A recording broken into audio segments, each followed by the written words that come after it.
Can I just say now to the audience, if you thought that Rockbusters was bad, if you thought that piece of rubbish earlier about the Chinese hairy kid was bad, I'm suspecting this is going to be really not very good at all. I'm just pointing the finger. What do you think of it? What do you think of his negativity, Carl? He keeps doing it. I just don't think you should start with the name of the quiz first. This is my only concern. You come up with cheapest chimps, and now you're trying to construct a game around that. And I'm not sure it's a proper. Well, okay. What is the game? Let's hear it. Right. It's about a chimp. Right. Surprising. Spoke to an expert about him. Who was the expert? Someone at London Zoo. Okay. How many bananas do you think the little chimp that they've got at London Zoo eats a day? Right. How many bananas does a little chimp at London Zoo? Can I call in for this? No, I'd leave it. I'm just testing it out on Steve, because we've already got an email thing going on here. So how many bananas do they eat a day? One chimp per day, how many bananas? Yeah. How many bananas does a chimp eat a day? And does this mean that, because sometimes I've seen them on the telly, they peel one, they'll just eat a bit of it, then they'll throw it away. We're talking a whole banana? But how many bananas does it eat a day? How many bananas do you eat a day? Getting angry. Come on. Well, I'll try and have 2 if I've got time, but I'm pretty busy. Well, I'll go swinging on your tyre. How many do you reckon? I think, a little monkey, tiny little monkey, per day, over the course of a day, I reckon he probably eats 15 bananas. Right. Ricky, what are you going for? Little chimp at London Zoo. But, hold on, but presumably they don't only feed it bananas. So Okay. so the question is... It's how many bananas does it eat? Come on, Yeah, Rick. but how many does it get given? It would eat 15 if it was given 15, but it might be given one slice of banana, 15 oranges, 200 potatoes and some lettuce. How many bananas does it eat? Come on. 5. Have a guess. 5? Yeah. Right. It's only 1. Yeah, because it only gets given 1. Cheap as chimps. What? So, it's pretty cheap to have a chimp. Right. I'm on your side now, Steve. I don't understand what happened then. So at the end of it, you always shout cheap as chimps. Is that what? That's the quiz, is it? Oh, play a record. Wait, so is that it? Is that seriously Is that it? Was that the first instalment of Cheapest Chimps? Yeah. We'll have to see what the press say about this. And why does it only eat 1 banana? Because it only gets given 1 banana. I think that's all it wants. No. So you don't even know. You didn't even bother to ask him. It wouldn't just get given 1 banana and nothing else. It would get given banana and then lots of other stuff like apples, oranges, carrots. It would get given a balanced diet. Cigars. Yeah. So it's just how many do they give it at London Zoo? I look forward to playing this again. When I got back off holiday, my dad was in hospital. I shot back to see him, see how he's getting on, and hospitals are depressing places, aren't they? Yeah. Really, like, God, you know, even if you're not that ill, it makes you feel worse. Yeah. Because it's really, like, drags you down. There's people walking around moaning, you know. You, mainly. Yeah. Nurses. And, my dad was political. like... Yeah. High five. Satire. Do you know what I mean? I would like to be the They end don't of get jokes. paid enough and all that, and they do, like... No, well, that's... Tony what I mean. Blair, are you listening? I don't want to look like I'm moaning about the people working, because they all work really hard. Yeah, of course they do, yeah. But it's just God bless the hard depressing places. High five. Nice one, Go nice on. one. Yeah. Right, so I'm sat there, and my dad's getting fed up. And, Is that because you're visiting? just, he's quite an active bloke. And Yeah. all of a sudden he's got to like stay in bed, and, Yeah. you know, it's like sit down, stop moving about, and all this. So, so he's sat there, and there's an old woman in the bed next door. Right? And, she's in a bad way anyway. Yeah. Right. She must have been, I'd say she looked about 98, something like that. Okay, good. Right. Now, I don't know what was wrong with her, but she was always constantly moaning, and you could see that the nurses were trying their best to keep her happy, and she wasn't having any of it. And, you know, she was moaning because her hands had gone blue. Well, that is a worry, to be honest. Well, it's not, because she's 98. Is that what happens? But why doesn't the doctor, if I was a doctor, and I'm not one, but... No, Carl, don't be modest. Are you a doctor? Yes or no? but if I I was think he's there- let it slip. Are you, Carl? Are you a doctor? No, listen. Look me in the eye. Right. Yeah, So this Carl- woman had blue hands. Had she seen a spacecraft? right.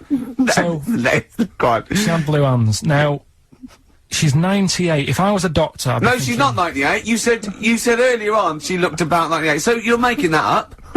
It's just shifted from 98. speculation to fact. Absolute fact now. Yeah. Yeah. Right, she's 98. It is fact now. There's a 100-year-old woman. Yeah, yeah, go on, yeah. If I was a doctor, I'd be thinking, You're not, are you? You honestly, How did I con them? How did I get away with this? I'd be thinking, right. she's 98. She hasn't got long left. Why not just let her be at home and be happy in With her her blue own hands, in her own yeah. space? Yeah. You know, and let her have a nice life, whatever's left. Because she may hurt herself, she may have falls, some people have to go in there for their own protection, she might not have immediate More family. than that, she may not have been dragged in against her will. No, She no. may have come to hospital because she was worried Yeah. about her blue hands. Yeah. Yeah, but when I was talking to Ricky, he said, "Oh, what it would have been is probably a bit of." Did you say it's rheumatism or something? No, I said, I mean, a blueness can be through lack of circulation. Right. So just. And say, I'm definitely you've not a got, doctor. You've got blue hands, bad circulation. We're going to send you home. We'll give you a Rubik's cube. Play around with that with your hands. Get the blood. Rubik's Cube! Get the blood pumping. Yeah.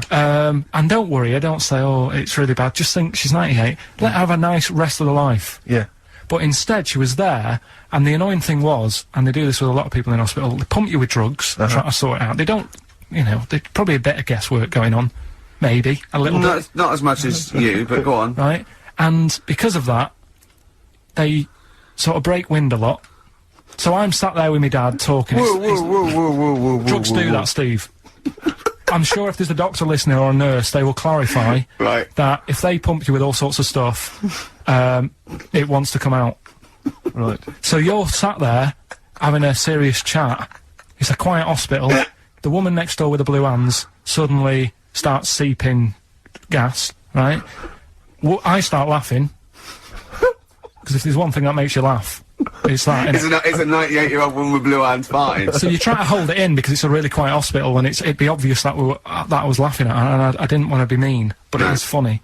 And then it got me talking about my auntie, because my auntie Nora, she same thing, pumped her with loads of drugs. She used to have a cabinet next to the bed is like boots. She's got loads of stuff, right, for all sorts of stuff. And I mean, she's not that old, but she's on loads of stuff, right? She's and a bit coked up, is she? Smack? She called up my mum once, and Yeah, you told us this. Go on, tell it again. and she said, "Oh, how you doing?" and that. She said, "All right." Bit worried though. My mum said, "Wow, what's up?" She said, "I've been breaking wind." So she goes, "Well, you know." She says, "No, but this one is going on and on and on." And she was like, she was like, what do you say? What's like passing wind, farting for 5 minutes. one thing, not like, you know, trumping and then nothing. Yeah. Continuous. Continuous drone of a fart. Yeah. I don't think she had... How big was she? She must be the size of a barn. No, she's not that big. She's, you know, she's good for her age. No, Quite but I slim mean... and that, quite slim. No, It's but just- farting for 5 minutes. Where's all the gas? Was she circular breathing? Was she sucking it in with her mouth? It was just, I don't know that much about it. But she called up my mum. About 2.5 minutes in, Could you hear it in the background? 2.5 minutes in! 2.5 minutes in, she called my mum up, and it went on for a further 2.5 minutes. Oh. And she just stayed on the phone, did she? Where The was- whole time, going, well- can you hear that? Well, Did she hold the phone next to her arse? Listen to that. She was off the I'm ground. trying to work a tune down. she was actually hovering. She was 4 Yeah. foot off the ground Yeah. when they found her, the ambulance Yeah, men. the cat's dead. Don't light a match! Don't light that cigarette! Yeah, it's like that advert. The kids come home from school, switch on the lights. Yeah. There they see Granny Yeah. hovering, turn the light on. Be careful if you have an elderly woman at home. Yeah. Drugs make you fart. so that's what I'm saying, you know, just let these people... What are you saying? No, wait a minute, what are you saying? I'm saying let people enjoy the life they've got left. No, you're not. You're saying don't put them in hospital, leave them at home to die. No, I'm not. Give them a Rubik's Cube and let them die. I'll tell That's what you're something- saying. Yeah, I'll tell you something now, right? Steve, Right. I'll tell you something. I didn't want to do it because it'd bring the show down. But she did die. Who, the blue-handed lady? Yeah. How do you know? Because I said to my dad, how's the woman next door? How's She said, farting? oh, she went last night. They've got an old fella in there now. God. So, there you go. So, wouldn't it have been better to leave her at home, where her friends and family can call and speak to her, even nip-dap round if they want, you know, with a cat, I imagine. No, it's definitely a cat now. What's that cat's called that you imagine?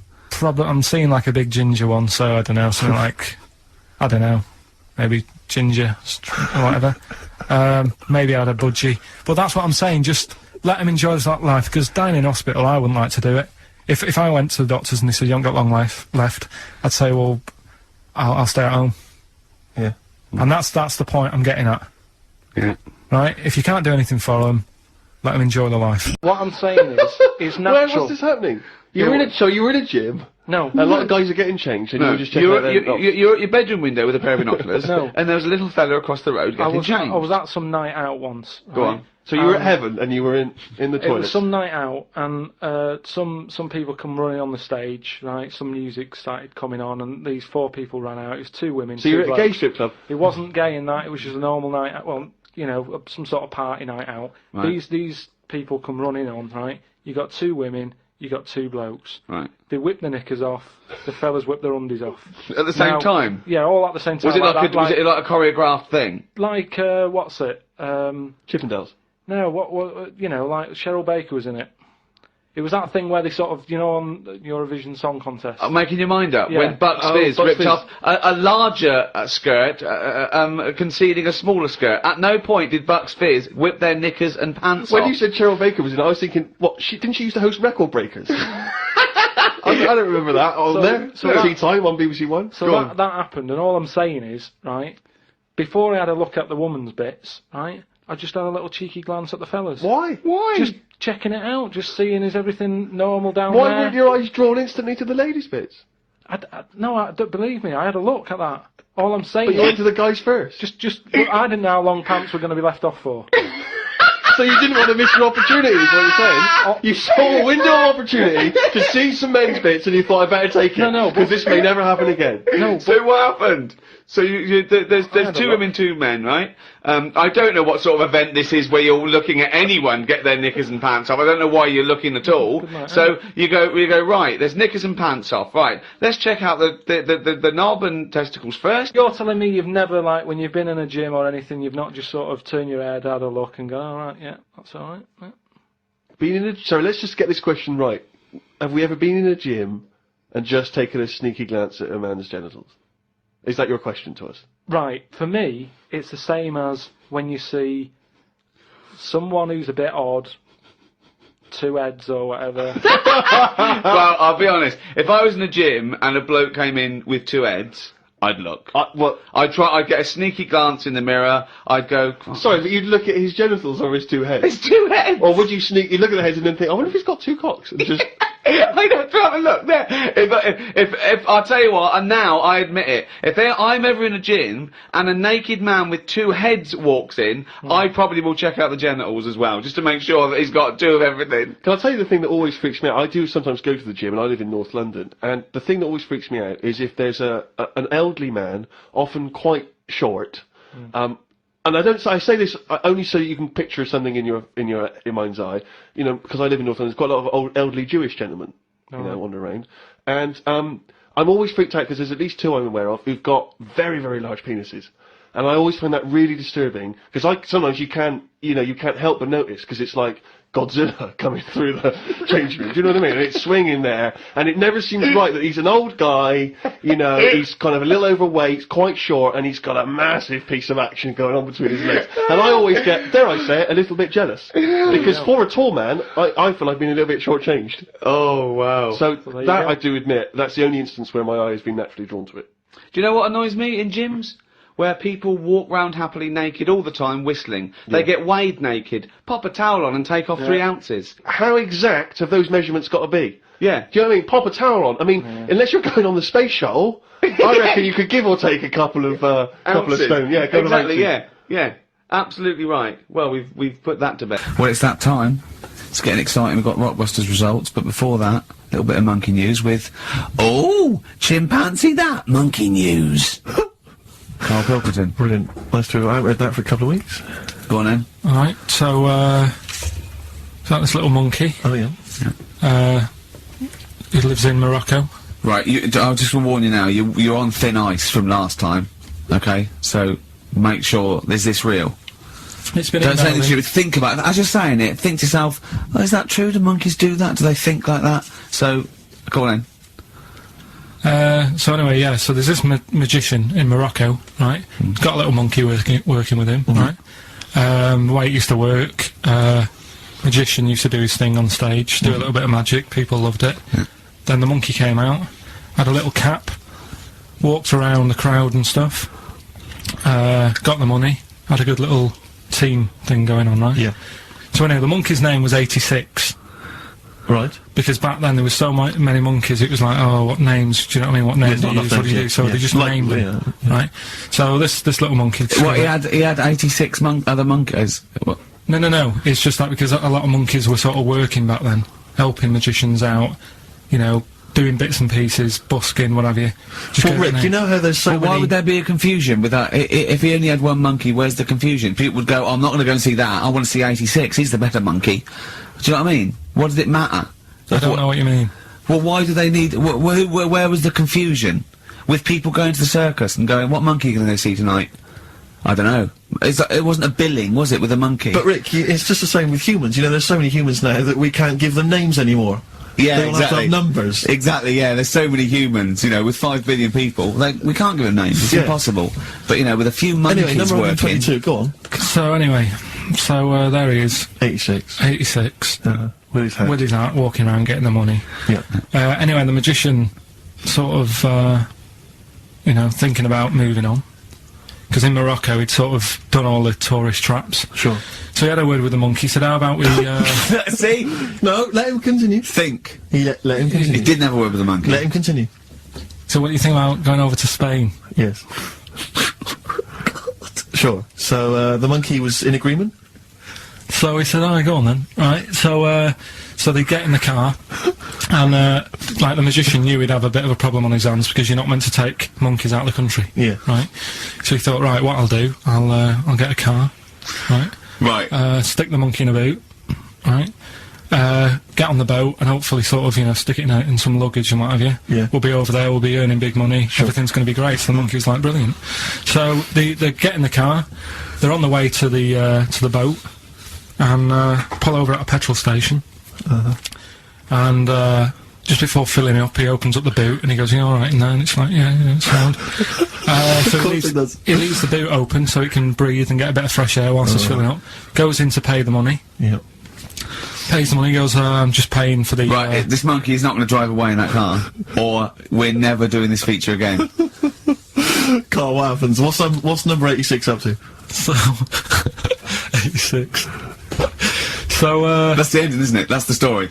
Come on, let Carl finish the story. It better not be. Brilliant. You're gonna love it. Right, so he's in the petrol station, and he's going, right, I'll pay for, pump 4. And the fella says, what are you talking about, Pump 4, isn't that a monkey? No. Sometimes I use numbers for monkeys, sometimes I use... No, I mean pump 4. Sure. So Yeah, he says, what are you talking about? There's no car at pump 4. Right. Keep going. You Sticks his head out of the door. Yeah. The monkey's giving it some. Went over to Spain on its own. I don't know what to do. Well, hang on, let's just get a couple of the facts right here. Right, what do you mean, couple of the facts? Right, there are no facts. So, It number didn't- 86. Number 86 is a He drove to Spain. You are... honestly, Carl, you must know. It was an automatic. Right. How Carl, did he- how you did must know that is shit. There is no way a monkey... Mad, innit? That's the thing with He his gets feature, though. stopped at customs. It's mental. How did he get through customs, Carl? Has he got a passport? No, he was sneaking about because he didn't have a passport. So he parked and then snuck through. Do you want the facts? Let me see it. Right, I'll examine this, Rick, and we'll play a record. Play a and, I'll record, have a because look I at the can't... facts That's nearly as bad as the armed robbery. They're just too convenient urban myths. Everyone's you can tell an urban myth's not true because it's always this happened to a mate of mine, and when you say what happened then, they go, don't know, that was it. Was it? Was that it? Was it? Someone boiled a brain and that was it. There was no more story. Well, Were there any dates? Have you ever? Times? I think it was in Belgium. There's that one that a bloke, right, was gonna get a phone call at 4 o'clock to find out if his business was, you know, okay, right? And if he didn't get the phone call, he knew he was broke, destitute. So dead on 4 o'clock, the phone didn't ring, so he went up to the roof of his office and he jumped off to commit suicide. And as he was passing his window, the phone was ringing. Oh no. Karl, it didn't happen. Didn't happen. Think it through. Think it through. Who told that story? Who told that story? As he hit the pavement at 120 miles an hour. He's the only person who could have known that series of incidents. Also, why didn't And he he's wait? dead. As his life's at stake, why didn't he wait till 5 past? Actually, I'm gonna give it 5 minutes, just in Just in case the lines are busy. Yeah. And what sort of bloke goes out, I'll call you at 4, okay, if you're busy, well, call me anyway. No. If I don't call exactly 4, then, no, you commit suicide. Commit suicide? I would, because if I don't call at 4, that's the end of it. Well, call me anyway. No, that's not the way I work. Why can't you just call me and tell me the other way? Well, I'm telling you how I do it. If you're bust, I don't call. Can't you just call to verify in case something goes wrong? What if it's engaged? It won't be engaged. Just commit suicide at 4, please. It didn't happen, Karl. The other one, right? A bloke, right? He's on a train station, and I'll tell you how I heard it. He's waiting for a cruise station, whatever, and he shits himself. As you do. And so he goes, oh, my train's in 5 minutes, so he runs across to Millets and goes, quick, Levi's, 36. The bloke just puts it in a bag, he runs onto the train, he goes into the toilet, takes his, trousers and pants off. He's soiled. Yes. Throws them out of the window, I won't be needing those again. Cleans himself off, open the bags, it's a jacket! Oh. No, it didn't happen, Karl! At what point did he go into it and go, quick, Levi's 36, and the bloke went, sorry, Levi's 36, what, a pair? No, shall I wrap them? Them? It, shall I wrap? Just wrap whatever it is. Do you want to look? No, I'm not looking when you're putting it in the bag, please. Right? Well, 36 my story is like, well, don't say anything. I've told you 36 Levi's. I put it in a bag and charged me for it. Yeah. I don't want to discuss it further. Yeah. Just looking through some of the news stories that Karl did make it into Karl's news roundup. Yeah. This one you might be interested in. Headline: Woman says partner ran off to become vampire. Yeah. And it says a young mother says her partner has dumped her to become a vampire. Rebecca Roberts from Somerset says Matthew Barrett fell for a blood-worshipping woman in a US cult. The 23-year-old mother says he began shaving all his body hair, dressed in black, and used Rebecca's lipstick to redden his eyes. Rebecca caught him performing weird blood rituals in front of his computer at night, cutting himself to prove commitment. She said, I thought it was just a hobby. Everyone's got a right to one. I was pleased he found an interest. Brilliant. This is apparently from The Sun. Apparently he's left, he's gone to America, he's living in this Ohio-based cult.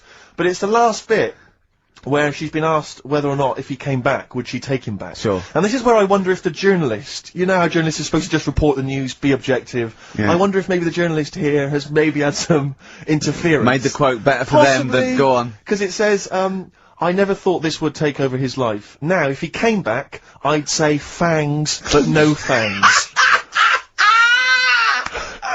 Oh dear! I can't believe. Imagine you're the woman, Rick. Okay. And I've come round. You're the journalist. I'm the journalist, and I've come in and I've said, okay, I read about this. All I have to do is not say that thing. You've come. I understand you're obviously quite upset. Everything's gone gutted. off. If he came back, would you take him back? Definitely not. Right. What would you say to him then if he came Just back? get lost. Right, but I'm really pissed off with you. Would you perhaps say something a bit more pithy? Not in this situation, no. You're upset? He cuts himself, he drinks blood, he's left me. No, sod off. I'm not interested, mate. Because I tell you what. Go on. I mean, I like what you said there, but I wonder if we could condense that a bit more. If he came back, would you say... Go away. Would you say something, would you ever say something like, thanks, but no thanks? No, because it makes it flippant, because I'm really angry. I know you're annoyed. And I'm upset, so I wouldn't say... I certainly wouldn't say thanks. I might say no thanks. But what if you sort of said it, like, aggressively, like, you giving him the finger? Thanks, but no thanks. Like, you didn't really mean sort it. of sarcastically? Sarcastically, would you possibly say I might say thanks, but no thanks, and that'll be it, and that's and I'd leave it there. I'd never change that. Sure. I'd never change those words. Can I ask you a question? Go on. Do you like puns? Hate them. Right. I don't like It's Countdown, I don't like QI, I don't like any of those posh Cambridge, Oxford type. I hate puns. If you had to say thanks but no thanks in the form of a pun, what would you maybe say? I wouldn't. I never would. Right. I'd say thanks but no thanks. I would, I mean, I feel embarrassed that I'd even say that because I don't think I would even say thanks but no thanks. Okay. But if I did go that far, I'd leave it there. Sure. So, have you ever noticed, as I have, go on, the similarity between the word thanks and fangs. Not really. It's very similar. Not Fangs, really. fangs, F-T-H, there's a K. Fangs very much. G, it's A and S, well, the A, the N and the S, but that's about Would it. you agree it sounds marginally similar? Yeah, Is it possible you might one day say fangs, but no fangs? I wouldn't know. Right. I could put that though, could I? But don't say I said it. Right. I mean, yeah. Fangs, but no fangs. Yeah. This is the thing, just, if you ever read an article in the Sun, the Mirror, anything, do not believe it. Really seriously question and query it, because If it ends with fangs, no if fangs. it ends with a pun, Yeah. almost certainly they never said it. Let's cue up the jingle. Hang on. Alright. Perfect. Oh, chimpanzee that monkey news! Right. Let's have a look. This one's from some woman, right? Yeah. And she was taking part in the London to Brighton bike ride, right? Lovely day, weather's good and everything. What year? She's just a couple of months ago. She's done all the training, right? Done all the training and stuff. Got a brand new bike for it. Got a little puncher outfit and stuff, all set for the day, right? It's a nice day. She sets off. They all start pedalling and that on the way to Brighton, Yeah. right? So she knows the route and that. Got her little headphones on, cycling along. Suddenly, Right, okay, I'll stop you now. If a cyclist overtakes her, and it's going really fast and it's sort of hunched over, but it's got, like, lots of cycling gear on and a helmet and goggles and they can't tell what it is, but they just know it's like a little hairy fella, who hasn't bothered shaving his legs, which is weird, isn't it? Because cyclists usually shave their legs, and this bloke had really hairy legs. But, and it won. They gave it the medal. It won 3 years running. They gave it the key to the city. It had its own game show. And then someone said, hold on, though, this fella's sort of hunched over, and he's only 3'5", and his arms are longer than his body. It's a chimp! If it goes anywhere near that, we're never doing it again. more monkey news next week. She's cycling So along. anyway, she's cycling along, right? And this tricycle. I couldn't predict that! There's always one element you can never anticipate. Yeah! Got a kiddie's tricycle with a little kid on it, little hairy kid with a helmet, okay, just go on then. The tricycle comes Whizzing past, yeah, him. strong legs and those chimps. So she's thinking that's, but didn't get a chance to see the Oh, yeah, couldn't quite see the cyclist! Oh, God! You bald mank git. Go on.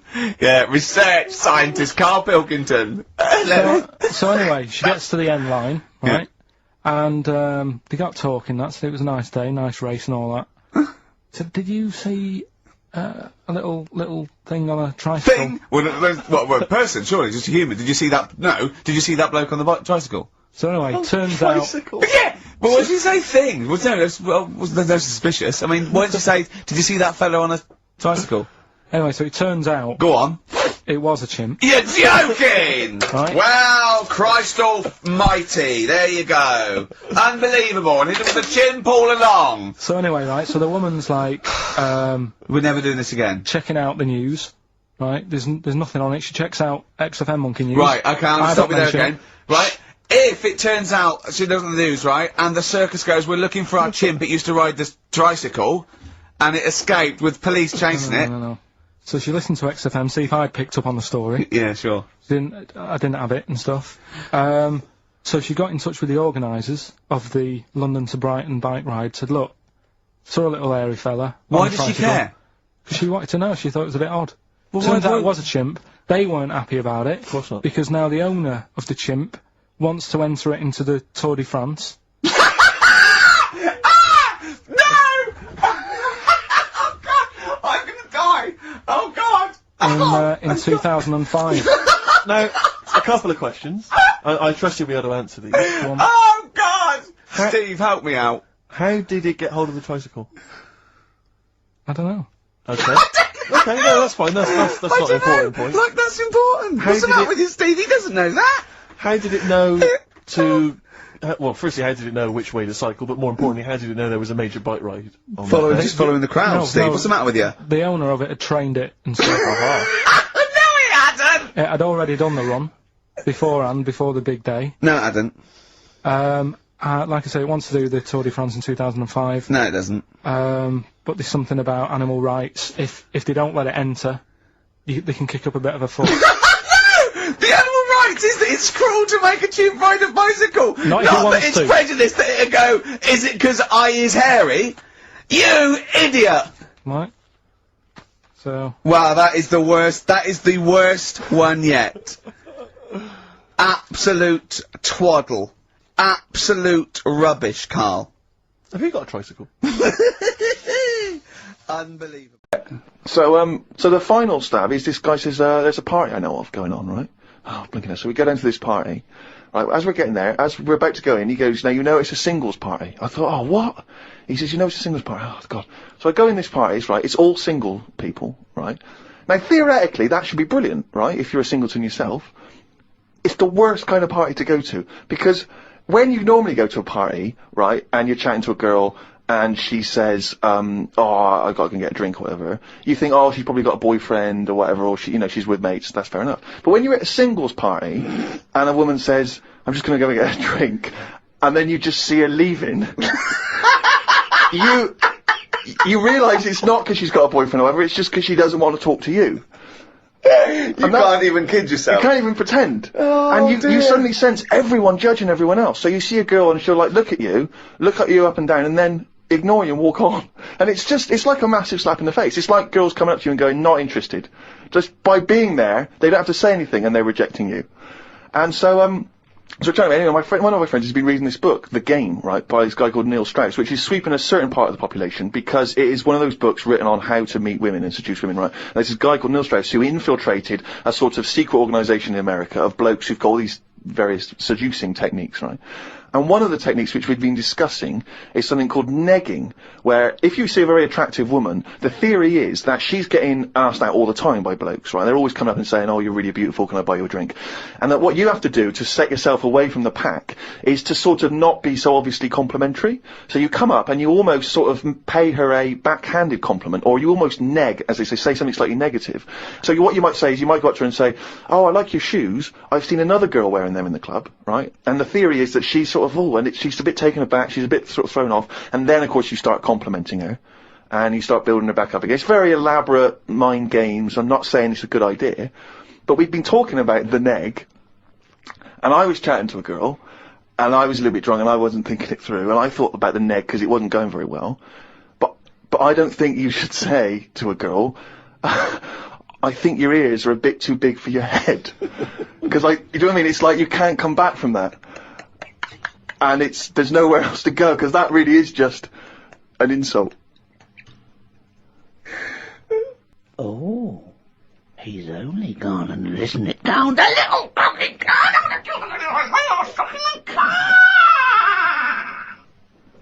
That jingle, of course, signifying yet another reading from Carl Pilkington's diary.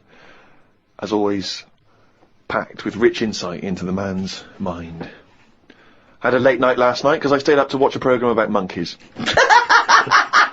It's already good! Of course you did. It's already good! Now, before I read on, I mean, is this not some kind of monkey news? Is this not a late return to monkey news? Well, it's not that good. Is it not? Whereas the other monkey news is... Oh, chimpanzee, that's some more shit! This is what he says. This is what he gleaned from the programme about monkeys. It sat on a bridge and wanted stuff off people to walk over the bridge. What? So it was acting as some kind of toll booth, This is was it? ridiculous. No, it was a bridge in like the jungle. Oh, shut the fuck up! And it's a monkey that sat on a bridge, and a lot of tourists go through the area. No, it's a monkey look up who realised that if he sits there, he'll get stuff because it look like it's a cute little chimp begging. No, but every time. Yeah, because you give a monkey, I'm as bad as him now. If you give a chimpanzee a banana, and he starts realising that humans have things to give. Yeah, but it's all Squirrels sorts of learn stuff. that. But you don't go, you wouldn't say, went to the park, there's squirrels waiting at the gate. You have to give them a toll to go in. They're only going to give them a nuts. They come up to you every time. You fucking idiot. Went to bed after watching it and fell asleep thinking about it on the bridge right now. It's a bit bad, really, because the monkey should work harder for its food. It made me remember the slug I saw yesterday that was eating bird poo. Nobody would ever help a slug with food like they do with ducks and monkeys. A slug's life is pretty bad. The only time they come out of their den is when it's raining. Den. So even their days out are depressing. It is. Do you know what I mean? No. It is like, it's a horrible thing to be in it. A slug. Let him talking about what is it like to be a slug. No, just because like the monkey, even though it was being quite aggressive, everyone was like, "Oh, give it some water," and it was well like kitted out. It had like chocolate bars, bottled water, some like fizzy stuff, and all that. An iPod. It was listening to Monkey News. He could have had one if he wanted one. It was getting away with murder on that bridge, and that's just because it was furry. Yeah, if that was like a blob, like a slug, there's no way people would be that friendly towards it, and it just annoys me how you get this pecking order for like no matter what creature you are, favouritism. And that slug was only eating that bird poo because it wasn't being offered stuff. If it was offered toffees or whatever. Well, it's just sad, isn't it? It's come to that. That's what its life has come to. Yeah, but it's not. As mollusk raining, like that's down on its fucking luck. He didn't live in a big country house, No, and his but wife it left is. it. The kids went. It started hitting the watching ball. it, and I kind of thought, and look, they do only come out in the rain, and it's depressing, and it'll probably get killed in a bit. And that was its last meal. I just Last meal. But it people wouldn't don't care. prefer steak and chips, Carl. It No, doesn't a leaf. have. It must like a leaf or at the end of the day, it's an insect. They love a It's leaf. not an insect. Well, it's part of that gang. It's part of that. No, it's part They of that. hang out together. They hang out It's not. together. Why do you think it's part of that Because gang? it knocks about in the woods in the same place as a spider does. But what I'm saying is they're eating boring stuff because that is what's It's in not their boring area. stuff to them. They're not. I have no opinion of it at all. They take in sustenance. No, but where you are is what you eat. When I'm in London, I'll have beans on toast for lunch. On holiday, what? Tapas? Go on, I'll have a bit. So it's whatever you eat, what's in that area.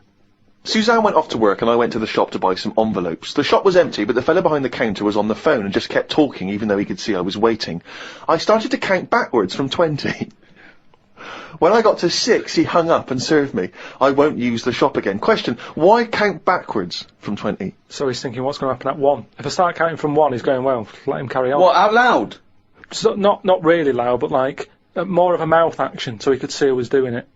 You know, like Sorry, you just started miming counting backwards to a man in a shop. he's on the phone. The Yes. shop is empty. I Yes. thought he'd like me custom. He could have served me and stay on the phone. Even though I don't like that, at least he's still doing what he needs to do. I'd have said, working the sorry, shop. can I just get these, please? Yeah. Well, I stood there and I thought, it's annoying me now, my kidneys aching, and I started to get a bit of a sweat on. So I thought, right, I'm going to give him 20 seconds, and if he hasn't got off the phone, I'm leaving. And when I got to about 6, he served me. What's wrong with that? Again, You are giving one of the yourself. strangest people. It's just giving yourself a thing. I could have been stood there for Free. ages. He's one of the strangest people who's free to walk Yeah. It's the about streets. no. I set myself a little target, and I thought I don't want to waste another 30 seconds in here. I'll give him 20. It worked. He served me at 6. But it didn't work. Yeah, but did he do it because you were doing that, or did he finish his phone call? I don't know. I was busy counting. Looked at what's been going on in the world. There was a human head attached to a seagull's body in a jar. Is that all it says? This is the sort of weird stuff that goes on behind surgery doors. I doubt it ever flew because the head would have been too heavy. Well, of course it wasn't. It didn't happen. It wasn't live. No, but they try this stuff, don't they? That's like that program I watched with a Well, monkey's head who on. has ever tried to put a human head on a seagull's body? They've done loads of stuff like that. It's part of us moving on, isn't it? It's, What are you talking about? I'm not going to Carl? get into arguing about Well, science you're because wrong. it's all Don't behind talk closed doors. shit. How do you think we can change a heart now from another body? You have to try things out. It's trial and error. All sorts of weird stuff goes on in hospitals, but we let it happen because it's to help us out in the long run, isn't it? But what are they aiming towards when they're going to find out if you can put a head on a seagull's body? What is that? What are they want to learn, and how do they want to apply that knowledge? A new heart, it is obviously for a reason. It saves a life. Yeah, What is this to save money on transport? Instead of getting a bus pass, you go, can I just put my head on the seagull's body? I go, well, it won't work. Well, try it. Yeah, but there is odd things like that. Like I saw a fish the other day, right? Right. And honestly, it's the weirdest thing. It was just like a blob with a face. Now I would never have said, yeah, let that swim about. I'd have killed it from day dot. I would have gone, get rid of that. Oh, God! Under what circumstances would you have killed that from day dot? I'm just saying, looking at it, I'd say that does not work. And it looked sad. It looked like it didn't want to be about. Have you got her number?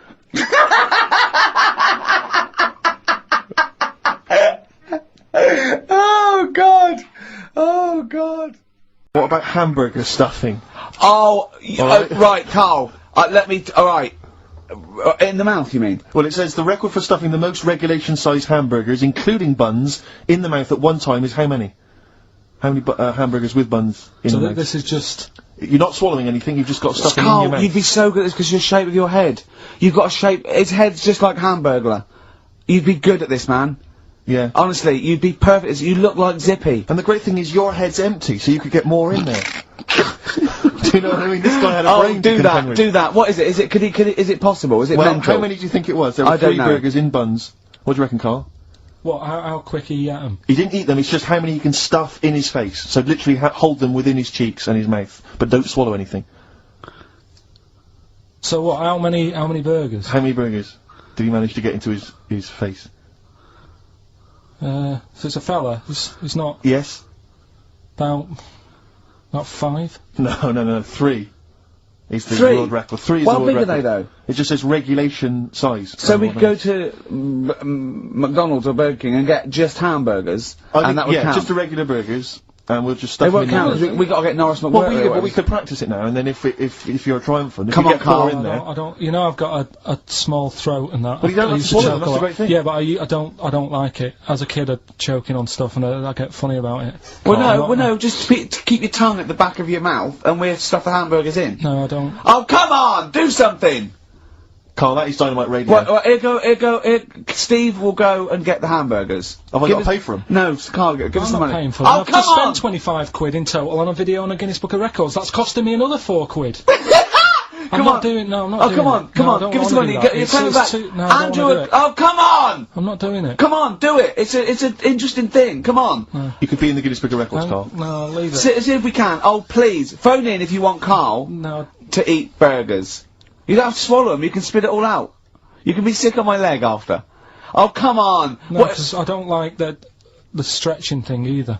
Don't stretch it. You It can will stretch. I'll be like the little bloody dog on the Winston Churchill ad. Don't swear. Well, I'm just saying, on though, air. I know, but we it's like- apologise to the radio authority. Carl is not only swearing, but he's refusing to do things Oh. we come up with. But the radio authority will be happy with me stuffing 3 burgers in my face. God, I'm look. not doing it. Yeah, we will. No, We'll go. leave it. Yeah, Well, I'm gonna go to- I'm gonna I'll go give to you the a break. money. Can we do Please songs of phrase or something? No, let's do No, it. right. Play record. Play record. You're gonna do it, Carl, or you're fired. No, actually, he wants that. No, you're gonna do it. Do it. Please do it. It'd be great. Honestly, please do it. What about Please. Chicken McNuggets? Meet halfway. No, there's no record for Chicken McNuggets. Well. Mental. Steve, Hello. can you hear me? Yes, can you hear me? Yeah. Where are you? I'm in one of the capital's many burger joints. I'm just about to go up now and order some burgers. Where are you? What are you? Where are you in? I'm in McDonald's in Leicester Square. Oh, right. Okay. Yeah. What are you getting? Just get. Hang on a sec. Yep. get Hello too there. I many. need to order 5 regular hamburgers, please. If that's all right. Sorry. 5 hamburgers. Yes. You're probably wondering why I'm ordering only 5 hamburgers, aren't you? And let me tell you why. My friend is going to try and break the world record for putting burgers into his fat, stupid face. What do you make of that? Exciting? Yeah. Do you wish him good luck? Yeah. What's your name? Kyle. Tyre? Yeah. Oh, thank you very much, Tyre. I'll try and get Tyre to wish you good luck in a minute, Carl. The something short, though. 5 should be enough. The world record is what? 3? 3, yeah. Okay, good. I don't know what. Oh, here we go. How much is that? 3.45. 3.45 for 5 hamburgers. It's good, isn't it? It's good value.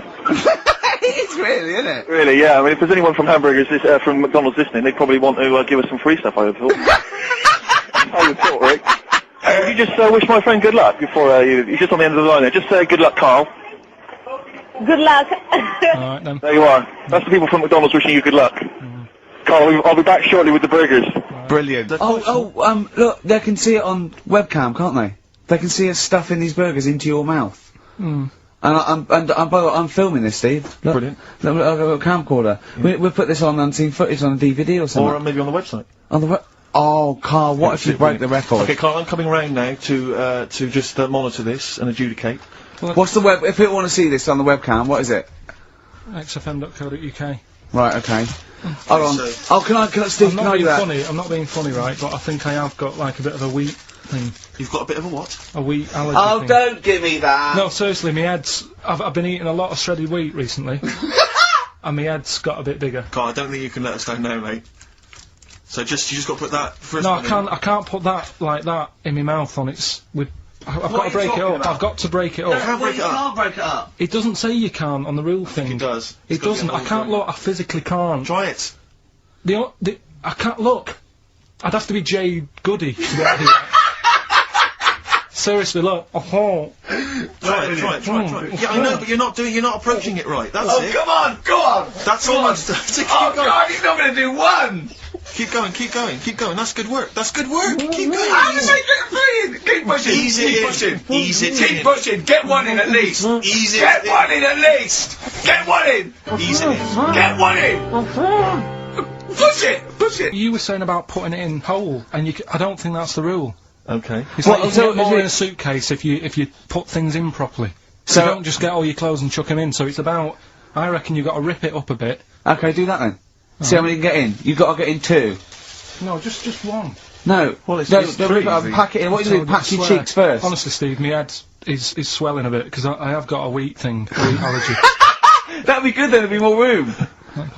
Right. Okay. Look, Carl so is that's- now just sticking it in his cheek. Yeah. Don't eat any. You can't swallow any. It's like a hamster. You got to work it like a hamster. Yeah. Stick it in. Come on. Look at his face. He looks like Marlon Brando in The Godfather. Come on. Don't lose any yet. Right. Right. Pack it in. Then use your fingers to pack it in. Come That's it. on. Wedge it in. Like you're grating the bath. I can't do this either. Keep going. Keep going. Don't give up so early. This is part of the problem. You just give up, Carl, too quickly. You failed again. It's like your history O level. Come on, Carl. Come on. Do something all it's well. one then, Succeed at something. Push it in. You've got nearly a half a burger there. Or I'll come round there. You're chewing. Don't chew. I've got a bit of food. I don't know what he said, but is that What is that a whole one? No, it's not. I can see bits left. Come on, Carl. Come on. Keep working Can't at do it. anymore. Keep working at it. Look, there's so much space in your mouth. I can see it. He's going mad. Okay. Okay, we do another one. We've got do another one. that one then. We're doing that. Oh, are you alright? Are you going to be sick? Are you alright? All right. Oh god, should we play a record? He's making my eyes water now. Oh.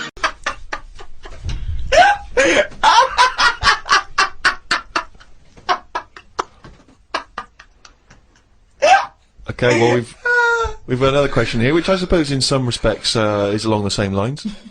Do you believe in the notion that history is written by the victors, and consequently?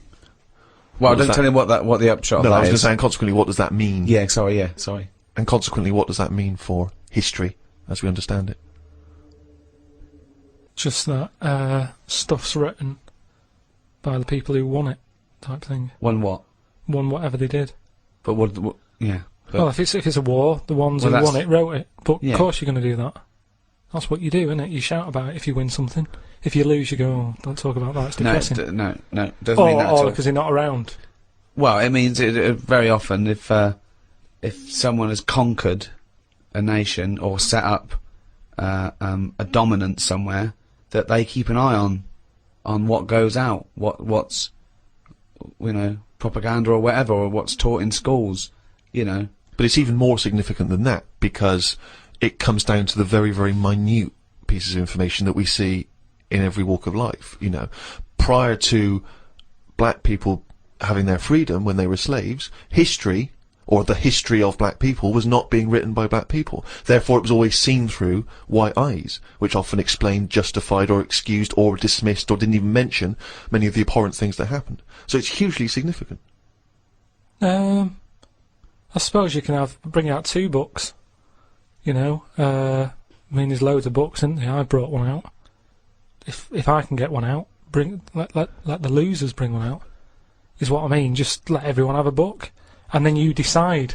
Let people decide which one they want to read. I think they did it with some story where it was like you decide the end. Okay. That was largely a pointless exercise, wasn't it? He's got no idea. Carl, do you believe that the future is fixed? Do you believe that your life unfolds as a matter of destiny.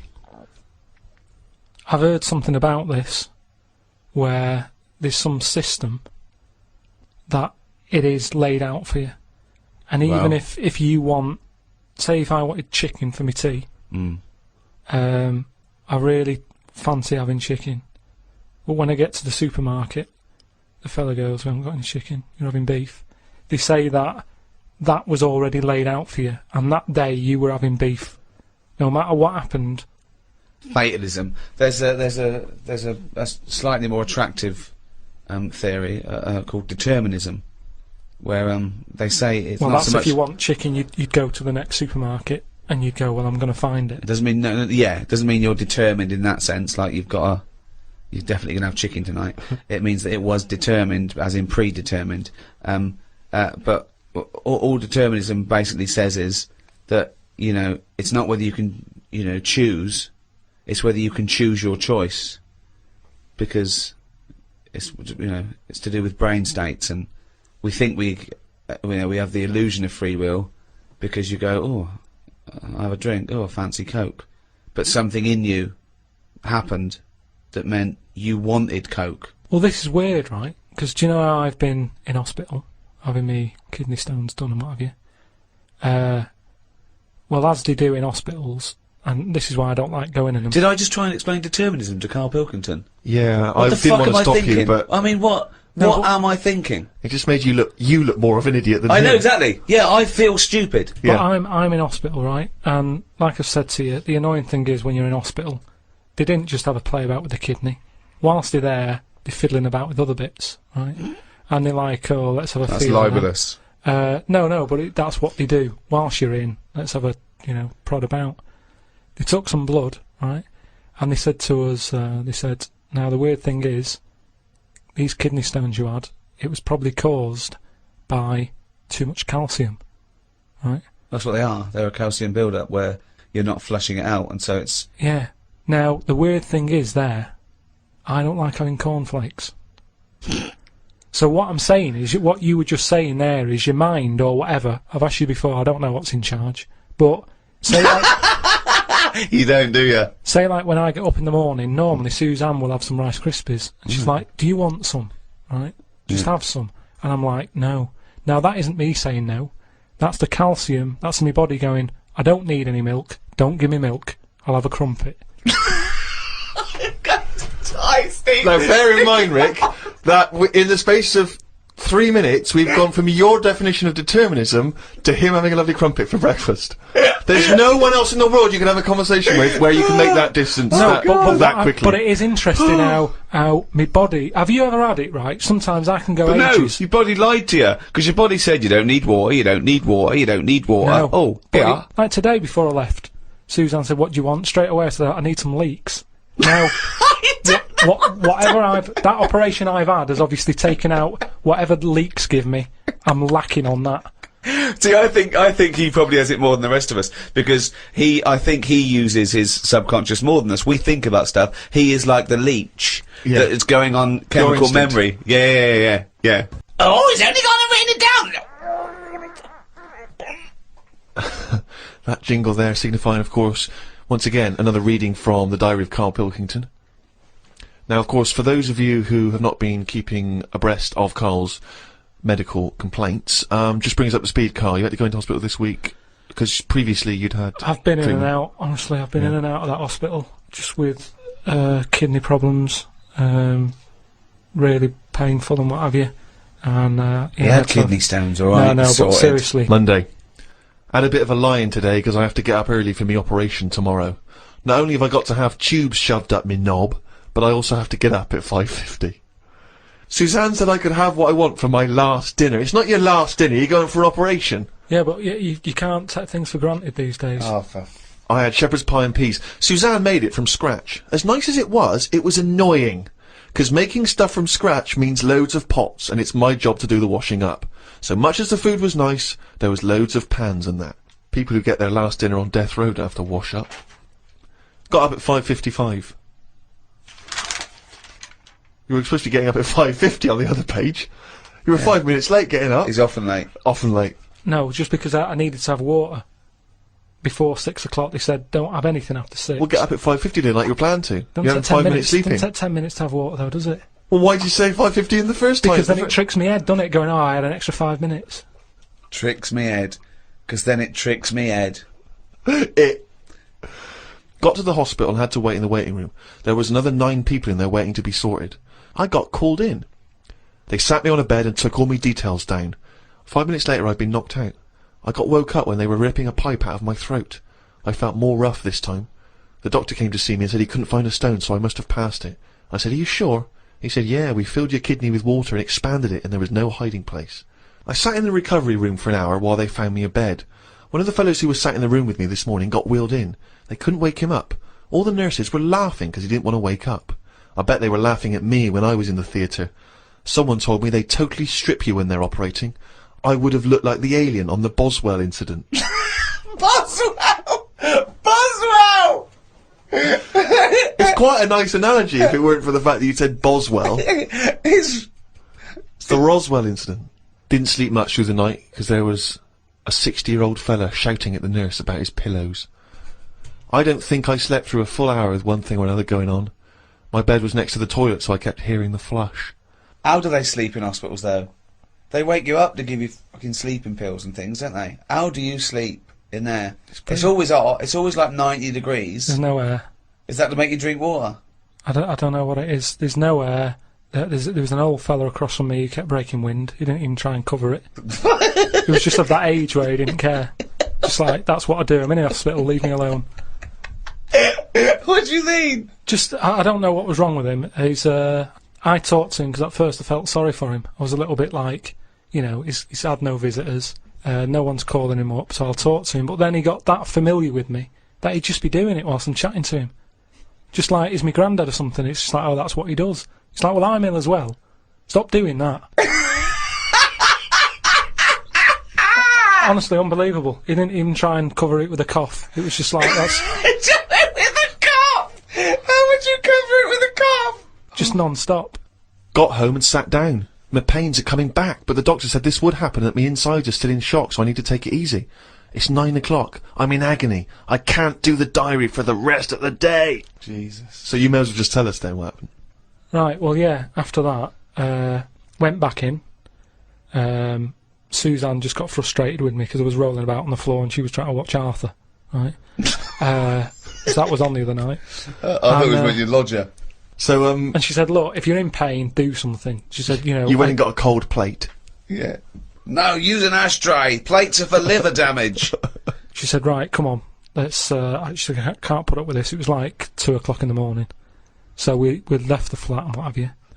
Got in a taxi. He filled up on the way, which was annoying.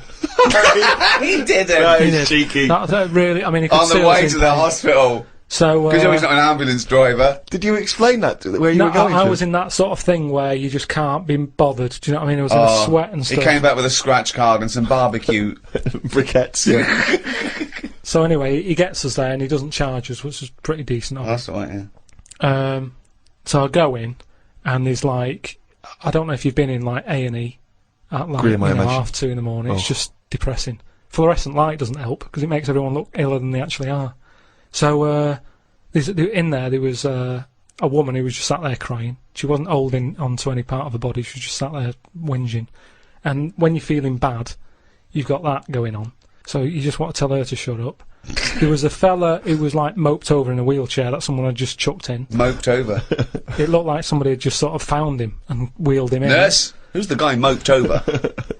So this gay fella came through. And, How do you know he was gay? just the way he was. I'm not having a go. He was a good fella. Do you know what I mean? A doctor, you mean? No, he was he was a nurse. Right. And he came through and just sort of went, "Oh, how are you?" And I was like, "Oh, I've had better days." So he got As me you on mentioned in the diary, I remember the first time when I came here, they said the nurse might put a tablet up my arse. I thought the chances of that happening had just increased. Oh, Carl! Yeah, but I would have let him do it. Honestly, I was that sort of out of it. That Of course you'd let him do it. He's a qualified nurse. No, but the way I am now, say if it was just a tablet for sorting out my blood pressure, and I walked in there and he went, "Oh, hello," and he said, "Yeah, let's pop that." I'd go, "Hang on a minute." But what I mean is that night I would have just let him put 3 up, honestly. It's just weird, isn't it? How your body just goes, let them get on with it, and you trust anyone, don't you? When you're in that much pain and you need. And they're a qualified nurse, yes.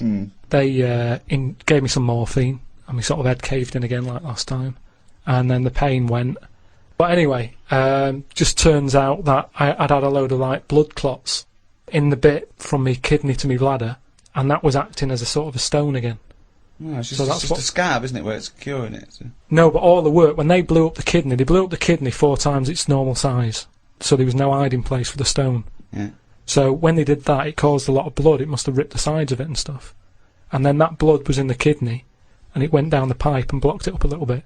And that's the pain that I had. It was sort of, had problems getting through all this thick blood that they caused. Well, what superpower would you like then? I came up with one. I'd be bullshit, man. There's so many meetings going on where people are bullshitting. I just like to walk in. I wouldn't need a special costume. Just dress like this, and I'd fly in. I'd go bullshit. You're talking bullshit, and they'd go, "Oh, it's bullshit, man." And I go, "Yeah, it is bullshit, man. You're talking bullshit." And eventually, people would stop talking shit. That could take off. I quite like... I know you said you didn't want a costume, but if I could get a little costume for you, what colour would it be? I don't need a costume. No, but you don't need it, but if I got one for you, what would it have? No, I don't need all that, because that's just wasting time. That's more bullshit. How do we know you're bullshit? How do we know you're bullshit, man? Because I flew in. So you can fly. So your superpower is saying bullshit, but you can also fly. Yeah, but also people know if I've said it's bullshit, they know they were talking bullshit. Yeah, but wait. That's my superpower. No, your superpower is surely flying as well. You didn't. We can all say bullshit. No, Yeah. the flying is necessary because of the amount of bullshit that's going on. But if in you the could world. fly. But if I can't fly, how am I going to get around? There's loads of bullshit. What are you going to do? Keep jumping in a cab? No, wait. I'm going to be busy all day. I haven't invented this. It's not my fault you can or can't fly. No, Calm down. I know, but I'm saying if it was my superpower, I'd want to fly in. Yes, my point. And I don't want a costume because I'd be constantly wearing that costume because of the amount of bullshit that's being said. Yes, I understand that. So your point is this: everyone can tell bullshit, but you need to fly to get there quick and get it out in the open. Panic quick. Yeah. Someone starts spouting How the can you bullshit. hear them? So you can be super hearing as well. Yeah. So you can hold on. So wait a minute, right? Can you see where they are, or can you just? I'm just hearing it. So if there was a meeting, right, going on in Leeds now, and there was a bloke going, well, if you invest in this company, if you give me 1 million, I can guarantee you will make an extra $1 million by the year end. I will double I hear you. double your investment in 1 year. What? Bullshit! That's how it would work. You can see how... I know, because honestly, that's years and years of people spouting it. Yeah. Meetings, ever since being neck-high. It's like, that's all you ever hear. Okay, but how would Even you programmes, in know? X So you- Factor, honestly, X Factor would keep me busy. Okay, Just the yeah. amount of shite that is being told to people in that, and all that crying, that'd be the next one, I don't know what I'd call it. That thing when girls do that now, I don't know where that's come from. When they're getting a tear coming on, they go like that. I want to fly in. Fucking stop doing that. Yeah. What are we doing then? Just explain, we just done a photo shoot for Shortlist. That's why I've got a little bit of eyeliner on. But it was worth it, because Carl had to dress up in tights and knickers, didn't you, and a lion? Yeah. Not even mine. Well, they won't be mine. But a woman had to like lend me a tights. Brilliant. It's amazing, Well, isn't we're it? going to do this. This is Mr. and Mrs. basically. Right. So I'm going to ask a series of questions of Carl. Quite simple question of favourite film, favourite food. And Ricky, I want you to write down what you think the answer, Carl's answer, is going to be. Yeah. So hide it from Carl. Exactly, yeah. And then That's say just Carl- leaving the room or going to a little booth. Okay. Yeah? And then Carl, you'll reveal the answer. Ricky will reveal the pad. Yeah. Right, I can see that. So don't answer straight away. Yeah. Right, okay. The first one is, what is Carl's favourite film? Well, I'll tell you what, before he says anything, I'll have to put it down to 2, because I reckon he can't decide between 2. Okay. So I'm gonna straight away, I'm gonna do that, and if I'm right, well, we shouldn't give anything away, okay? Carl, reveal what your favourite film, or indeed favourite film is. He'll know what it is. It's Kez and Elephant Man. Correct. Yeah. If you had to choose between the two?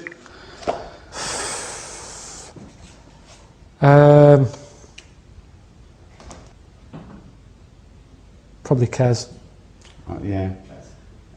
Yeah, Elephant Man's just Great, a bit sad. isn't it? Yeah, it's great. And I reckon that really affects you and your kid as well. And Well, it's sort of it's very much what I imagined your upbringing Well, I had to a be magpie, like. didn't I?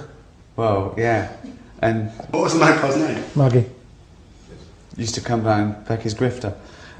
Peck me head.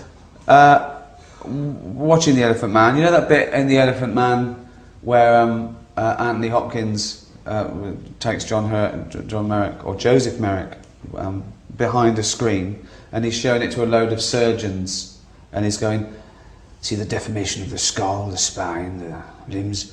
The only thing that is totally normal and untouched are the genitals. Carl goes, think of that. The one thing you would want like an elephant, and he gets the head. Yeah. Good film, that. Right, next one. We'll go for the next one. I think we're talking about a meal, are we? Yeah. Oh, God. What, an actual main course? Yes. Well, I mean... You're not going to know this. Well, I'm gonna put to get me. Okay, I've gone for something sort of like a specific, but that gives me a bit of leeway. So I could be totally wrong here. Alright. Carl, please reveal. And you mean one for at home, not going out, because if I go out, I make more of an effort to have something that someone's had to do some effort with. No, do you think like yeah? I've done it like it would be a meal that he could do himself as well. Right, As, okay. Sausage, beans, potato cakes.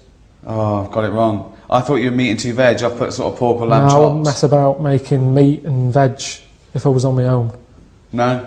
No. What was no it? way. Sausage, beans, potato cakes. Toaster, potato cakes, beans in a pan, sausage in a I remember frying you put pan. sausages in the toaster once. Yeah, but Is that true? Yeah, he Yeah, came it home. was.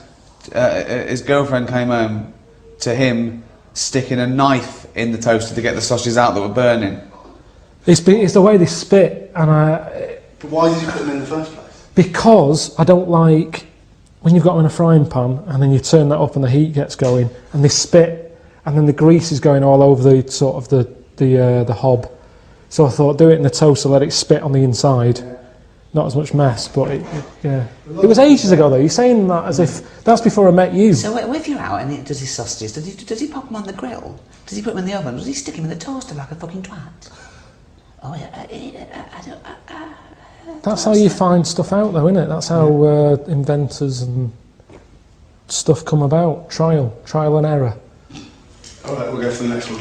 Carl's I've got him like that. celebrity. Oh, right, okay. Well, this is 1 out of 2, so we'll go for the third one. Carl's celebrity crush. Wouldn't have one. What now? Yeah. I'm nearly 40. Do you mean a celebrity crush? That's Do one when I'm a kid or something, that's maybe. the point. So this is not based on anything because he is, obviously he's never spoken about this or given any. When So I'm hold on, 40. 20's still young, old, Yeah, isn't so it? let's say sort of 14 or for something. 15. So hold on, when were you born? 72. 72. So we're talking 84, are we? 1984. Janet Jackson. She wasn't around in 84. We've lost the pen and pad element of this straight away. Oh yeah. Hold on, when she around in 84? No, it wasn't her. Paula Abdul. No. You guys just know! So there's an answer. There is someone who at 14 you thought, oh, she's nice, and I've got to guess who this woman is in 1984. Debbie Harry. No. You don't know yet. No. 84. Probably one of Bananarama. That's not funny. Because it's so random and specific. Anything you said is funny. Anything you said is funny. But I was also one off. I haven't got anyone in mind. And there's been about 9 members of Bananarama. Narrow it down a bit. No, come on. Which one of Bananarama? God, I don't know what they're called. It was the darker one. The dark-haired one. Okay, good. Next one. What if I had that? The darker one in Bananarama. Alright. Well, remember, you got to write it down. Okay. Yeah, we're going to Sorry. Carl's favourite book. Oh. Okay, now. You know this? Well, but are we talking novel, fiction, or what? I think we're talking any... Just a book. Any book. Like, if you had to take one book to a desert island, what would it be? You know, I don't know why you're not writing it out. Well, shut up.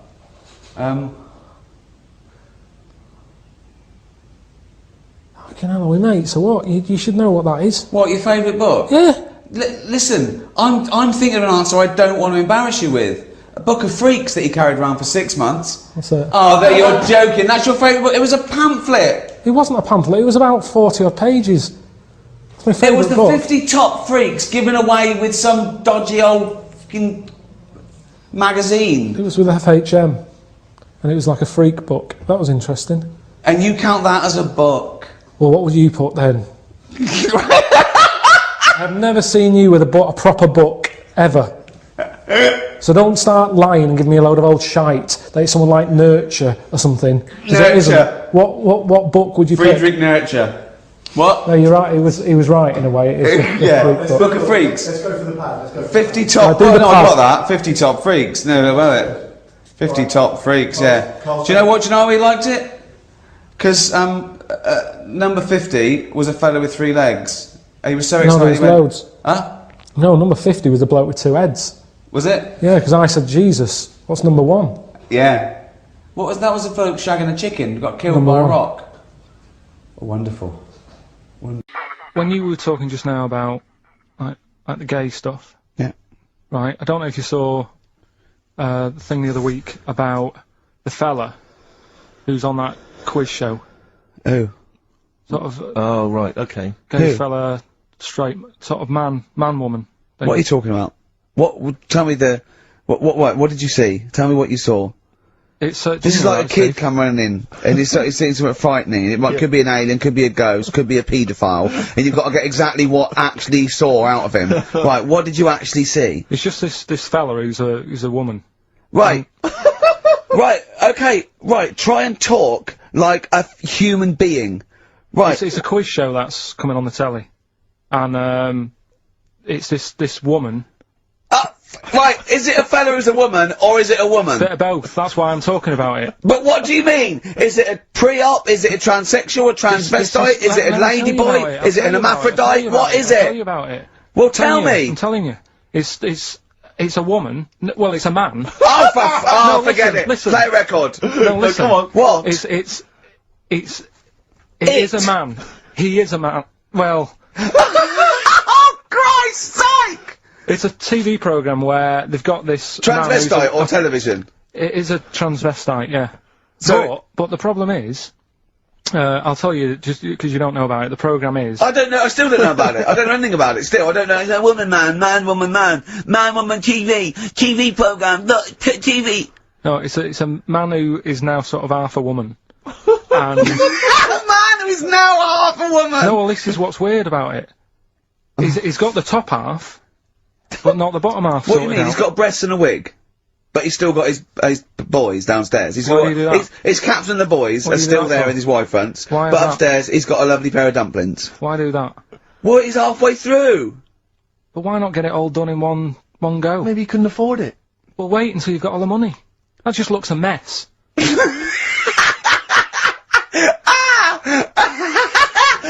And who's he pleasing there? When he wakes up in the morning and everyone. pleases himself, he can't believe his luck. He doesn't know where to start. No, but what I don't understand, I mean, you know, I don't want to seem. Well, can I just seem finish that ignorant. sentence? What you don't understand is just about everything. Yeah. Right. What? No, I find it weird, right? I sort of get, I understand the gay thing, right? But Do you? What do you mean? well, you know, I know. Well, I tell know, me the gay thing. Explain the well, gay I thing. just know if you're a fella, you like men. I don't know much more than that. What do you mean you don't know? But what I mean is, with a transvestite, what's going on there? What do they want? A transvestite is a cross-dresser. See, I don't get that either.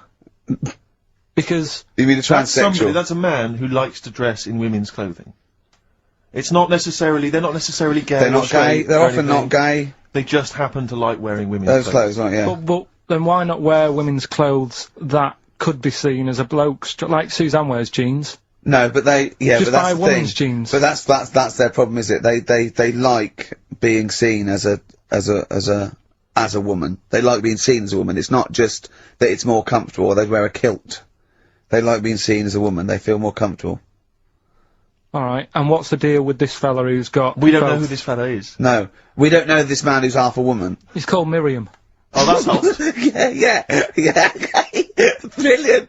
I love this scientific basis. No, I so think- all he's done, he's had the tits done, he's probably had the hormones, probably lived as a woman for a while. The last step, because you can probably reverse the breasts anyway, because they're probably implants and hormonal things, and whereas you chop your knob and boys off, that's, you come back the next day and go, sorry, I didn't mean that, I wanted my ears pierced. It's a bit more of a bigger operation to put them back. So, doctors are probably making sure that he's just up Surely to... if you've had the top half done, you're not going to go back on what you've said.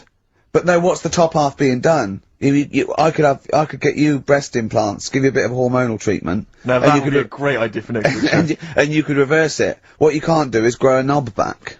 Well, you can. Last week we were talking about growing one on your arm. Yeah. We've done that. We can, so that is possible. But the thing is, the truth of it is, I think I do know about this story. I think it was a television program called There's Something About Miriam. The conceit of which was that this pre-op transsexual So I guessed that right, yeah. was masquerading as a woman, Right. and various blokes who didn't realise that this was a man had to I've heard try about and this. seduce her. And when they found out that it was actually a bloke, and a lot of them had kissed I him agree. and her, they refused to let it be shown. and I there was a agree. big I agree, outrage though. and so on. That's just terrible. Yeah. That's Oh, it's deceit. absurd. But I mean, that's awful. I hated that. Right, there you go. Let's do Rockbusters. Right, Email only, of course. Yeah. You email in ricky.gervais@xfm.co.uk if you know the answer. Right, first one. Bit of a cryptic clue if you haven't heard it before. Wow, not cryptic, we're wrong. What is Carl thinking? If you go into France by boat, I'd get your fags on there because it's a lot cheaper. Imagine Bob Holness. Sorry, we're out of time. Sorry, your minute's up. You've won nothing. I was reading that question out. Sorry, Right. so what's the... Well, let's do it again. I want it to be exactly the same, word perfect. I bet you it will change all over the place. It'll be different. He's lost it. Go to France, buy yourself a boat and the fags are cheaper. Okay, fingers on the buzzers. You've only got 10 seconds to win the gold run. Okay, first up. Here, I'll tell you what, no, seriously, if you're thinking of going to France, well don't, because go on the ferry, get the fags there, because it's cheaper. Go on. Right, so that one again. If you want to buy some fags, you're going over to France on a boat, get them on there because you'll save a few quid. BF. BF. Right? BF. Okay. Right, the second one. This little foreign cafe's growing its own steak. This little foreign cafe is growing its own steak. Yeah. This little foreign cafe's growing its own steak. Go on. D. Alright. Right? Okay. And the last one, Is that part of it? hang on. He's the best, isn't he? He's the best. The Jamaican fella might have screamed this on the Titanic. What? The Jamaican fella might have screamed to this on the Titanic. Yeah. What's it start with? It's CD, that one. Jamaican fellow might have screamed this on the Titanic. Ricky.gervais@xfm.co.uk. Please don't phone in. If you can get those, we just don't want to talk to you. We'll get Rockbusters out of the way. Have we got a winner? Yeah, come on in. See, it worries me that we've had very few entries. I think that even your mental fans aren't getting these, which is really worrying. They must be terrible clues this week. Alright, well, Has anyone got on right, Steve? I think there's just one guy, yeah, who I suspect has won in the past. Well, There we are. so what? right, the first one. If you go out of France by boat, you might as well buy your fags when you're on that, because you'll get them a lot cheaper. Brilliant. Right? Yeah. BF. Yeah. Buy it ferry. Right, that's like What? Bayonne Ferry. What? Bayonne What's Bayonne Ferry? What's that? Is that a band? What? What is it? I don't know what it is. Brian Ferry. Brian Ferry? What's that got to do with buying on a ferry, though? Just because it's quite close to it. Bayonne. Bayonne Ferry. What? Bayonne Ferry. Sorry, what's your first language? The second one. That's rubbish. That doesn't count. No, Bayonne Ferry. Brian Ferry, Bayonne Ferry. There's this little foreign cafe. It's growing its own steak. That's Delamitri. The third one. What? Sorry, what? What is that? What is that? Delamitri. Deli is a little foreign cafe. Yeah. A meat tree and that. A meat tree? A meat tree? What were the initials for that? Just D for that. Just D for that? Yeah. So not DA? So you didn't even give them a chance to get the group? Oh, they got it. Well, no. No, they didn't. Right, it's the end. Go on, right. Go on. Deli meat tree? Deli meat tree. One word. D. Or any letter. They're growing their own meat. M's in it. Go on. Okay, so Bayonne, I love Bayonne Ferry. And Oxford Music was brilliant. I love Oxford Music. Go on. Can I just point out, Rick, that, we've had David Bowie? Deli meat tree. Yeah. I don't see why, necessarily, Aidan, who, emailed in, why he doesn't get to win, because he emailed in dire steaks. Seems to be just as valid, as far as I can tell, but Deli meat tree it is. And the last one, if there was a Jamaican fella on the Titanic... I'm looking forward to this. With a little bit of fear. Jamaican fella, if he was on the Titanic, he probably would have screamed this. Yeah. That's Christ de Burgh.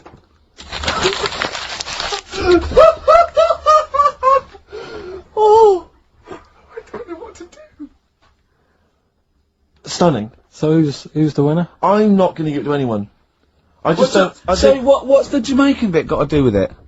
It's the D. Just Christ de Burgh. Say it again? No, I think they've worked it out now. What do I say it again?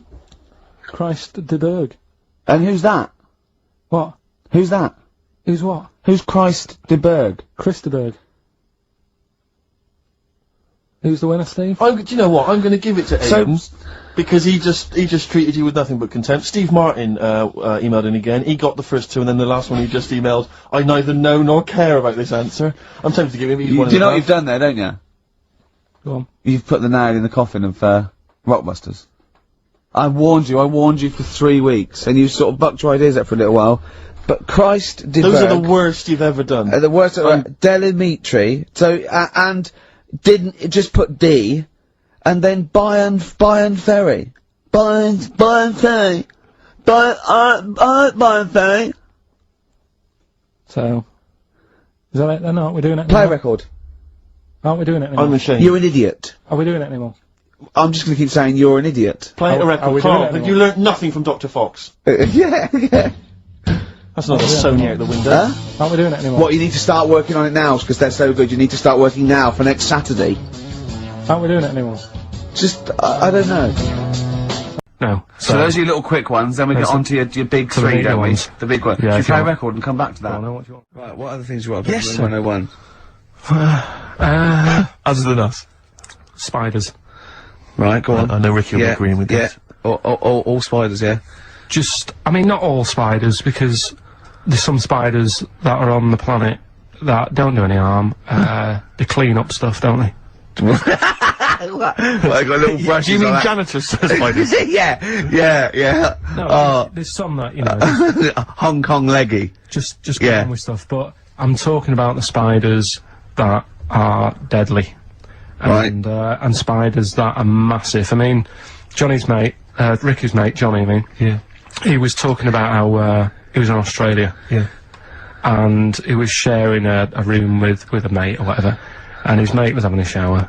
And said, Johnny, just come in here a minute. And he went in, and there was a spider on the side of the bath that he said was the size of your hand. 2 hands width. It's sort of like a size track, just like 8 inches across. that big, right?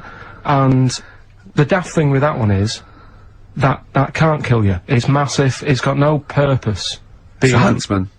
Yeah, but what? Something you said it does, right? If you sort of walk around it and it thinks you're going to try and trap it, it hisses at you and jumps at you and jumps on you, and it sort of clings on. So That's terrifying. You'd be sort of running around trying to get it off, and it's just gripping on like the old stag beetle thing again. Yeah. It's clinging on to you. But there is no. What I don't understand is why is that spider that big?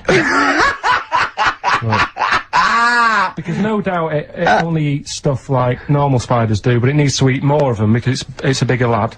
Right? Yeah. It doesn't actually do anything. It's not like I just don't doesn't get create, it. doesn't paint, doesn't do it. Yeah. It's just getting in the way, and it's one of those things that are so big you couldn't kill it. Because can you imagine like the mess that would make something that size if you stamped on it? Yeah. Which I'm not, again, I'm not a fan of. Yeah. But I don't get that. And then there was a programme on a few weeks ago on BBC about spiders.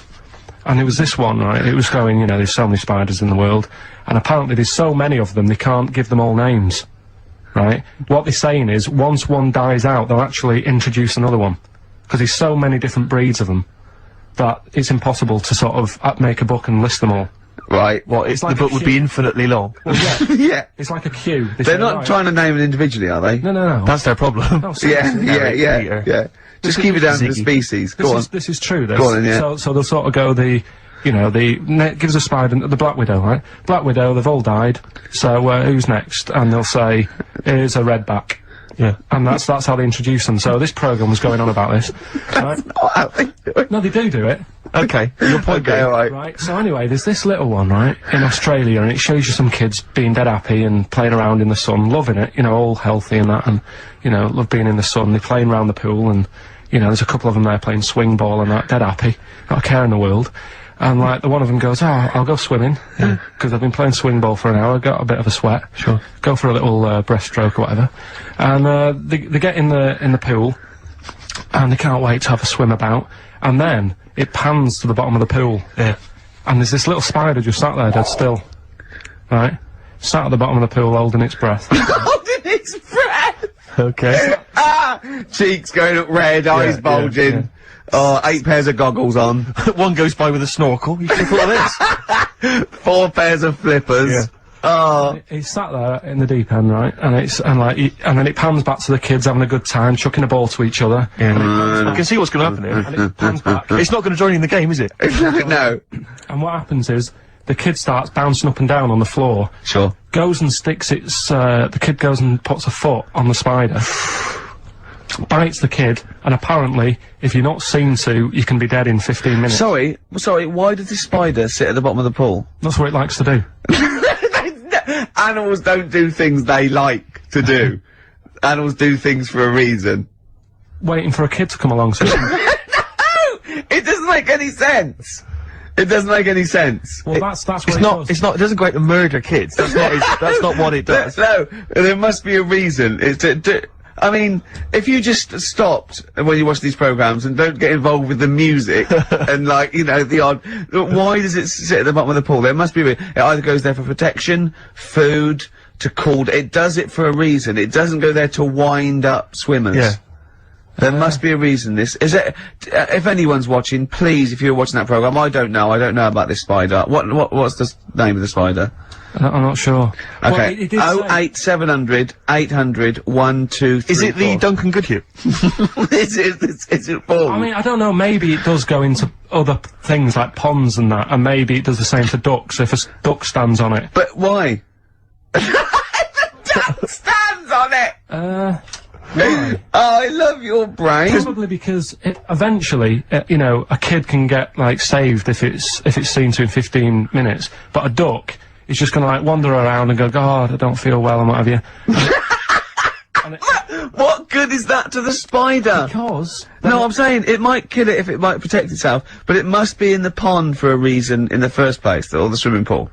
It must be down there for a reason. It must have another agenda, evolutionary-wise. It can't just do it. Could it be in training for the Olympics?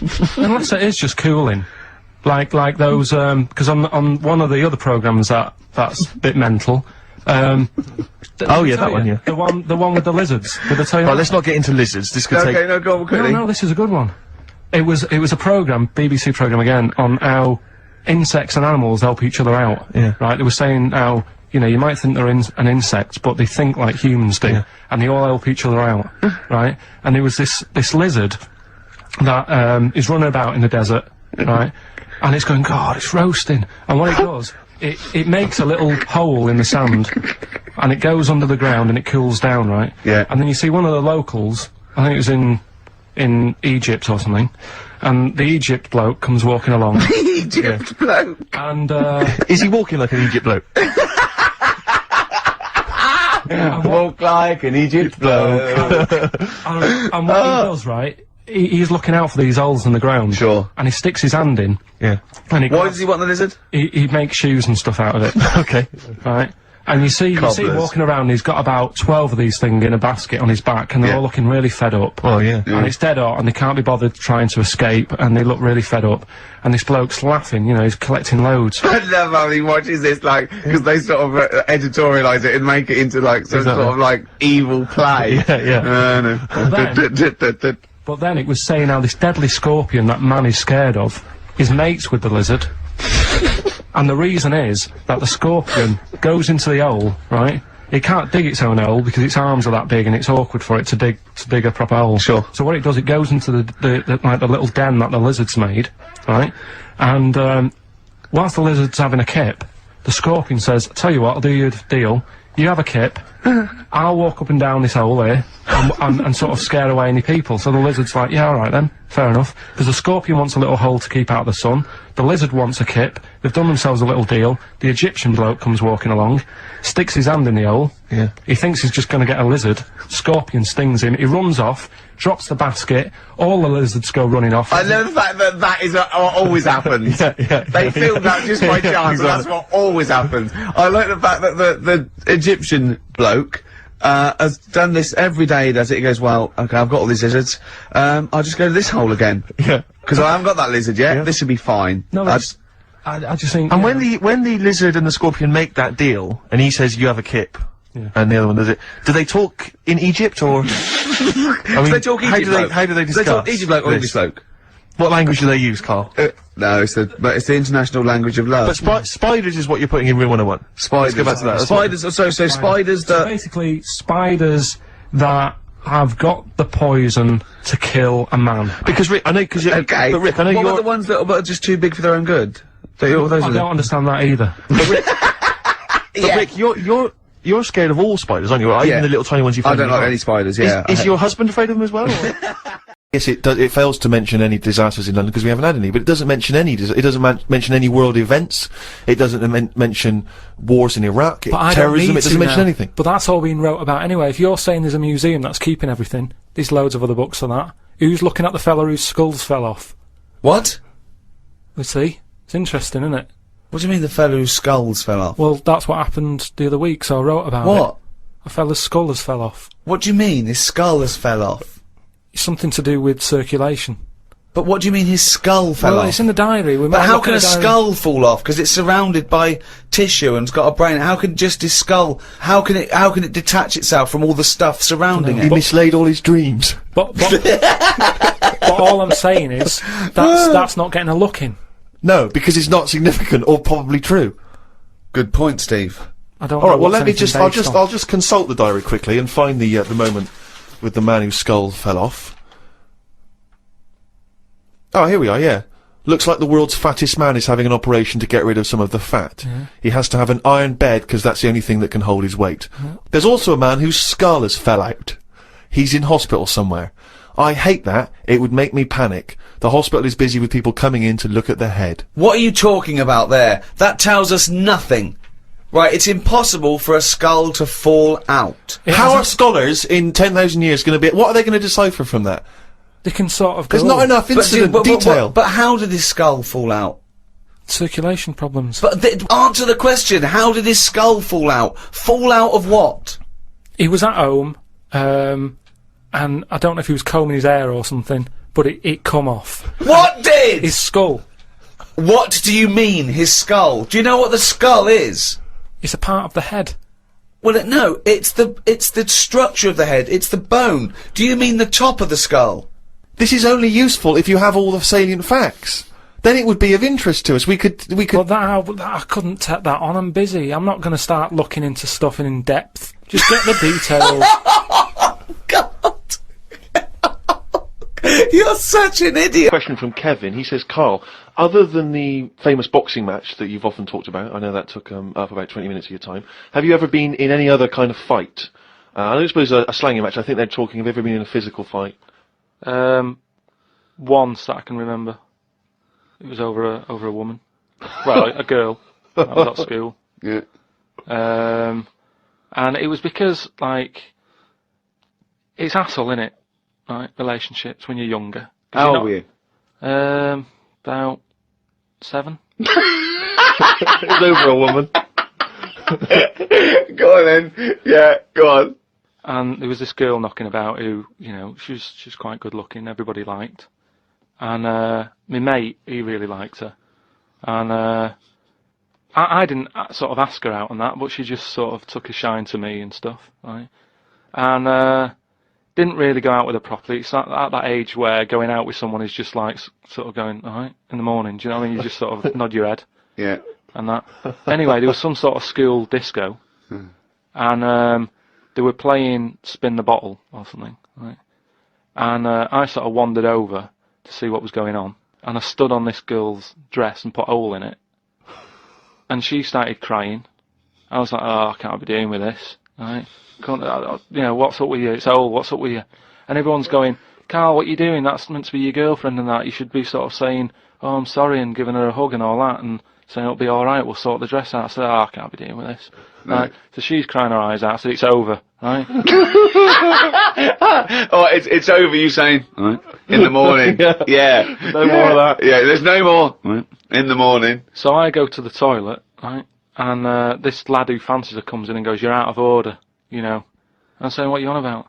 Sorry, there's 2 7-year-olds. Yeah, you're out of order. Keep out. Yeah. Cut it out. Show her a bit of bloody respect. But sorry, were you wearing trilbies? Yeah. He put his cigarette out in the sink, and he just said, leave it. Get out of my face. So I just sort of said, look, why are you getting involved and all that? Yeah. 2 7-year-olds. Yeah. Why are you getting involved? And it was obviously like, because, you know, he fancied her and that. We had a bit of a fight in there. Yeah. I accidentally, you know, sort of chipped his tooth on a sink. Right? Wow, is it like a proper... Sorry, this is like someone from Lock, Stock and Two Smoking Barrels. Yeah. What are you talking about? 2 7-year-olds in a toilet. So you put a hole in her dress. I don't know how that happened. What were you wearing? Football boots? How did you make a hole in her dress? I don't know. It was like that sort of material. You were wearing winkle pickers. Like crepe. You know what I mean? It was like a crepe dress or something. Yeah. Right. And that got a hole in it. So you're having and when you say you're having a fight, I mean, are you wrestling with it? You got arm locks and a little head bit of locks? wrestling and shoving about and that, and it was an accident. I didn't sort of go, right, I'm going to break your teeth or anything. It's just that I happened to push his head down, and his tooth hit the sink, Right. and it chipped and what have you. After that, like I sort of left there and stuff, and we had to go into assembly, and there was a copper in there doing some presentation saying, listen kids, you know, don't get into trouble, because we're out there and we'll get you. Right, so sort of trying to teach the kids young not to get into any trouble and stuff. So I'm sat in the assembly room thinking, oh god, there's a copper here talking, and like my mate's going to come in a minute, like with a chipped tooth and everything. And Questions are going to get asked. That's what kind of happened. I mean, the coppers didn't get involved. Yeah. Did you turn your back on violence after that then? Yeah. He said you'll never take me alive, copper. So yeah, that was the sort of last fight. Brilliant. I had another email here. This is they haven't given their name actually, but it's an interesting fact. I'm hoping it's true. America's first nudist organisation apparently was founded in 1929 by 3 men. Now, what intrigued me when I read that is the fact that it's clearly 3 blokes just trying to meet some nude women. They're all 52, balding, Exactly. with little, so those gold-rimmed glasses. Yeah. Yeah. And they're just wandering around, and it's all quite saggy down there, and they're just knocking on doors saying, we just set up an organisation, it's perfectly above board, completely Yeah. legitimate, it's a nudist organisation. You got any women in there that want to come and join us? Well, We haven't got not any really. female members at the moment. Got any women in there interested in, volleyball or trampoline? I can't be doing with it, me. You hate nudists, don't you? Nudists. I don't understand what it's all about at the end of the day. And here's something, right? Do you know, like, when you're a bloke nudist, right? Do you ever get any who just have, like, a small knob? I don't know, I don't understand the question. What's that? What's your point? Well, are there any blokes who are knocking about who just have a normal-sized knob, or maybe a bit smaller than normal, who are happy wandering about showing off what they haven't got, if you know what I mean? I don't think nudists are just doing it because they're so proud of their knob. No, but there's got to be a little bit of that in it, isn't there? Why? Say like, Jonathan Ross, right? He's nipped to see you now and again and what have you. He's what? He sort of nipped in to see you now and again. He's always happy getting his knob out because he's known to have this big knob, right? What do you mean he's showing known? it off. Why is Jonathan Ross known to have this big knob? No, he just talks about it a lot, doesn't he? He's always saying about, bet you'd like this, wouldn't you? And all But that's that. like me, I'm known for being a great lover. I say it a lot, it's clearly not the case. What Yeah, evidence but- have you got that he's got a big No, knob? but the difference is he's happy to keep getting it out. It's different, sort of, me walking about going, I've got a big one and all that, but no one ever sees it. But Jonathan, sort of, he's always getting it out, isn't he? Have you seen him get it out before? I saw. Well, he did get it out, but I wasn't looking. What do you mean you weren't looking? How do you know it was out? Just because he sort of was moving it about and that, and I could sort of So see. you- No, I wasn't looking. No, it was that sort of thing where you can see something moving about, but you're like, I'm not looking at it. What, like an owl seeing a mouse It that, just, like... what I mean, it doesn't matter. All I'm saying is, So no, let's get back to this. You remembering vividly Jonathan Ross's penis. no. Yes. I don't mean that. What I But mean, why were you looking at his penis? I wasn't looking though. Well, I'm it was just saying- clearly not meant to be looked at. I'm just saying, most blokes who, nudists, they must be pretty confident in themselves to, getting it out. And I wasn't looking. It's just that, I mean, I looked once. Okay. What was it like? What, sorry, you looked at Jonathan's once? No, or- I was looking at another one. What? At the same why, time? No, why are you looking at loads of men's What's penises? going on? No, Where are you because hanging it's out? Men's natural. bits. It's natural, that's what I'm saying. What do you mean? This As a is bloke. Carl takes a sneaky look at No, no. menscocks.com. No. Right, one more chance. What's happened in the last couple of weeks? Just one more chance to... What have you seen in the last couple of weeks? Well, like I say, I don't really watch the news and that, so Right. I can't tell them about that. But in a way, I think they're better off not knowing. I think that's the only good thing about being out there, isn't it? Not knowing about the bad stuff going on. Yeah. So I can't help them there. They don't need to look at the weather, do they? No, don't you know? No. But tell you about the Pope and that. Yeah, pretty extensive. What about the EU constitution and the no votes? What do you make of that? What are your views? What's the problem there? Oh, this isn't No, but it's better isn't not knowing. broadcasting It's though, better is not it? This is knowing. nothing. Come up with something. Well, the fat baby then, the fat baby that they found, that was on the telly. Right. Well, what was that? It's just a little fat baby.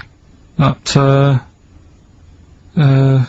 Oh, I don't know what, it's just a little fat kid and that. what? Tell what? It was on the telly, it was on the telly and But that. what was on the telly? You just said fat baby, fat baby, fat baby, fat baby on telly, fat baby on telly. Do you meant to be telling them what's happened in the world? Tell me about the fat baby on telly. It's just they've found some, there's this illness called Momo, right? And, they've just got this woman had a kid. It's really sad, it was on Channel 4 and that, right? And, kid's born. You sure it wasn't Jimmy Carr? Kid's born and that, right? Momo? It's called Momo, Isn't that yeah. a Black Music Award? No, right, little fat baby and that, and there's only 3 of them in the world. These little fat babies. Right. And So one of them, they're in danger. How fat? Are you not telling what do you mean? How fat are they? 6 stone it was only 2. And there's 3 of them in the world, and there was this one, and there was one in Brazil. Are they like No. endangered? Is that the problem? Because there's only 3 of them in the world. I'm a bit worried. This is like a conservation campaign. Hunted for their flesh. No, it's sad. If you, I know, it's easy to joke on that, but if you've seen it, you'd go, oh, it's a bit sad on that. See, there's always other things going on in my mind when I'm in that pub quiz. For me, it's just a little bit of fun. Sure. It's a night out. Do you know what I mean? Suzanne enjoys it. Yeah. Bit of a get-together, we have a chat beforehand. Yeah. We have a bit of fun. Yeah. But there was other things on my mind. What were you Carl, thinking? I could do that here, I don't have to lose a tenner. Wait, what were you thinking during the quiz then, when the questions were coming out? What were you thinking of? Well, what it was, right, just before the quiz started, I had to go to the toilet, right, because the rule is, right, people who don't go to it, once it starts, phones off, no more toilet, they take it dead serious, don't they, right? Yeah. So, I went to the toilet. Now, I'm not being out of order here, it just got me thinking, right? I went to the toilet, the gay fella in there, right? There was a gay fella in there. Gay fella in the toilet. Now, How could you tell? How did you know? just typical, you know, everything about it, right? Everything about it, right, yeah. Oh. What, Just large large- handlebar moustache, leather cap. Butt plugs, amyl nitrate. Could I just say that these views do not reflect the views of the management of XFM or me and Steve. Or most of the people in this country. Go on, Carl. What's your problem? Yeah, but this is what I'm worried about, really. But this is why I only got Danny Minogue right. Right? Because this was floating around my mind. Went She's to a the big toilet. gal icon, Now, isn't she? going to the toilet, they have like men's cubicle and they have women's cubicle. Yeah. Now, without sounding out of order, is it wrong for me to think gay men should have their own little cubicle? Call in! They should have their own, well, not cubicle, you mean an actual toilet, I suppose. When I was at the urinal, yeah, normally, you know, there's a fella there and you go, alright, and there's no pressure. But I couldn't go. I was thinking, should I wait? If I go into the toilet, it'll look obvious.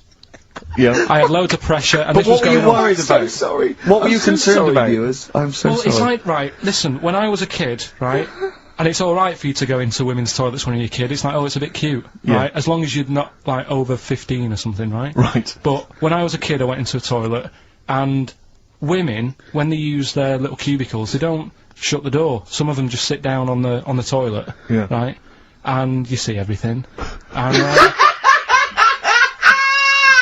no, seriously, that's probably one of the first times I saw, like, a woman. Yeah. That, right, and my Auntie Nora when she was staying over. What happened with your Auntie Nora?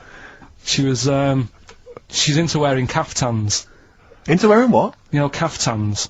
Oh, yeah. What are caftans? Big, bellowy sort of dresses. Right, right. And, yeah, I used to sit on the floor at home, in front of the telly. Sure. She was on the chair behind. Yeah. She did a bit of a, sort of a Sharon Stone scene. Oh, God. Yeah. Did you see it? There was no underwear? No. What age were you? What was it like? What age were It you? was like a ripped tennis ball. So. What? Right, we're off air. We're off air. Either that or put us in for the Sonys. Tell us about this monkey, Carl. You're gonna love this one, Steve, Go on. right? Yeah, so last week we were talking about how, like, a lad left his family because there was problems at home and that. He went and lived in the wood, he got airy, right? No! Leave it there, Rick. We haven't got time to go into Right, it. so... That's what happened. And that's what happened, he lived with the monkeys, he went airy. That's Anyway, what happened. That's what happened. looked into, some other stuff about, like, airy kids and all that. Yeah. Came across this story about a bloke, right, who worked in a zoo, Oh, dear. right? So, Trouble's brewing. loving his job and that, but it's quite a lonely sort of job because you don't see many people, you're just dealing with animals all the time, right? So, anyway, he gets a bit pally with a monkey because it's the closest thing to a human. Well, that he is. Right. Yeah, but you can't really go that close to apes. Well, They're dangerous. what do you mean? What type was it? What, do you Just mean it was let a him tell the Was story. it a chimpanzee? I reckon it was a chimp, yeah. Yeah, it Oh, was you a don't chimp. even know, so It that's was a an chimp. ape. It was a Okay. chimp. Yeah, but it doesn't matter, does So it? he It's the gets story. pally with him. Right, so he gets pally with Well, him. did they and go on he's- holiday together? Well, no, I mean, it starts On the off, pool together. starts off just checking each other out and, you know, probably sharing lunch and that together. Yeah. Right? Anyway, this goes on for a while, is, you know, they're getting on well on that. And then after a while, right, the monkey starts sort of imitating him a bit more and sort of walking upright, Oh, God. Yeah. right? So he thinks, oh, that's a bit weird. Anyway, they get on really better and what have you, so he thinks, he could live at home with me. This because we're getting on a storm, right? So he takes him home, and before is this the beginning of Beneath the Planet of the Apes? I think it is. I think you've seen this on video. I'm worried because he's already imitating him, and they're moving in together. I'm thinking it's maybe a bit like Single White Female. Single White Zookeeper. Oh, brilliant! Right, so anyway. So it's moving in, and it's getting used to sort of the normal human life. It's having a cup of tea in the morning. Yeah, PG tips. It finishes the day off with a dear. Finishes the day off with what? It doesn't help him move a piano at one point, does he? Finishes the day off with a little brandy. Yeah.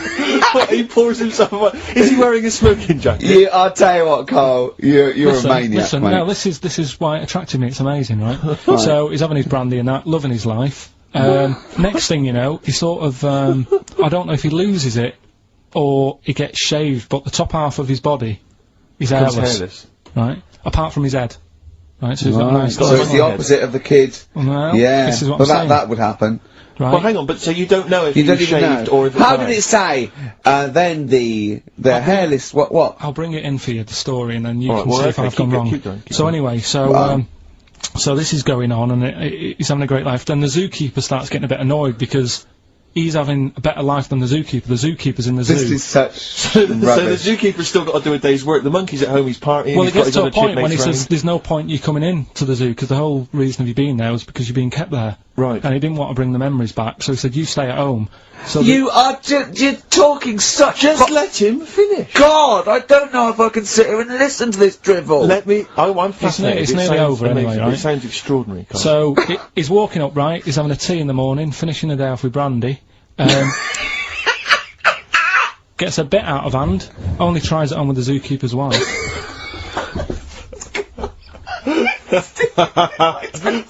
Make him go away, Steve. How does he do that? Well, because he's around humans a lot, he becomes a bit of a charmer. And, But what is it that he could do to seduce her? Pick fleas out of her? he didn't say. He was built. Yeah, he was well hung. So what about that? Wait, what do you mean, what about it, Carl? It's obviously not true. It's obviously not true. This wasn't on the internet. This was in a book. So it's not a quick joke and just put it on a website. This is in a book. I don't understand how. I love that he becomes a charmer. He's got better taste in brandy. Exactly. And what was it that he was doing that seduced her? I don't know. Maybe because he was at home more than the zookeeper was. But what would he be doing, I love the fact that he's not going to be talking with her. They're not going to be playing Trivia Pursuit. Maybe she liked the silent type. He didn't go into that. He just said that's when the trouble started. Carl, play a record. Right. A fellow on the plane was reading Koi Mag. It was a fishing magazine. I glanced over and noticed he was reading the Pond of the Month article. Don't think they could make it into a weekly magazine. Well, to be fair to you, because I remember seeing a guy on the train once reading Carp Monthly, a magazine dedicated entirely to carp, and it had Carp of the Month. And I just thought, once you're like 3 months in, the editor must be stressing, have we got any more carp? We got a carp that's actually done anything? I reckon if they used the same one twice, there wouldn't be many complaints. No one would be noticing. No, that's the carp they used 2 years ago. There was a really fat bloke on the plane. He was playing on his PSP. While I waited to go to the toilet, I looked at what game he was playing. It was darts. He's that fat and lazy, he can't even face playing a more active game on a games console.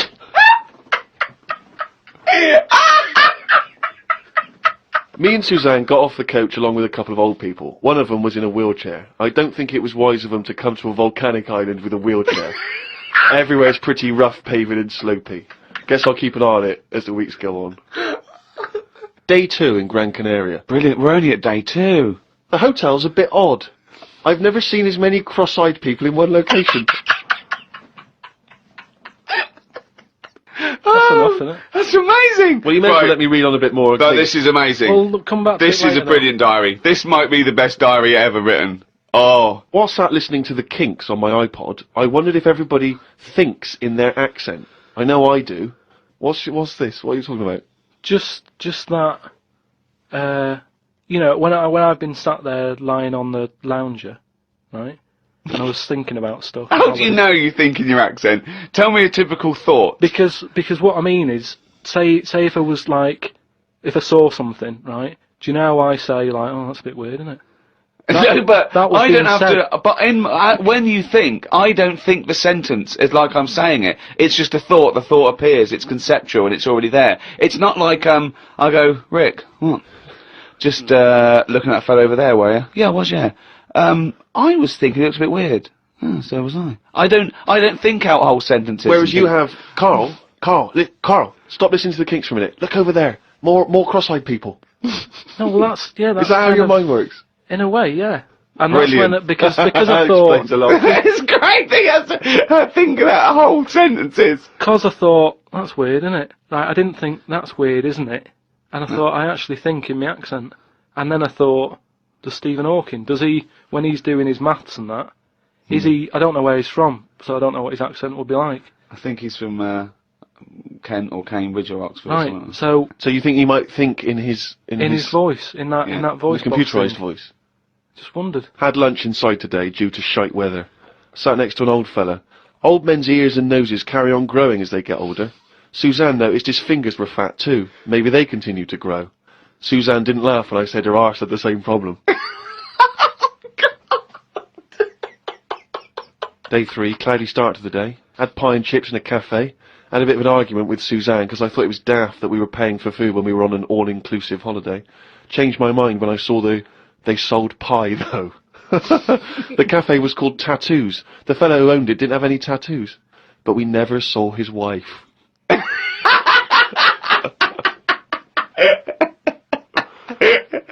Oh, brilliant! Had a drink in a bar. Everyone sat and watched one of the local cats lick its bollocks.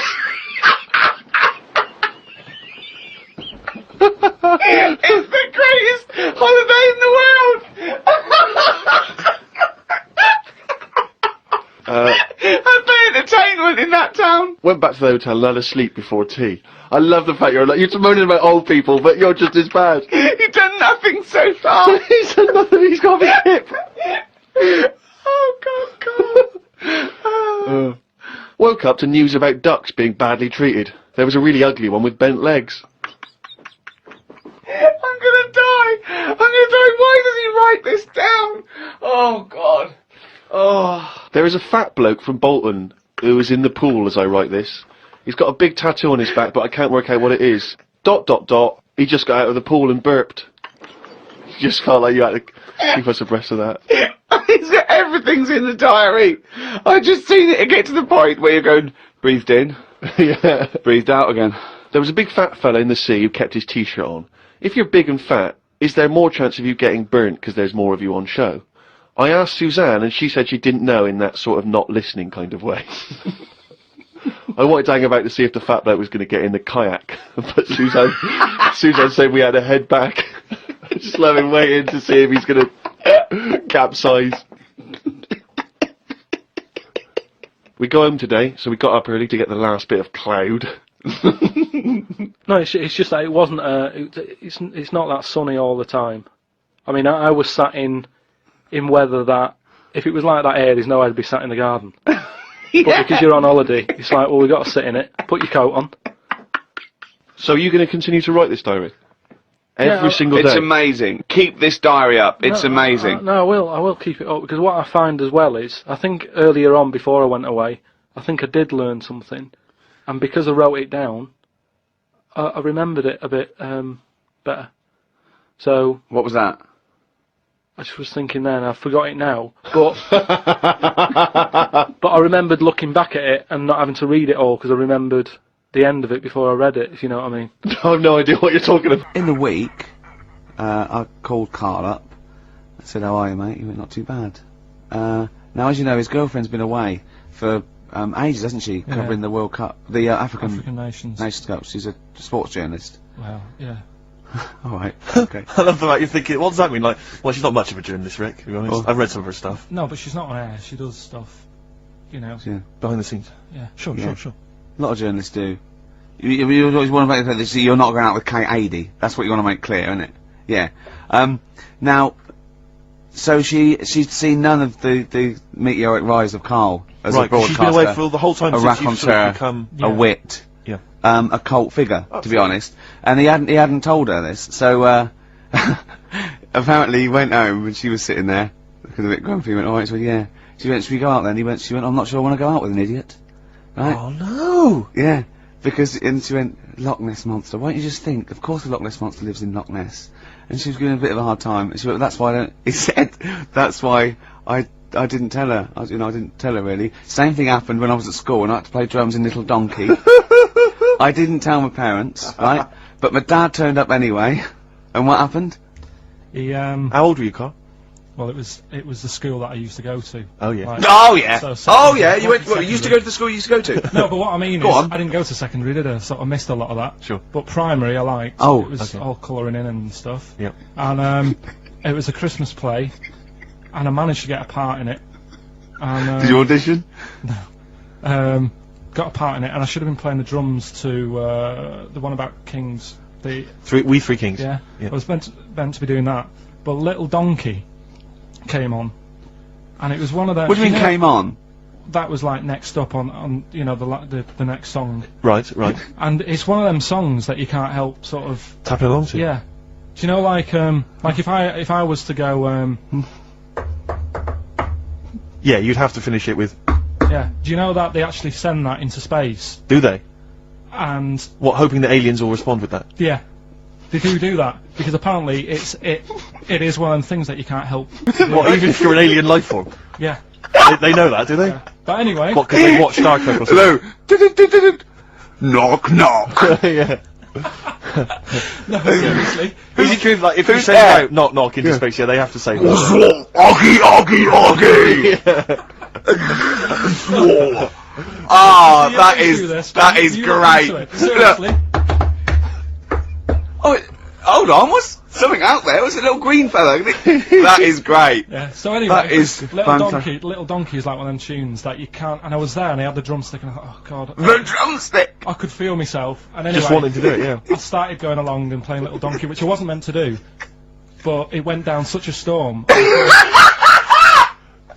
What, were there people like parents and that dozing off, and then suddenly they heard your version of Little Donkey? They thought, wait a minute, now it's really picking up. What do you mean? I'm glad we paid £1.50 for this. What do you mean it went down such a storm? They're going, hold on, was it like when People have Ringo... lighters in the air. It was like when Ringo joined the Beatles, now Yeah. going, boo, Pete Best, but he went... Yeah, And they went, whoa! Oh, No, God. but the teacher just said, oh, it went down really well, you can do that again tonight, Right. when you're in it again. But anyway, so my dad was there, and... And you hadn't told him about this performance, so no, I he never just did. turned up I off never his own did. back. I never took the letters home and stuff to No. you know, show my mum and dad, because it just put me off. So, anyway, he turned up, don't know why, he must have heard from someone else's dad. Yeah. He turned up, and he swore about me, which... Did he? I don't... Could you What? use Do you a think word it's allowed that's to be said? The What? word? Of course it is. Right. If you got a kid in the car or anything, you can turn it down now. Yeah. Right. But he said, there was a guy stood next to him with a camera, big video camera, filming it, and he said, yeah, film it, but try and avoid getting the twat in the hat in the shot, because I had one of those porters, you know, the little round pork pie hats on. right. This is so sad. What was this a nativity play? It was about Jesus and stuff. Yeah, well, there was a porter there helping him with his Of course bags. there was. I forgot. I mean, Mary and What, Joseph, managing the they got stable? there. Yeah, because Sure. it was the hope, you know, because the inn was full. Yeah. But I think the porter doubled up with the inn and the stable. Right, that was nice. So of he, him. yeah, He yeah, carry bags over, yeah. yeah. No, so you, yeah. You're right though. I don't know why I was wearing one of them, but I was. And And your father said that, and how did you know your father said that? Did he you told hear me it? about it later. Oh, he told you about it later. Yeah, I was talking about stuff I'd done at school, and he said, "Oh God, remember that?" And I spoke to him the other day about it, Right. and yeah. Oh, God. shame. So that was the end of your sort of drumming career, really? Because it could have been. I mean, you know, the audience loved it the night before. Yeah. You could have like been, who knows, a whole new world for you. Yeah, Have that you is. done any stuff? I've never drummed. I wish I had. Man. I wish I But had. that is That's a movie story, but is that, and that's why you don't, and you don't tell, you still, your mum and dad don't know you on the radio, do they they? think when they were down the other weekend, they had to come in. I just said, "Oh, I'll just go in and press the buttons." Because they could listen on Sky Digital, couldn't they? They could do. But you wouldn't want that, would you? I don't want that. I'll tell you something. I've been meaning to ask you this for a while because I know you're a very well informed man. You Yeah, are very political and sort of liberal and that. Yeah. How does Chinese work? With the language, I can't figure it out. no one knows. I can't figure it out. No one knows. It's not like any other language. No, it's not. It's not. You know. Either spoken or written down. Well, it's not written down. It's Well, when it's written down, it basically looks like kind of little children's drawings of those little paper houses that Chinese people live in. Well, that's what You know what I mean? it It's sort of- is. And it's loads of them, it's hundreds of them from what I can make But I mean, out. even French have a go. It's not even the French got right words, but they've got some of They the make- right they're trying to letters, sound like English. and they're going, "Oh, hello, how are you?" And it's sort of they're trying to do the words, but there's just something wrong. I think it's like a speech impediment. I think. Exactly, yeah. Germans are similar. Yeah, Germans are going, "Ah, how are you?" And they're trying to do the words. trying to They're speak just English, but it's whereas just coming out Chinese, of it- no effort. It's just, for want of a better word, it sounds to me, when I listen to Chinese, it sounds like gobbledygook. That is a dialect. yeah, I that's can't- I think that's the main dialect. That Mandarin and orangutan. But I mean, I that. can't, but seriously, I mean, I can't figure it out. I've got no grasp of how, because it doesn't seem to relate to anything I've Wait, that's ever not heard. real words because they're sentences. Like, you know, we have a word. If we said, a gentleman sits by the stream of fish. I've said it often. Yeah, we use all the different words to each one of those words, so we've got a word for each of them. Yeah, They yeah. haven't. They've just got. I think it's like a triangle with a line through it. Right. So, Right, which right, can right. get confusing because you know Yeah, so the quick brown fox jumps over the lazy dog. that's just. That's what I think. That's like a. I think that's like a little paper house with a feather on top. Right. But if we got. Personally, this is what I would love to do. I want to use the fact that we're on the radio to answer these questions possibly. Yeah, to I tell would me about love- other cultures. I would love to speak to a Chinese person. Yeah. A Chinaman. Well, or a Chinaman woman. A Chinaman woman, I thought it's Yeah. fine. But I'd just like to speak to someone, ideally perhaps, you know, a professor of Chinese. Or someone who works in a chip shop, but someone who was actually born in Chinaland. Someone born in China. Someone born in Chinaland, a Chinaman or a Chinaman woman, just to talk us through exactly what they're going on about. Exactly. And it's just because I'm very ill-informed. I've only really seen, Chinese people in kung fu movies. You know, so Chinatown? Chinatown, walking through Chinatown. As we've said before. Not really a town. Not really a town. More of a novelty street. More of a novelty street, a slippery novelty street. Exactly, yeah. So, Because I remember watching Kung Fu a lot. They always used to speak, they always speak very slowly, don't they? they do. They're very kind of mysterious. Yeah. Inscrutable. And they never really they are unscrutable. You cannot screw a You Chinaman. cannot screw a Chinaman or a Chinaman They are woman. unscrutable, they are They're- non-scrutable. Yeah. If yeah. I was to go out in the street now and try and scroot a Chinaman... You'd have no chance. I would not, because they are inscrutable. You could not screw a Chinaman for love nor money. They are anti-scrutable. Yeah, yeah. I could possibly scroot a Chinese woman. Well, I Quite don't slight- think, know, I they're don't think you'd pretty have any inscrutable. luck. You've had no But luck. anyway, if you are a Chinaman or a Chinaman woman who can just tell us basically how it works, how would you teach us the basics of Chinese if we were going to go to China and we wanted to interact? Where would we start? What would be the first words we would say? How would we say them? How would we write them? Please help. This is gonna run and run. What's the number, Carl? 08700 800 1234. See, proper normal talking there. From Carl Pilkington. But while I was at my parents' house, they often, you know, they keep clippings of things, you know, if we've been mentioned in the papers, they like to keep a record of them and stuff, because, like to show it to my grandparents, you know, and keep fully abreast of things.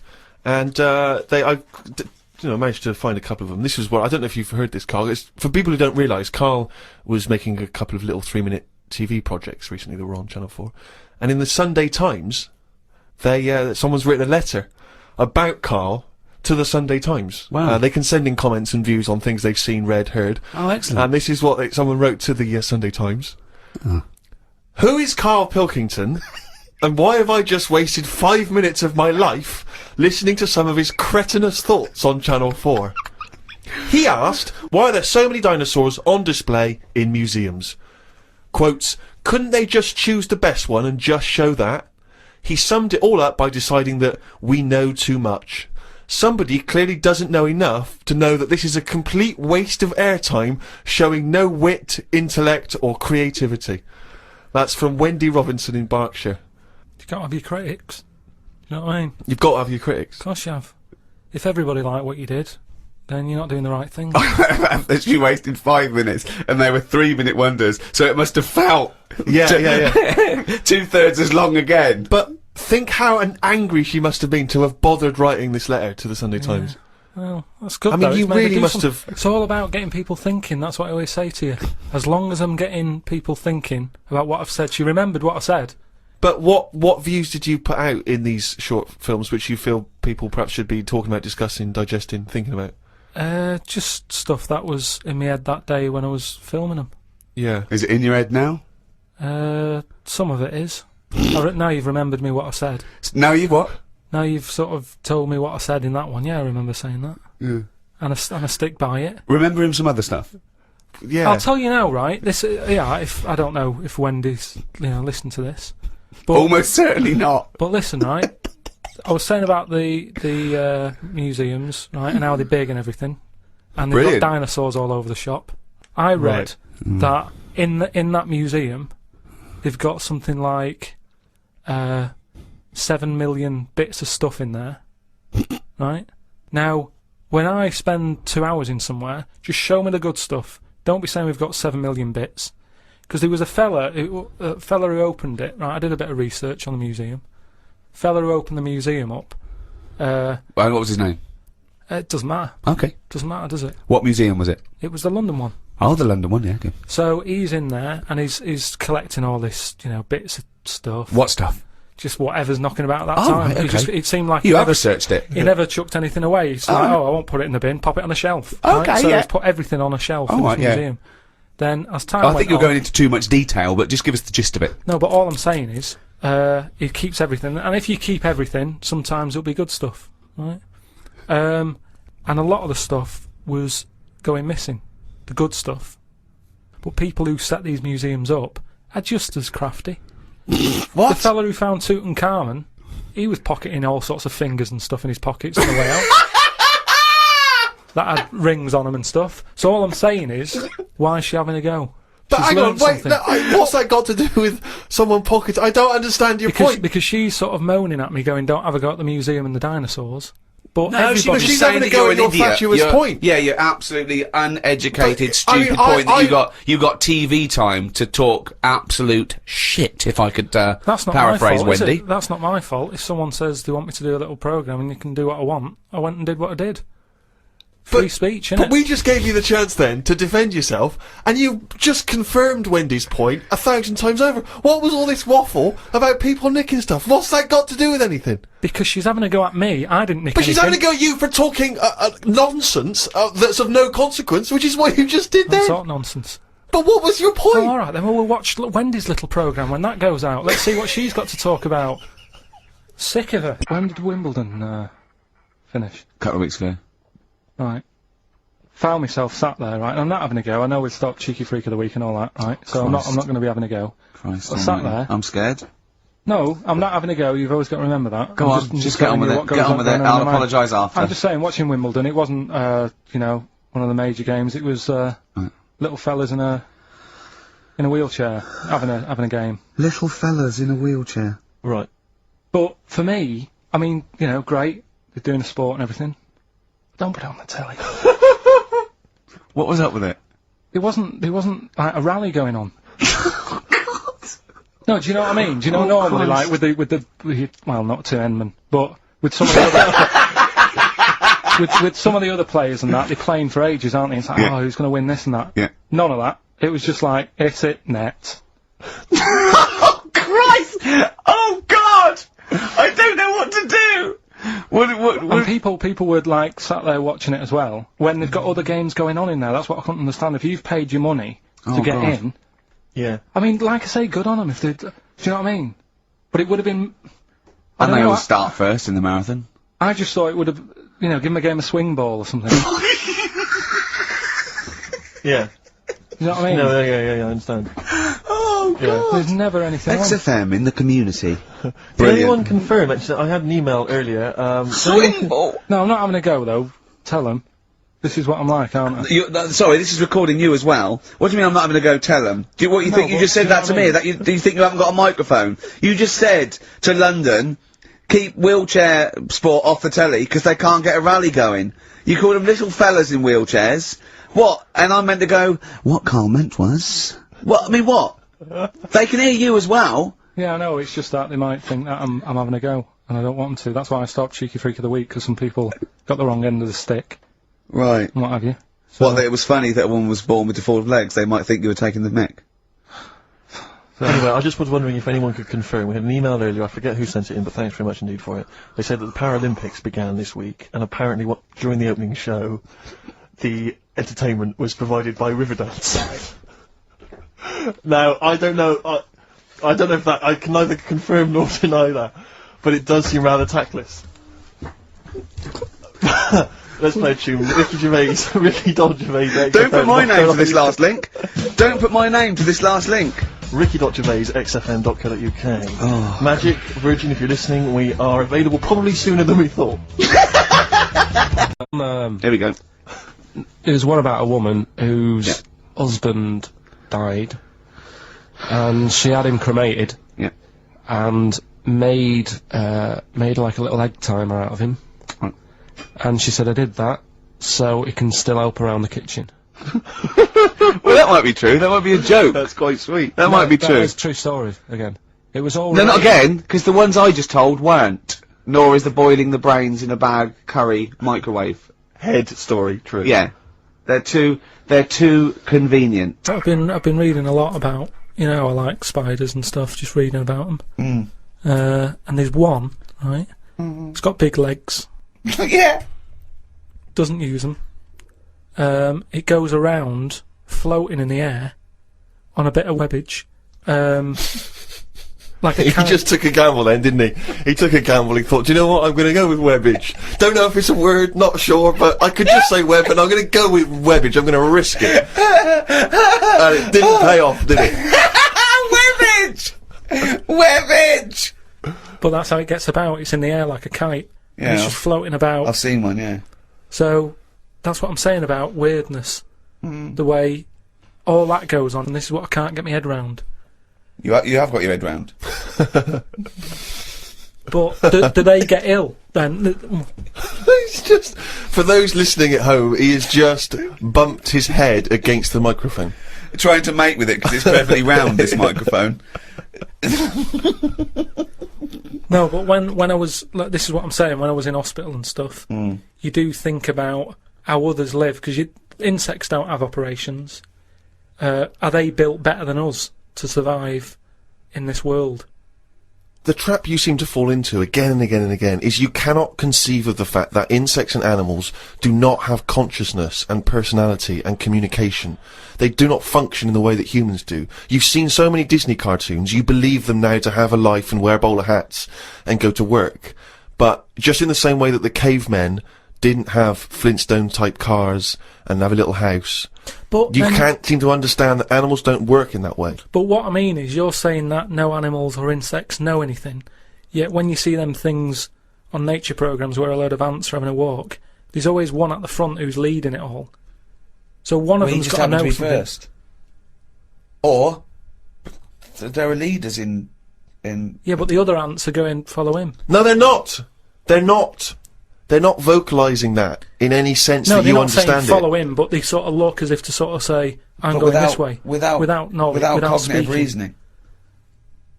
It's not made a conscious decision to act in that way. Yeah, but this is when you if a raindrop falls on a bird's beak and it moves away because instinctively it's hardwired to be wary of things which drop on its beak in case it's dangerous. It's not thinking, oh crumbs, I better get out of the way. It just does it because it's somehow hardwired into it to act that way. But it doesn't stop for a moment and think. Which we don't really, except we then are able to rationalise our fears and our actions. Well, I've been watching birds more than insects recently. Oh, okay, you moved on from in the last week, just because I've sort of looked at the ant and the bee and that. And what I've found with pigeons is, they've got wings, yet they walk a lot. I'd love that to be a thesis where he got like a £500,000 grant from a university, and I said, well, Pilkington seems to, he's done ants and he's done bees, he's followed ants. Apparently they're not doing anything, some of them are lazy. We are granting him another £500,000. He's been working on it for a year. Please welcome KARL Pilkington. KARL, what have you found? Well, even though pigeons have wings, they walk a lot. No, but even in times of danger, one was crossing the road and a car was coming, and you'd think that its head would say, best start flying. Yet it just walked faster. Well, what's he doing? It was doing stuff, wasn't it? It saved a bit of energy. Takes a lot to take off, doesn't it? Yeah, but it's either that or you're going to get crushed. Use the energy. It didn't get crushed, did it? No, I don't think it did, no. There you go, they knew what it was doing, didn't it? Yeah, it just annoyed me, that's all. It's got got a power, and it's not. Power! They're all superpowered, these animals. But that's why he thinks of the stick insect as like that. You mentioned earlier, that's its power, that's its skill. Like Spider-Man was bitten by a radioactive spider and now he can solve crimes and swing with webs, with webbage, using his webbage. Whereas, yeah, stick insects is not, it's not a superpower. But we did the Pirates of Penzance when I was in an amateur dramatic society in Bristol, the Bristol Operatic Society, Light Operatic Society. I don't know why I was involved, because I can't sing. My audition, I thought, this is how desperate they were for blokes. I swear to God, right, I can't sing, you know. Well, you? Yeah, alright, calm down. And, I went in and they said, what are you gonna sing? I went, well, I want to surprise you. They said, do you want a piano accompaniment? I said, no, I don't think so. I went to the back, I swear to God, I went to the back of the room and I just sang, Thumbelina, Thumbelina, tiny little thing. Thumbelina dance, Thumbelina sing. Thumbelina, what's the difference if you're very small? 'Cause when your heart is full of love, you're 6 feet tall. I just did that. And they just looked at me like I was the weirdest freak they'd ever had. Immediately put me in the chorus, because that was how desperate they were for blokes. We staged it, we rehearsed it. I couldn't remember the lyrics. Thank God you were doing Thumbelina. Yeah. Oh, but dear. I couldn't remember the lyrics. What was it for? Was it Gilbert and Sullivan? It was the Pirates of Penzance. Oh. There weren't enough blokes, right, so that we had to double up. So some of the pirates had to double up as the policemen who were chasing the pirates. A little bit problematic in the scene when the policemen and the pirates have a fight. That was a little bit tricky. And the worst things, there's this sequence where, like, the sort of the daughters of the Major General, all kind of like, oh, beautiful, something like, you know, oh, beautiful little girls are we, da la la la la la la. And the women they must have all been over 40.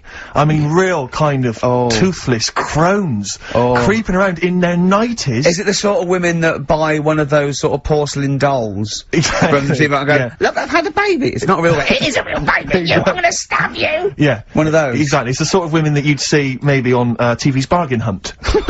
You know, the kind of contestants you get on there. Those women who sort of, they're in Amdram and they think they've clung on to their looks, but they'd have never made it in the guy who was playing there's a guy who's supposed to be an 18-year-old prince, an 18-year-old pirate, the Pirate King. He must have been 40 years a day. He also directed the show though, so he got to prance around in these thigh-high boots. Ludicrous. It was so embarrassing. It was shameful, really. I'd love to go to Amdram. Amdram is a whole other world. It's such an incredible place. Because there's so much backbiting and envy and...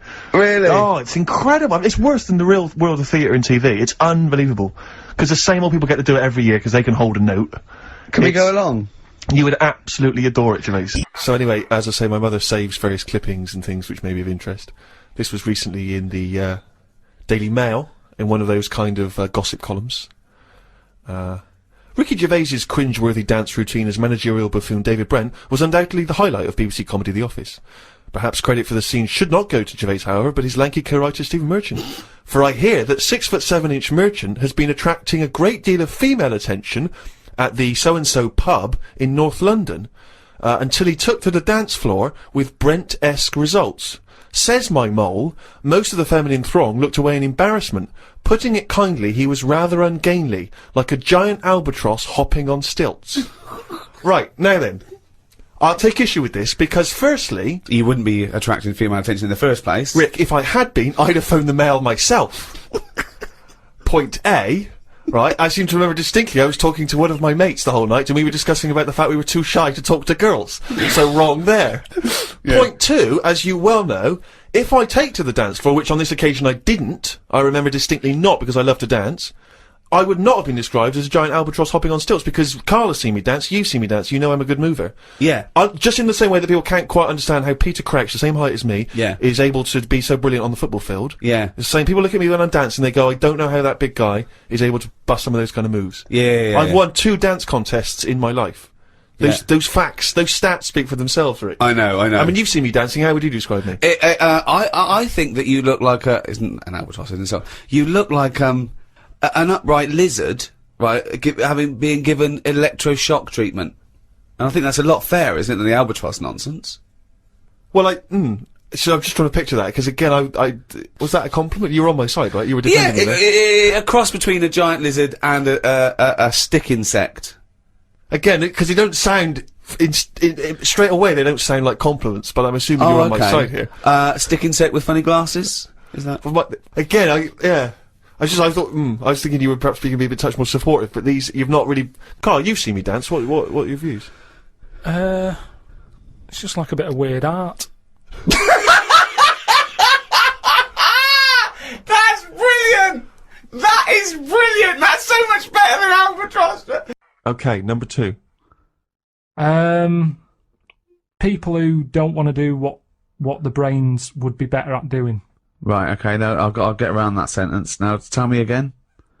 Brains that don't want to do what their owners are good at. Ah, so now it's the brain's fault. Before you said you were going to put people in who don't do what their brain's good at, but now you've changed that. Now you're putting the blame on the brain. Now you want to put in brains who don't want to do what their owners are good at. I like the fact that you own a brain. Okay, no, I just need a bit more clarification, Rick. Before you ask questions, can you just expand on that point, please, KP? Do you know, like, people decide what they want to do, right? Don't they, for a living? Mm-hmm. But sometimes they're not good enough. Right. You mean they have a dream and they can't fulfill it because they haven't got the skill or... Yeah, but that doesn't mean they're not good for anything. No. It's just that they haven't unlocked the thing that they're good at. Right. Which is fair enough. You can't always find what's going on. There's a lot going on in the brain. Yeah. You know, there might be something up there that you just never find, which is sad. Right. Right. But you mean you may never discover your full potential because you may never stumble across it. You may never have the means. Yeah. But that yeah, of course. Yeah. I only got into hospital radio because my dad was in hospital, so I found out about this thing and I thought I didn't even know this existed. I want to go. Well, of course. So I mean, there's much bigger issues there that the poor working class people don't get the same opportunities. People in third world, when you're worrying about whether you're going to live through the next few days, you don't start thinking, I wonder if I can play the cello. Can I refer you back though, Rick? You made an interesting point there, but I fear that's not exactly what Carl was saying. I don't think that his point was quite that profound. Yeah, that's kind of what I meant. Yeah, I don't know. There was something to do with the brain not allowing its owner. Yeah, because that's the bit that annoys me. Fair enough if a brain hasn't decided what it wants to do, because you. What is this? Let him finish. God, this thing about the brain Shut up. being in charge, like the numbskulls. Because it hasn't found its destiny, type thing. A brain but hasn't found its destiny. When someone is good at something, and they know the brain is good at something, but then they don't want to do it, and they want to go off and do something else. Sorry, who's to blame here? The person or the brain? I'm talking like him now. I don't know what. Who are you putting into room 102? What annoys you? A brain that doesn't let its owner know what it's good at, or an owner that won't do what the brain wants to do? I think it's the owner, because say like a bloke who's good at plumbing. Yeah. His brain loves plumbing. His brain loves plumbing. He's sick of plumbing. So he goes off to try and unplumb. No, he's going to do something else. He's going to do something else. He's carpentry. Now, they say in this country the problem is we haven't got enough tradesmen. Right. We don't have enough plumbers. Right. There's enough plumbers' brains. I don't know what the fuck that means. Shut up. What are you talking about? Shut up. Let him please finish. Because this is like beds and pillows brains have not changed over the years. The brain is exactly the same. But it's the owner of the brain that's in charge. The brain could be going, I want to go for a walk, or I want to go and find something out. But if your body's too lazy to get up and go and see the stuff, the brain isn't going to get what it wants. It doesn't make sense, Carl. Right, you are your this. brain. Okay, you could have a good point if you said this. You could say that everyone's brain has the ability to become a plumber. Yeah. Your brain, yeah. But I don't know if it has, you see, because this is the thing. When I was younger, when I first left school, I had 2 jobs I wanted to do. I wanted to be a joiner, right? Or a car mechanic. I had a go at sort of joinery. Couldn't really get my head around it. Right? Did work placement at a garage, messed it up, got kicked out. What did you do? The thing is, why did you get kicked out? Just because I messed the garage up. How did you mess it up? The fella he's a bit moody, this fella, and he just decorated his garage. And you are like the slug in this scenario, aren't you? He just, do you know, like the paint the floor and everything? Make it with lines in it and everything like that. Right, what did you do? And he painted it white. You shouldn't have white in a garage. Stupid with all the oil about and that. It's not the right colour, is it? It's like getting a white sofa, you're asking for trouble. Yeah. So he'd painted it all, and then he sort of said, do you want to change the oil on the car? So yeah, go on then. So what do I do? He said, you pull the sump out, stick a bucket underneath, catch the oil. All right then. Go down there, pull the sump out, hold the bucket, but because of the pressure, the oil doesn't come straight out, it flirts out sideways. Went all over his white floor, he went mental, kicked me out. Now the thing is, that wasn't really my fault. My brain didn't know. It was showing an interest. No, what? Right. Let him finish! Oh God, what does he mean? Shut up, let The brain- My fault and my Please. brain. The brain was shut up. showing an interest, but at the end of the day, if it hasn't got the knowledge, what can it do? Now, you could say, was that my fault or my brain's fault? No, I'd never say that. People may be in the wrong job. You might not discover what you're really Yeah, but I'm brilliant at. talking about, you get people, alright, let's go to the extreme. People with no legs who want to be swimmers. Don't be stupid. Oh God! I'm so annoyed. This is a big problem. It's madness, isn't it? It's mad that the brain wants to do that so much. The brain's in the wrong body almost. Yeah. Are you with me? No. A plumber who can plumb is annoying when he jacks it in as a living because there's other brains who can't do plumbing. They don't get their head round it. This means. Look, you must have learnt the same stuff at school as me, but a lot of it wasn't interesting to my brain. I wasn't bothered. It wasn't into taking it in. Yet look at me in like editing and all that. I can use all that equipment because my brain's happy with it. Yeah, you found something you're good at. Yeah. Yeah. But why aren't I good at plumbing or joinery or being a mechanic? You're probably not interested in it. I loved it as a But kid. people do have different brains. People are different. Some people are more higher logic, lower emotion. That's what I'm Yeah, saying. but I don't know what you're putting in room 102 because you're saying it's like this brain's wandering around looking to for a blame? body, and it goes, "Oh, I'll choose that body." Hang on, this body doesn't even want to do some plumbing. It's a matter of taste. It's just a sometimes matter of taste. It's good to do what you're good at and stop chasing a dream. This is the most complicated thing. You could just is. put in noisy kids. Like, Ricky, why is this is a brain that Because doesn't someone wanna- else would have done noisy kids. There's no point everyone putting in the same thing. But in this I don't room. even know what your point is here. For example, what I put in were parents who ignore their kids running riot in a restaurant or on a train. The arrogance of them thinking that, isn't it fun? That there was someone to blame. I was basically putting in bad parenting, or there was someone. I wasn't going a brain who wanted to be a plumber, but the plumber didn't. I'm not putting the brain in. It's just people. If I had a really good skill, I'd hope that I'd use it. You don't know what you're good at until you try it. You might be the best drummer in the world. I know, but they're the people I'm having a go at. They're the people who I'm having a go at. The people who know they can do something, but they don't do it. So people who don't fulfil their own potential. That's a good one. Is that a better point? Yeah, that's what I meant. But there's nothing to do with this duality, this brain versus person. I don't know what that is. It's a weird thing you've got. A really weird little kink you've got, that you think this brain is another entity that lives in your head, that you own it, and you've got to become the master of it. Like some sort of weird dog. Who am I talking to now, Carl or his brain? We're both listening. Okay, it's not his fault. Let me have it's not his fault. You got to save this. This has got to teach me something. It'll be an interesting story. Right, it's not his vault. This fella. Yeah. What year? Ages ago? Olden times?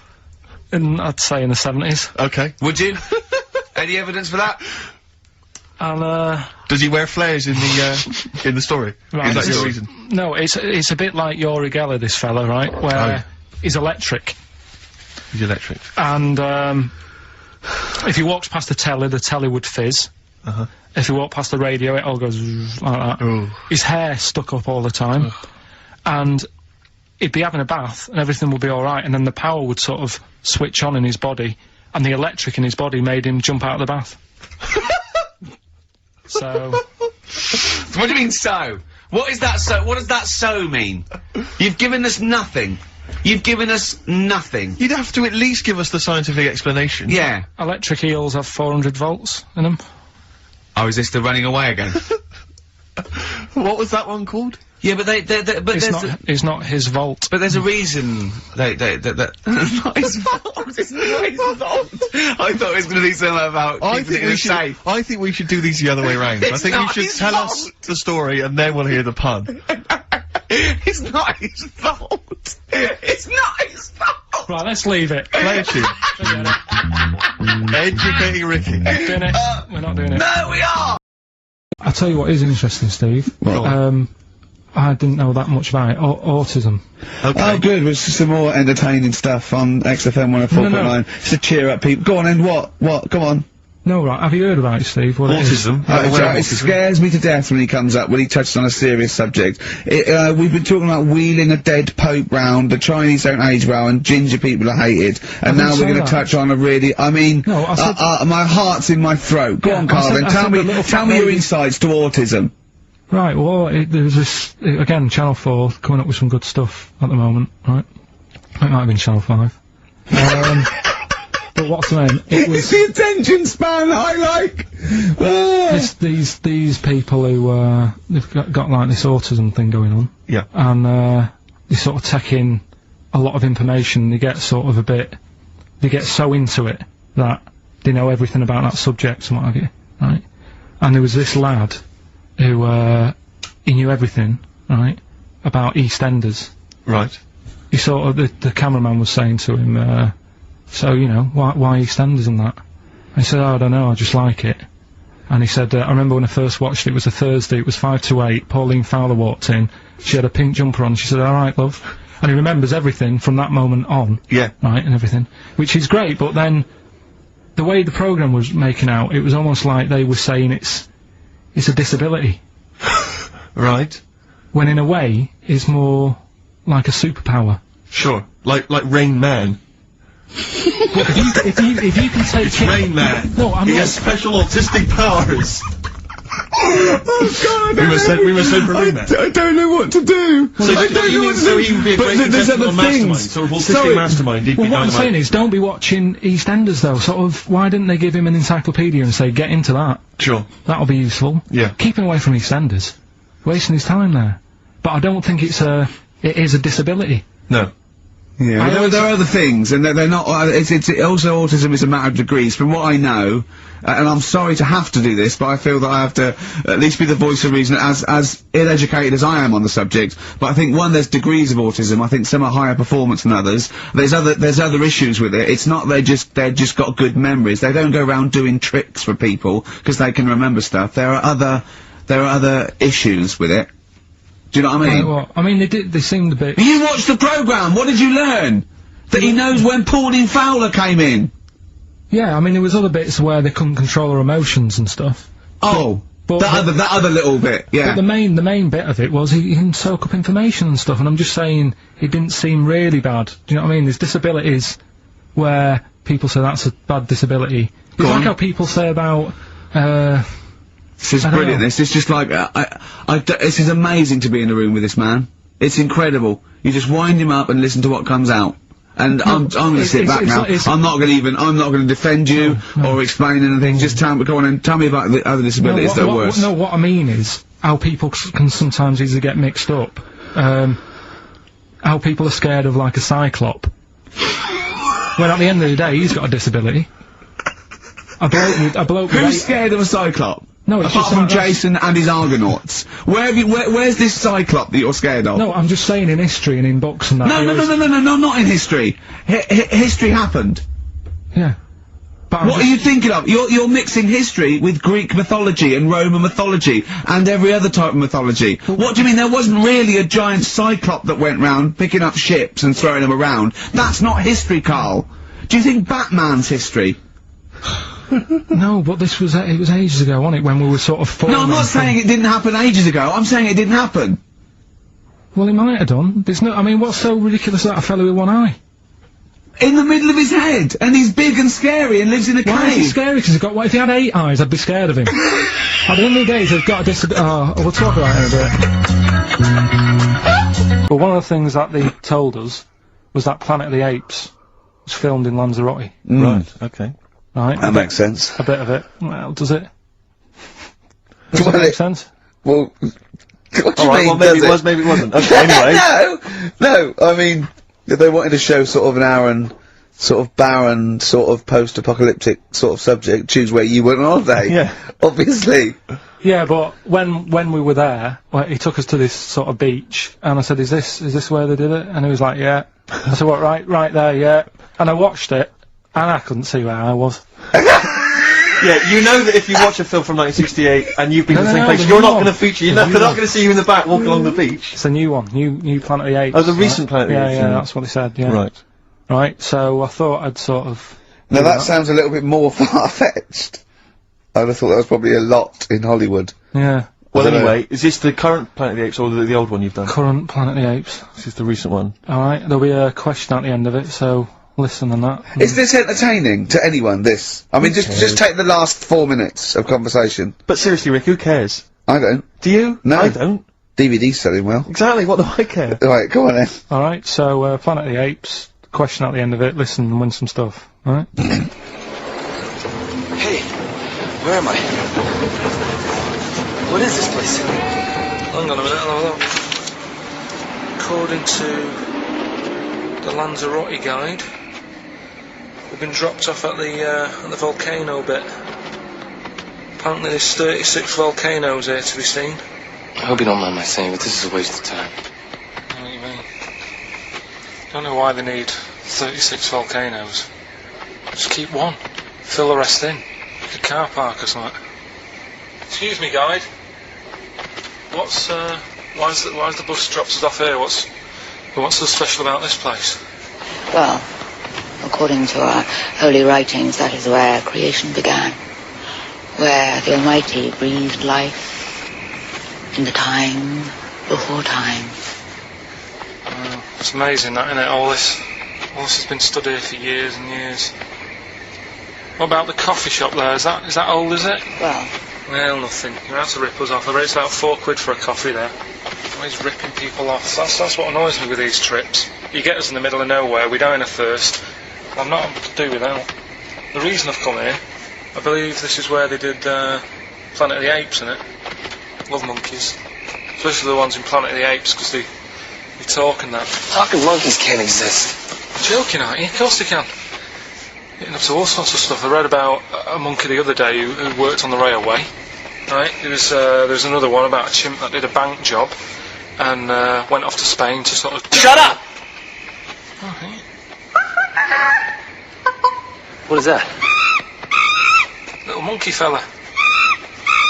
He's come from that little coffee shop. It's been serving coffee. Now that is worth paying £4 for.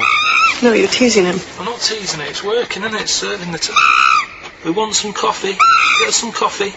I've heard about this. You can buy coffee that's been sort of hand-picked by monkeys. It's like Coffee Mate, except it's more sort of coffee primate. Yeah. Hello, little fella. We want coffee. What do you mean, we? You're gonna have a coffee, aren't you? What else are you gonna do? Go and look at another 35 volcanoes? I'm staying here. I'm having a monkey coffee. It's brilliant. You find this amusing? Jesus, it's a talking monkey. Right, mate. Have a couple of coffees. Don't start now. We're off duty. I'm starved. What do you mean you're off duty? Have you been on us later? Just get us a couple of...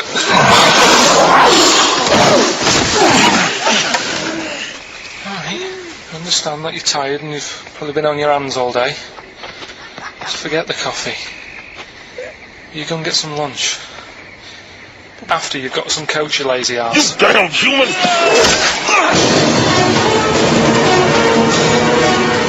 Powerful. Lovely. Excellent. It's like, you don't see. It got me thinking about things you don't see. And you don't see... Did you put this into a computer? Show me things you don't see. What else don't you see? Well, you don't see, like, an old man having a Twix. You never... Oh! So what? Oh, you know the terrible thing about all this, Steve, is he's right. You don't see an old no, man I eating a know, Twix. that's the terrible thing. So what they have got, right, they've made old man toffees, haven't they? They've come up with burgers. Is that a song? Oh God! You don't see it. No, listen now. So they've got their Werthers, right? Yeah. So, look at him! You think he's giving a lecture at Oxford? It's not going anywhere. No, go on, sorry. Go on. I'm just saying, right. You grow out of things. Yeah. And the old man, I'm sure when he was a kid, he'd have a Twix. Yeah. And now it doesn't look right, so he's having... It doesn't look right! So... Right. I don't think Werther's originals were specially designed for old people. I think they were sweets that just happened to have been made for years. That's why old people eat them. Yeah. They didn't go, hang on, there's a market here. I've noticed old people aren't eating Twixes. Quick, let's make some old man sweets. But the little advert, he gives it to his grandson as well, doesn't he? He goes, I have a Werther's original. Oh, I think it cuts though before he throws it back in his face and goes, get me a Twix. And a damn curly-whirly, Grandad, you old fool. I phoned, Carl up in the week, yeah, and, I said, what are you doing? He went, well, even though it's one of my days off, I'm just doing some research on the web. Found anything that said, yeah, I'm doing science. And then he said, you can get wigs for dogs in Tokyo. That's his scientific fact. And I went, what do you mean, dogs, if they need a wig? I said, if they need a wig, what, dogs going bald? And he went, like, this is fine to him, he went, it's a stressful city, Tokyo. The world's alright with Carl. He's always got an explanation. I've only ever seen him confused once. When, in Edinburgh, he looked out of his window one day and he saw a bloke putting a parking ticket on some rubbish. Yeah. And that genuinely confused him. Yeah. He couldn't work out, could you? It's a bit weird, isn't it? And the woman breastfeeding her 8-year-old child. You didn't like, did you? I don't like that. But, the what's the name? Animals with wigs. I kind of thought, after I put the phone down to you, I kind of thought about it, thought, yeah, it was a bit daft, that. Are you sure it's not the ageing pop group? No. The Animals? But when you think, have you ever seen, like, a bald pet? No. It's weird. What do you mean? Because my mum, we had a cat, we used to get through loads of cats because we lived there.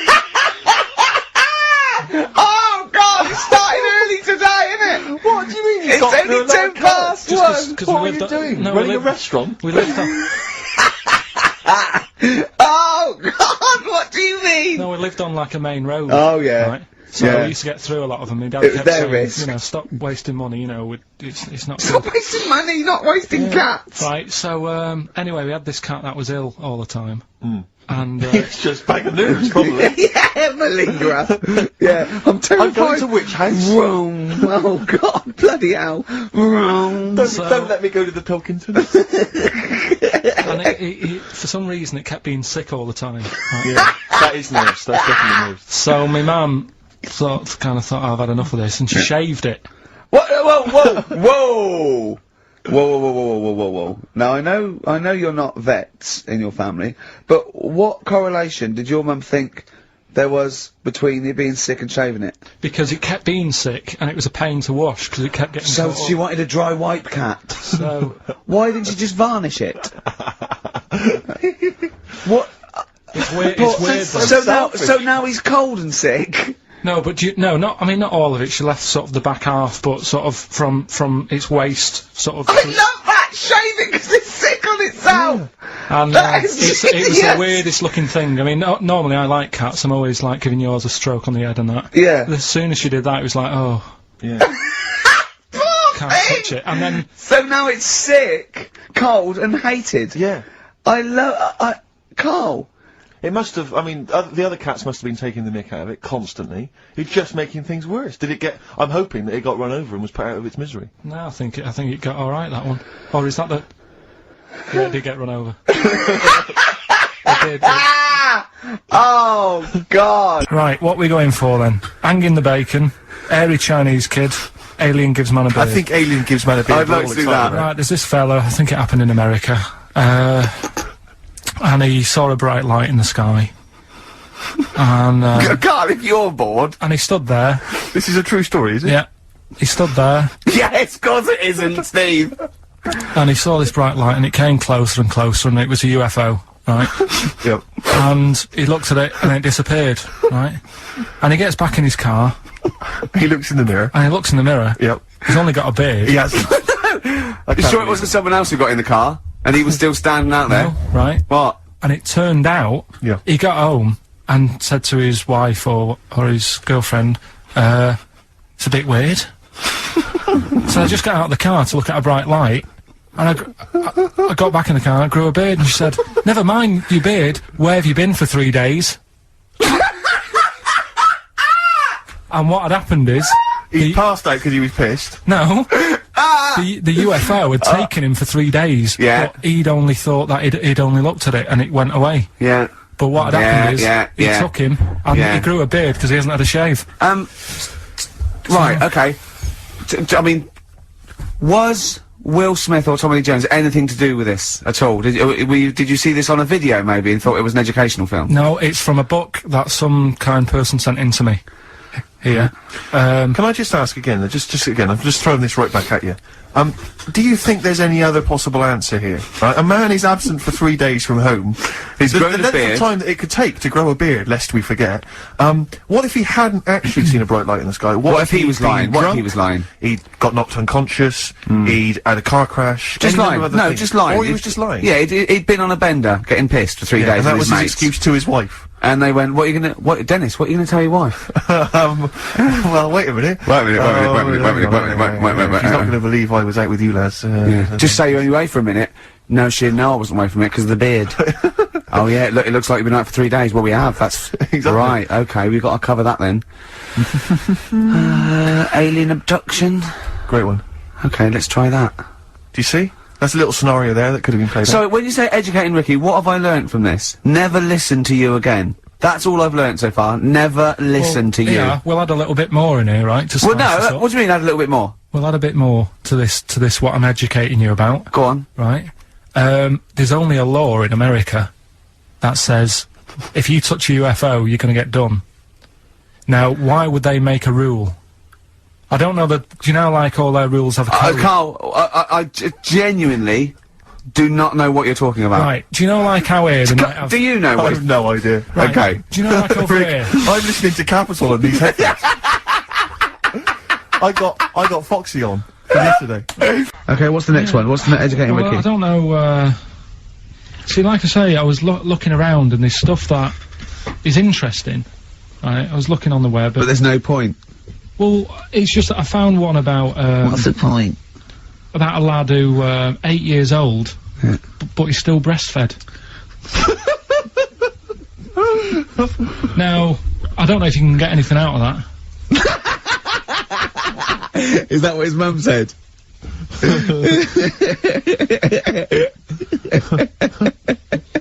What do you mean I don't know if I can get anything out of that? You don't need to. No, it's just that, you know... Where did you read that? That was on the internet. Oh, well, yeah. You're always unspecific when you mention it. It's just it was on the internet. Well, Yeah. I'm trying to think what I put in. I think I put in Y to see if I'd confuse the computer. And then, Carl, you are... no, I did No, honestly. I did a search, put in Y, and it came up with funny things that, like, why is this person doing that? Why is that? And it had a picture of this 8-year-old lad, sort of, you know, on his mum's nipple, and it was saying, you know, is this healthy? You sure that wasn't asking you that question? What? I put in Y just to confuse the computer. Like, the computer go, what do you mean? Yeah. Stop it! Yeah. Oh, look, yeah. Last week, I was walking, home with him, and I went, he was saying something stupid, and I went, I've got a competition for next week. Let's do a phone-in, and it's called Carl Pilkington, Genius or Fool. Yeah. Right? And he went, no. I went, why not? He went, well, it'd be confusing, because they say there's no difference between genius and being a fool. You do that, don't you? No, but it's rubbish, and people say there's a fine line between madness and genius, and, you know, it's a ridiculous soundbite. They don't say there's a fine line between a genius and an idiot. Well, the people who do are idiots. Yeah. So what would you do there, though, just to sort of wrap that little thing up? What would you do? That lad loves his mum's milk. What are you asking me to come up with? No, I'm a just... title for the story? No, it's just what would you do? Right? What do you mean, what would I do? Well, it's causing a bit of a problem in the area, right? What area? In America, I think it was. Oh, America are a problem, are they? George Bush is worried about this kid who's breastfeeding at 8. Imagine it like this, right? Right. No, so Carl, what are you asking me? About this spurious story you saw on the internet? I saw it on the internet. There's an 8-year-old lad, he likes his mum's milk, and it's saying, is this right? Should it No, be it's going not. on? But what do you want Ricky to do about it? It's not his responsibility. Yeah. No, but the little town that he lives in, they're all causing an uproar, right? Going, this isn't right, you know, I can't let my kid play out in case he's in the garden with his mum getting a bit hungry, right? So, what should they do? Because his mum's saying, well, he likes it. Yeah. And he, you know, so what do you do? I don't know the laws. No, but I'm not asking you to sort out the laws. I'm just saying, if you lived in that neighbourhood, what would you say? If you went up to him and said, look, everyone's getting a bit fed up with this, look. I'd say, what would I do? What do you mean, what would I do? What are you asking me? Right, it doesn't matter. No, what are you asking me? What are you asking me and Steve and the I'm public? just saying, say if you live next door to this woman. Yeah. Right? The kid's hungry, 8 years old, he's out playing on his bike and he goes, Mum, I'm getting a bit peckish, and he goes, alright son. She whops one out. And he starts having his milk, right? You live next door, you're putting your washing out, and you see this going on. You're getting a bit sick of it, because it's gone on for months. 8 years, I see. Why is it your business? Why are you such a nosy neighbour that you're concerned? What would you do, Carl? Let's turn it back on him. Yeah. What would you do? What's your solution? What would you do? Well, I thought I'd say, right, why are you doing this? And she'd say, because he likes it. And I go, alright then, put it in a bowl first. What was that illness years ago? Right, there was a couple of lads at our school. Oh yeah. Had really big heads. Right. And webbed fingers. And webbed fingers? And... Sorry, wait. Was that... Hold on, did you find him in a pond? Did they used to be little tadpoles? No, Carl, you're not confusing your past with an old episode of Doctor Who, are you? What were they called, these two? I didn't mix with them. Right. It was just like... Of course not. There was a... Nobody thought anything of it at school. Cause No, it was like, sure. You used to it. Yeah! It's the North. There goes the creature from the Black Lagoon again. yeah. He's late. brilliant at trigonometry. He's late for double maths. Yeah. But, yeah, I didn't think anything of it. What is it called? What is the disease called where two fellas... Are they... Not even related. Rubbish! Not related. Were you near a nuclear power station when you were growing up? Yeah. You weren't really? Yeah. God, this explains so much. This has got a I bit don't heavy. think that's it. Hey, talking of enormous heads, Yeah. you were at the Pop Idol final, weren't you, Rick? You went Yeah. down there just because obviously Rick's a huge fan of Pop Idol. He wanted to be there. He wanted to give his support. Quite seriously, there was no irony there. We were Yeah, he having genuinely great is a time. fan of it. And you sort of had photos taken with various people. Yeah, didn't of you? 'Cause course. you were a bit drunk and you wanted to have a memento of it. And it's obviously a picture of you with Fat Man Rick Waller. Yeah. But the best one is a picture of Ricky and his girlfriend with Dr. Fox. Yeah. Whose head is twice the size of mine. any other head. It's quite remarkable. I He's don't know how like they a make barrel. He's a lovely bloke, and he was really nice to meet him and everything. But he looks like an immaculate tan. And he's always happy, and he's he's. It just looks really on the good. picture. It looks like someone you might see in a carnival who's built a huge papier-mâché head, and he's just, we're like Frank Sidebottom, and just sort of walking down the road. It's just incredible. Dr. Fox didn't used to go to your school, did he? He used to hang around with a mate. They were great swimmers. They were brilliant swimmers. Oh God! Carl had to leave early last week, but can you stay to the end this week, mate? Or yeah. You don't need another holiday. Oh, he started already. I mean, Steve's made you look like a bit of a twat already, and it's only 1:05. But the only reason you don't go on holiday is because you have to spend money. Oh, and he's gone straight back! Well, He's gone straight back! I can't come back to that. Oh, it's just dynamite. It's just absolute. That was. Although the searing last cut to holiday, the chase. last holiday Steve had, he sort of found a third world country so he could live like a king for a week. It was Cuba, wasn't it? Going to Cuba, amazing. We can almost rule the place. If it weren't for Castro, I'd have been in charge. Kind of cash I was flashing around. They do anything for $1 over there. It's extraordinary, literally. I mean, it's amazing. Yeah. Oh. Definitely, and I went to Kenya before that. So he thought to the prostitute, said no. You were going. Yeah, well, it was $2. I mean, I'm not made of money. Did you have a good holiday, Carl? Yeah, it was alright. It's alright. Went down to Cornwall. Now you're going to the monkey some odd sanctuary. people down there, Steve. Well, don't look at me. I'm not from Cornwall. Well, you're from that sort of area. Well, not really, but never mind. Genetically, he means. Right. They're weird. Well, you must have slotted right in. Why are they weird? What do they look like? Just all sort of odd people. A lot of old people, but not just old, sort of messed up old. What do you mean messed up old? You can't just say that. There was a woman with a funny neck. Okay, in what way was it funny? Why did she have a funny neck? If you were writing an essay, you wouldn't say there was this woman with a funny neck. How would you describe it? She sort of had her head, like, pointed down all the time. Like Don't do it, it's his radio. No, but just for you, I don't like that. Yeah. About, Yeah, okay, right. So, brilliant. I don't know, I was saying to Suzanne, what happened, you know, what do you think? Because Suzanne knows everything. That's the good thing about her being with you. You just ask her, what happened to her? And Suzanne goes, Carl, I don't know. Yeah. I haven't been here before. Suzanne, your girlfriend, or mummy as you call her. Oh, sparks are flying. Yeah. I got a little bit of chocolate. Can you just lick a tissue and wipe it off? Oh. Well, she said it might have been like, because back in the olden days they carried stuff on the The olden days. What do you mean the olden days? This woman was probably what, 50? No, she looked about 70. Yeah. But like I do on Cheeky Freak of the Week, right? I always turn it round and we get like something good out Something of it. positive, yeah. I said to Suzanne, I bet she finds a lot of money. Always staring at the ground, yeah. Oh, how did baguettes come about? If this is going to be someone cooked a loaf a bit wrong and said, I can still make a sandwich out of it, I'm going to hit you. No. Go on then. Right. Napoleon, when he was at war and that with Russia. 1812, yeah. Yeah, all his soldiers were like, you know, not used to the cold weather and that. So they said, take some clothes in your bag with you because it's going to be nippy out there. So they put all the clothes in the bag. Sure. Do what they were told. It's Napoleon, for Christ's sake. No room for any food. You're joking. So couldn't they make some sort of like sandwich? No, it wouldn't fit because of all the clothes. You had to take extra gear. Sure. So anyway, he said, I can see where this is going. Is there a baguette-shaped gap left in their holdall? They thought, let's make some bread that you can fit down your trouser leg.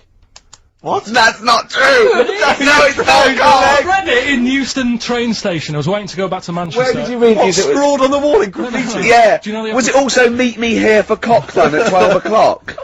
The upper crust sandwich shop, Euston station. It's on the wall. What do you mean it's on the wall?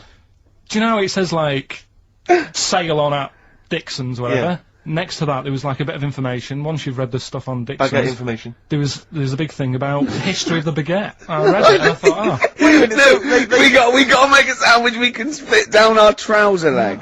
But how can you march and fight with a huge piece of bread down your train? Although it would be intimidating. You see them coming, you go, sacre bleu, look at the size of them. They're big fellas. Well, blimey. I can't help but feel that could be a practical joke at your expense. Yeah. Do that. Well, the Earl of Do you ever Sandwich... question anything you read? If it's printed up, is that, Yeah. like, fact for you then? Well, it's not funny. I mean, if they were trying to be funny, it's like... it's not, is it? So it's information. Have you heard us? Things sometimes want to be funny when they're not. That's exactly what happened with the sandwich. The Earl of Sandwich wanted something he could fit down his pants. And it was those triangle cut sandwiches wrapped in cling film were perfect. You might be right. You might be right. I am. Because the Cornish pasty, so they could drop it down the mine, isn't it? Is it? They wrapped it up they wrapped up like meat and vegetables in pastry, and they sort of crimped it, and it was like and they dropped it down the mine, so, yeah, that's how that came about. And bagels were originally made so that people could play hoopla, but then eat afterwards. I don't know if you're aware of that. That is true, Carl. Well, anyway. Call my bluff. Is one of them true? Yeah. They're all true. They're all true. Yeah. Tell your kids that when you have them. Yeah. You know, if they're still alive in a million years.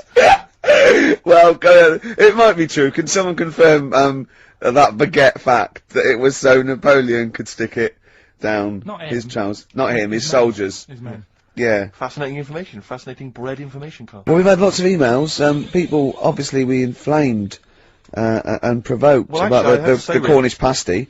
I've got a couple of amendments to that. The crusty bit, you know, is actually as a handle, because obviously the miners had dirty hands, and they'd eat all the stuff in the pasty, and they'd be left with this sort of crust, and they could throw that away. Also, someone told us that at one end was a apple, so you have a little sweet as well. Little dessert. So, there you go. You noticed how, like, over the years we've been doing this, you know, way back when we started XFM, no one ever contributes when we ask about the music, when we ask about hip-hop, or their, you know, opinions on that, anything important. But start talking about pasties. Yeah. We've had about 5 phone calls. Yeah. And someone phoned up to confirm, they used to work for Upper Crust, and basically, Carl got all excited. So it is true. She went, well, I don't know if it's true. I've read the same sign you did, Carl.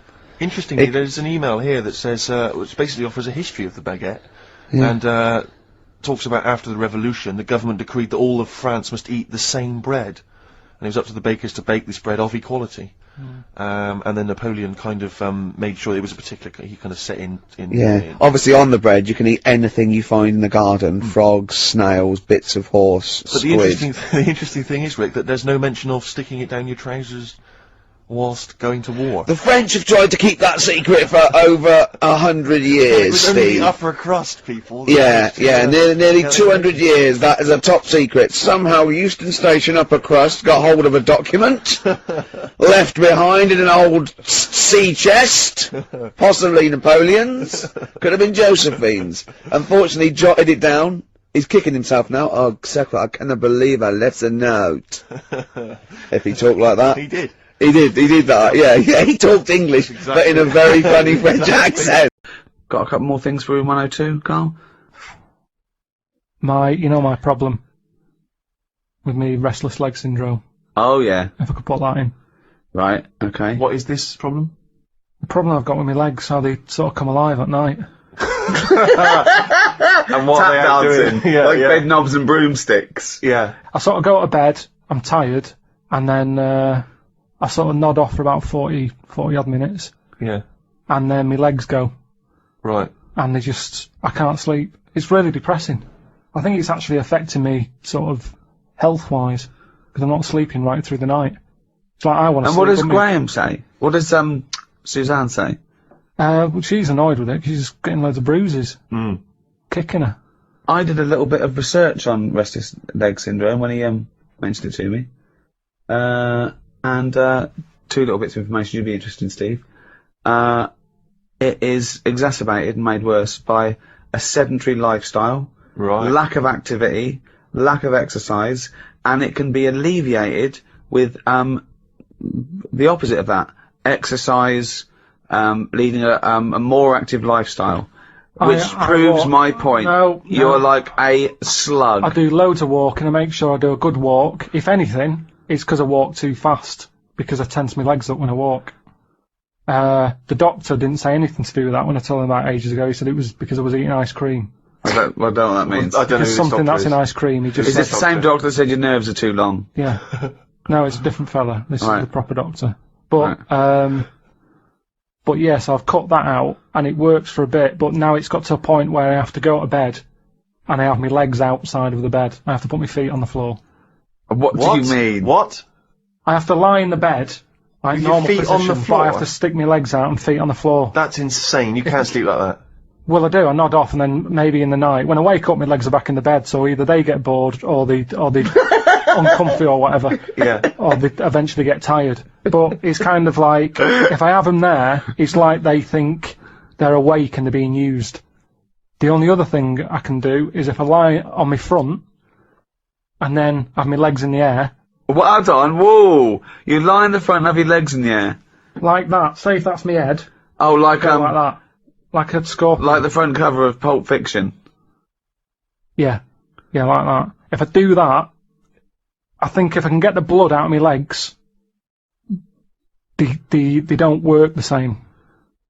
Is this advice from the doctor, or? No, Is it this doctor? Was he from the 12th century? No, that doctor didn't tell me to do that. I sort of did it. You I just thought put that that- works. that I nodded brilliant off. piece of information. Well, have you put this into the Royal Society of Surgeons? What? Well, this discovery that if you lay... No, it's my cure. I'll use it. It might not work for everyone. And so, crazy leg syndrome is destroying your sleep. Right. And it's important to get sleep, innit? If you can't sleep, it drags you down. And my legs, they just come alive at night. It's like they belong to a runner or something. And they want to run.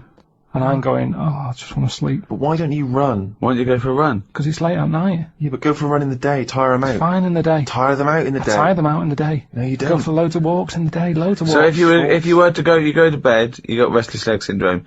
If you were to go for a run, that would cure it. I've looked it up. No, it because does. I do have long, proper walks. No, but if you immediately. If anything, it's like the legs like it, and they want more of it. It's like a puppy.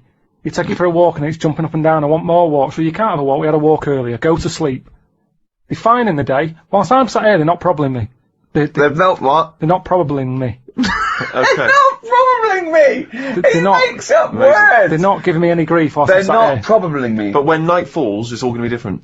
It's like they go, I don't want to go to sleep yet. It's like a voodoo little legs. kid. It's a kid who wants to stay up in case it misses something. Yeah. And that's why I just have to let them stay up. Stick them out the bed. I love the fact that you go to bed before your legs. Oh, God. It's annoying. I mean, it's really... Well, I don't know if I can put in your restless leg syndrome because, as I say, it can be easily cured. You could get up, you could do a bit of exercise, you could walk around. Yeah, but I've tried all that, doctor, and it doesn't work. Do you suggest anything else? Right. There's your problem. He's not a doctor. No, exactly. That's what I mean. No, well, I'll put it in. I will put it in if you try that. Next time your legs are outside the bed, say, okay, listen, I'm gonna go for a run. Put on a sweatshirt. No, because Put on some shorts. it's always late at night. I'm not going out. It's dangerous. So you go to bed at 11:30. Yeah. Go for a run at 11:30. 11:30. 15 minutes. So, are they going in or not? No, because you're not. I'm not sure that you're doing everything for it. What's your next thing to try and get in room 102? It's a tricky one, this. Go on.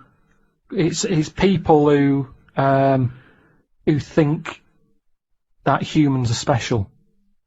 Do you know what I mean? But you think that. No, I don't. I don't think humans are special. I think some of us are. I think you get the odd one who creates something, and you go, that's amazing. But the way we say the human race is amazing, no, it isn't. A small percentage of it is. There's a load of numbnuts. And it annoys me how people say the human race did this, human race. No, it didn't. Let's name them, because there's only a few people who have done stuff that matters. Is that what you think? Yeah, definitely. We just thought, we think we're good and we're not. But who matters? Just before we get on to your point. So you're putting in the rest of the human race? No, just people who say that they're good. People who have said that statement, that isn't the human race an amazing thing. So anyone who's ever said, isn't the human race amazing, goes in room 102? Yeah, I'd say don't be stupid. So most of the human race is going in? Well, have you ever said it?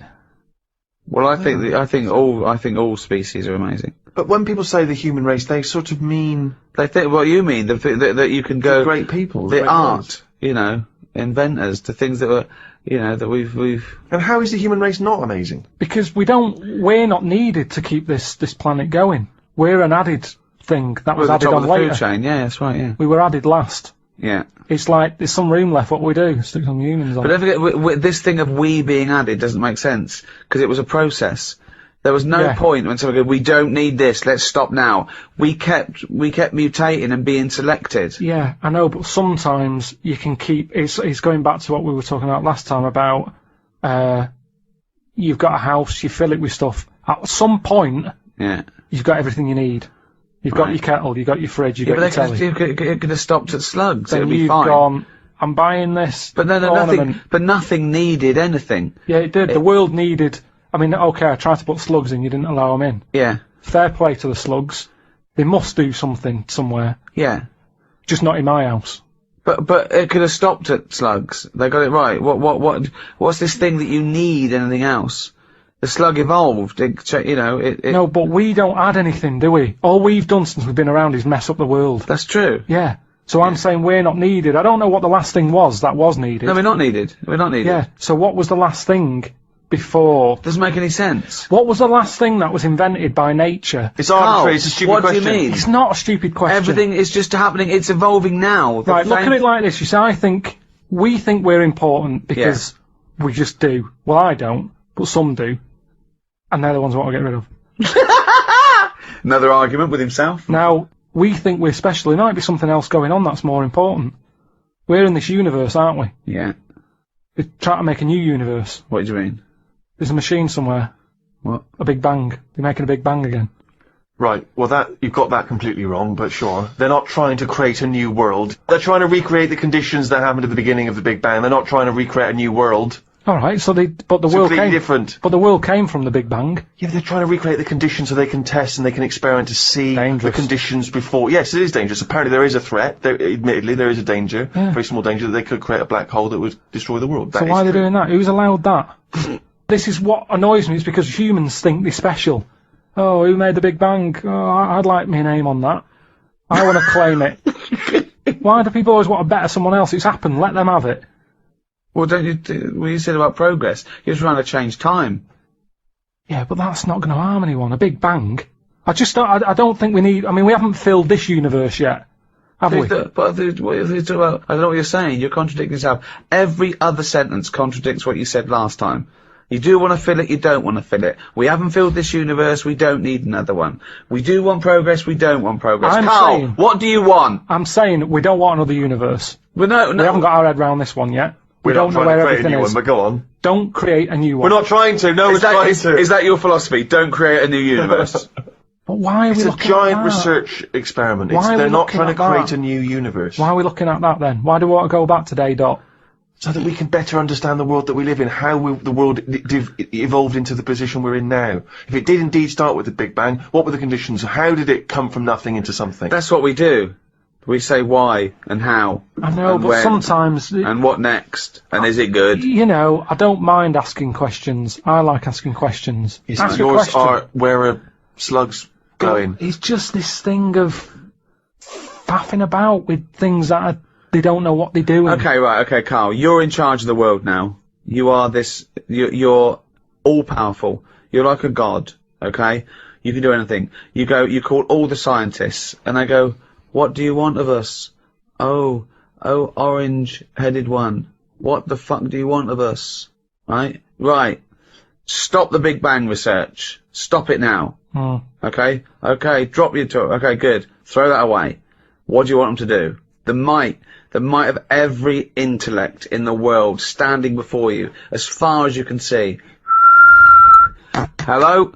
Listen, everybody. This is what I want you to work on. Go. What do you say? Well, I want to come in and... How long have they been working on the Big Bang idea? Forget it. You've got every science... No, but I don't just want to come in and poo-poo that, because they're going to... Poo-poo. They've done a lot of research Well, on hold on. You wanted to stop a minute ago? Yeah, I know, but you don't just come in, guns a-blazing. I'd say, hello, you can do everyone. anything you want. Go on then. Hello, everyone. Hello, Carl, leader. Right, listen, this Big Bang thing you've been doing... Yeah, well, that's just only a few of us. That's like less than 1,000,000% of us. We're all here. Yeah. I've dropped AIDS research. I've dropped cancer research. Right, well, why have you dropped that? Who's told you to do that? Well, no, we knocked off. They said you wanted to tell us something. We're all here. Every scientist in the world Well, is listen, here. where are you from again? Well, it doesn't matter. I'm from Cornwall. I'm looking at... what research are you doing? Oh, well, I'm looking at, what happens if you give Feminax to an owl. What happens? Well, I'm halfway through it. I got called away. Look, I'm really busy. What do you want me to work on? Who said they're doing cancer? Hey. Go back. Go back to work. Cheers. Right. Okay, the rest of us doing stuff that you think we're fanning around with. What would you want us to do? Well, I can't do it all today. What about me? I was doing AIDS. Hang on a minute. I was doing AIDS. You just wait a minute. Right, okay, why does cancer get to go back? Are you saying that cancer's a bigger problem than AIDS? You go back to work. So AIDS can go back. I'm doing restless leg syndrome. Right, can everybody but the Big Bang people leave?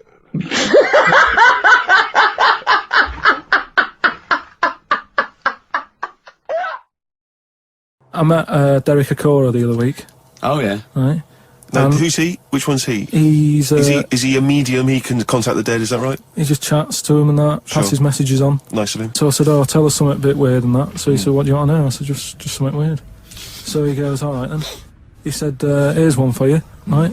And he said, "There's this pub out in the country, and he said there's this mug. Do you know those old mugs that they have, where they used to like leave their own cup knocking Like about, a tankard. didn't they? Oh yeah. The tankard thing. Yeah. So there was one of them mugs in there, right? And everybody... Tankard, let's use a tankard if we've established that's the tankard, word. yeah. Because you're the only mug in this story. Right, Not so- leaving it all. High five. Great. So this tankard's knocking about, right? And everyone who's running the pub keeps going, "Oh, I wish they'd stop leaving this tankard about," right? And they pick it up. It must be a pain. Having a tiny, small tankard in a pub. That must be a real grind. So every time they sort of picked it up and went, "We'll have to wash that," and they popped it on a different sideboard. Next thing you know, that person who's touched it died, right? Sure. So they must have been getting through bar staff. So they kept getting a new staff and that. And they were like, "What's the connection here?" Right? What's the connection here? Oh, God. So they get a vicar in. Of course they do. And they go, "Look, there's a lot of weird stuff going on here. This tankard, every time someone touches it, they die." So he said, "Leave it with me." He gets his special water out and what have you. He comes round, does a little prayer, sprinkles it. He goes, "Right, not a problem, don't worry about it." He picks it up, chucks it in the bin. Guess what? What? Dies in a crash on the way home. Because he picked it up. Well, but Carl, you're telling me this like it's fact, and I'm meant to go, "That's amazing." Derek Okoro, he told me.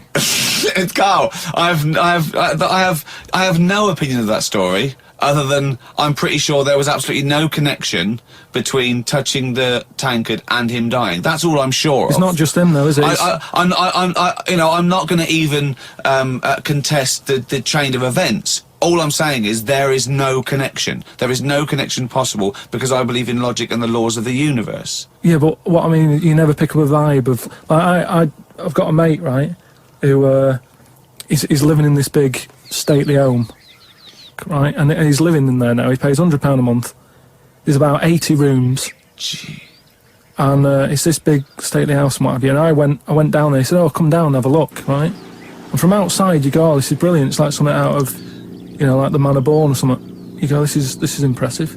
But then when you get in, it's like it's a wreck, and we go in, and all the floors are like a wreck and rotten and stuff. And I looked at the wall, and there was like a little piece of paper stuck on the wall, right? And I said, "What's this here?" So I wandered over, right? Got right up close to it, and somebody had wrote. Somebody had wrote? Oh. Somebody had wrote. Right, go on, so there's a little sign there, right? And I go up to it, and it says "flies," right, with an arrow. Flies, like flies this way, right? I think that's a bit weird. So I follow the arrow, right, which goes to this corner where there's a shelf, about 3,000 dead flies on it. Oh my God. Condom stuck on the top.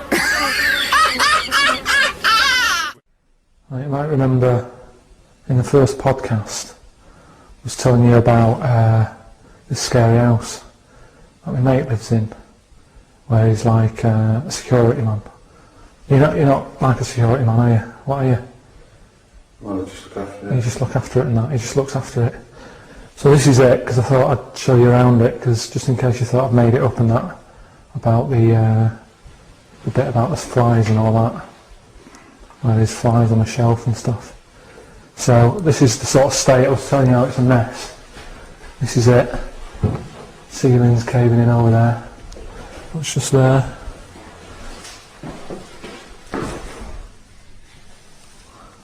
Pair of pants.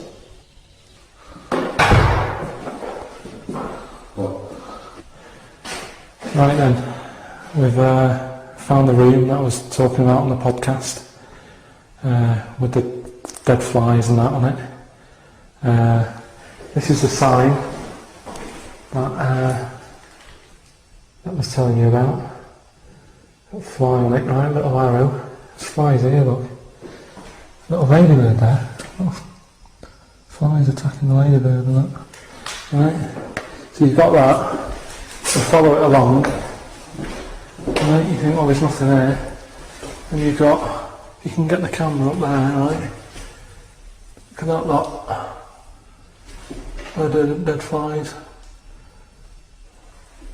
I'm just showing you this because some people have said, "Oh, you made it up and all that," but there's no way, just for the sake of the podcast, I'd go around collecting that many dead flies. There's a condom as well that I was talking about. Weird, isn't it?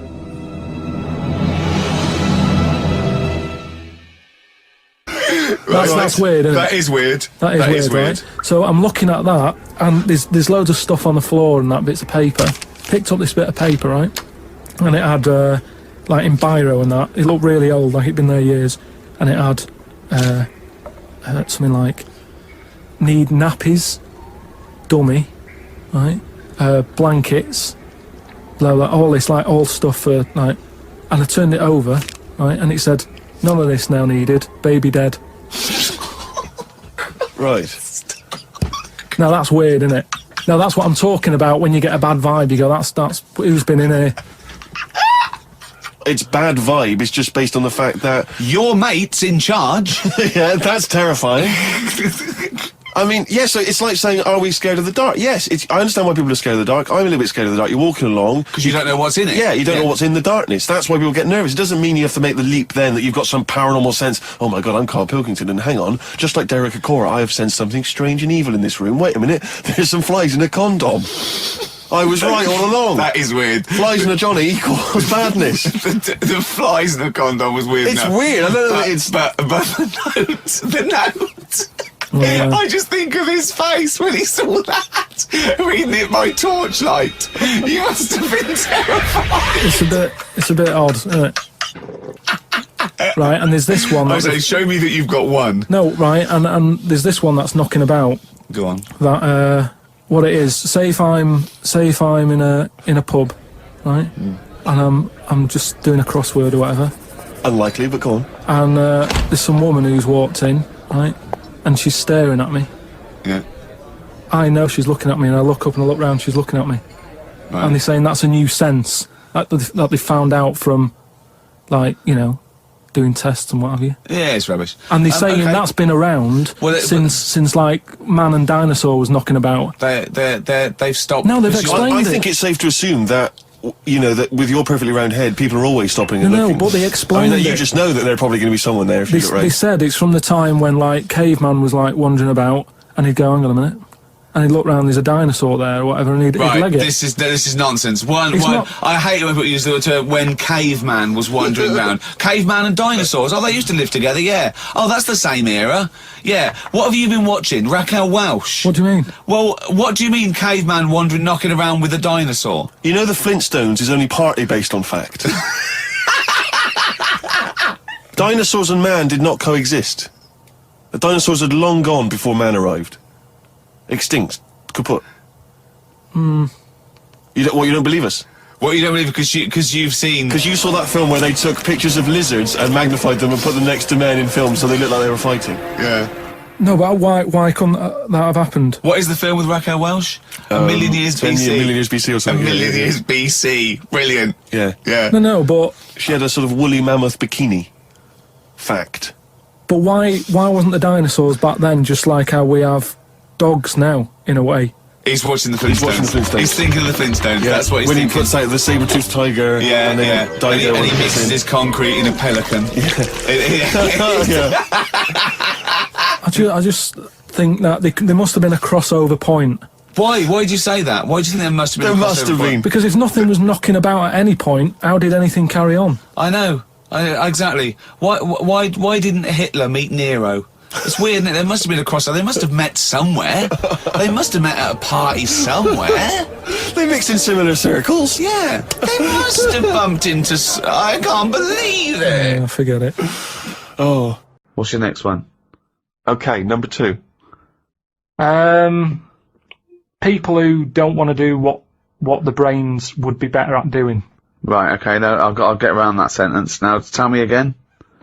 Brains that don't want to do what their owners are good at. Ah, so now it's the brain's fault. Before you said you were going to put people in who don't do what their brain's good at, but now you've changed that. Now you're putting the blame on the brain. Now you want to put in brains who don't want to do what their owners are good at. I like the fact that you own a brain. Okay, no, I just need a bit more clarification, Rick. Before you ask questions, can you just expand on that point, please, KP? Do you know, like, people decide what they want to do, right? Don't they, for a living? Mm-hmm. But sometimes they're not good enough. Right. You mean they have a dream and they can't fulfill it because they haven't got the skill or... Yeah, but that doesn't mean they're not good for anything. No. It's just that they haven't unlocked the thing that they're good at. Right. Which is fair enough. You can't always find what's going on. There's a lot going on in the brain. Yeah. You know, there might be something up there that you just never find, which is sad. Right? Right.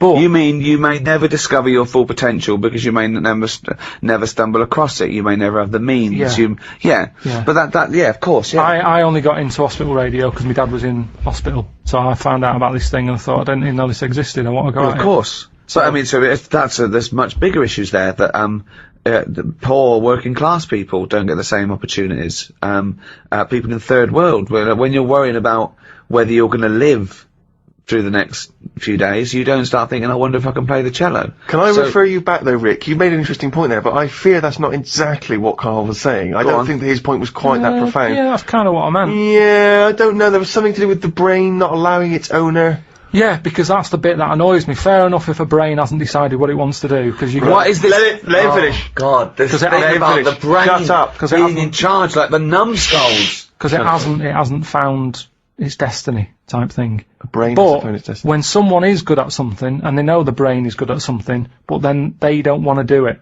and they want to go off and do something else, Sorry, who's to blame here? The person or the brain? I'm talking like him now. I don't know Who are you putting into room 102? What annoys you? A brain that doesn't let its owner know what it's good at, or an owner that won't do what the brain wants to do? I think it's the owner, because, say like a bloke who's good at plumbing.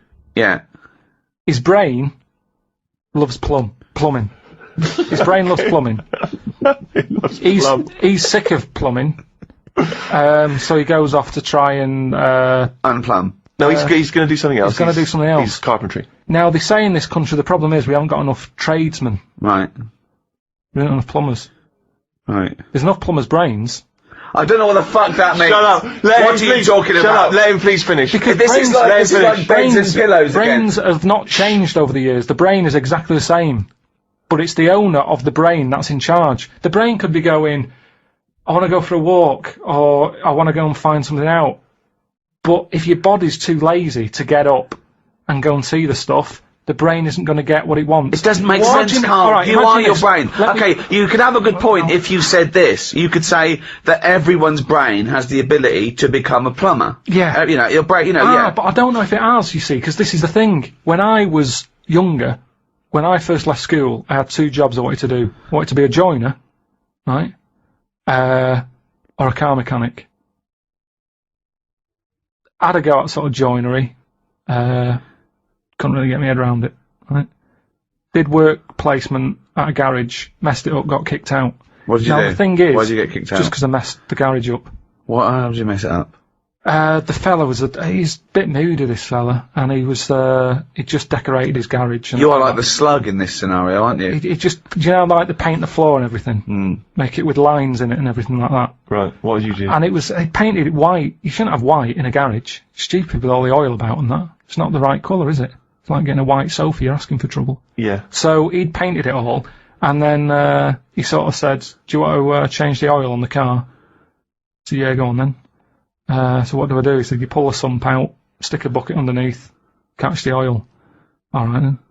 Go down there, pull the sump out, hold the bucket, but because of the pressure, the oil doesn't come straight out, it floats out sideways. Went all over his white floor, he went mental, kicked me out. Now the thing is, that wasn't really my fault, my brain didn't know. It was showing an interest. Right, let him finish! Oh God, what does he mean? Shut up, the brain, the brain was showing an interest, but at the end of the day, if it hasn't got the knowledge, what can it do? Now, you could say, was that my fault or my brain's fault? No, I'd never say that. People may be in the wrong job. You might not discover what you're really Yeah, but I'm brilliant talking about, you get people, alright, let's go to the extreme. People with no legs who want to be swimmers. Don't be stupid.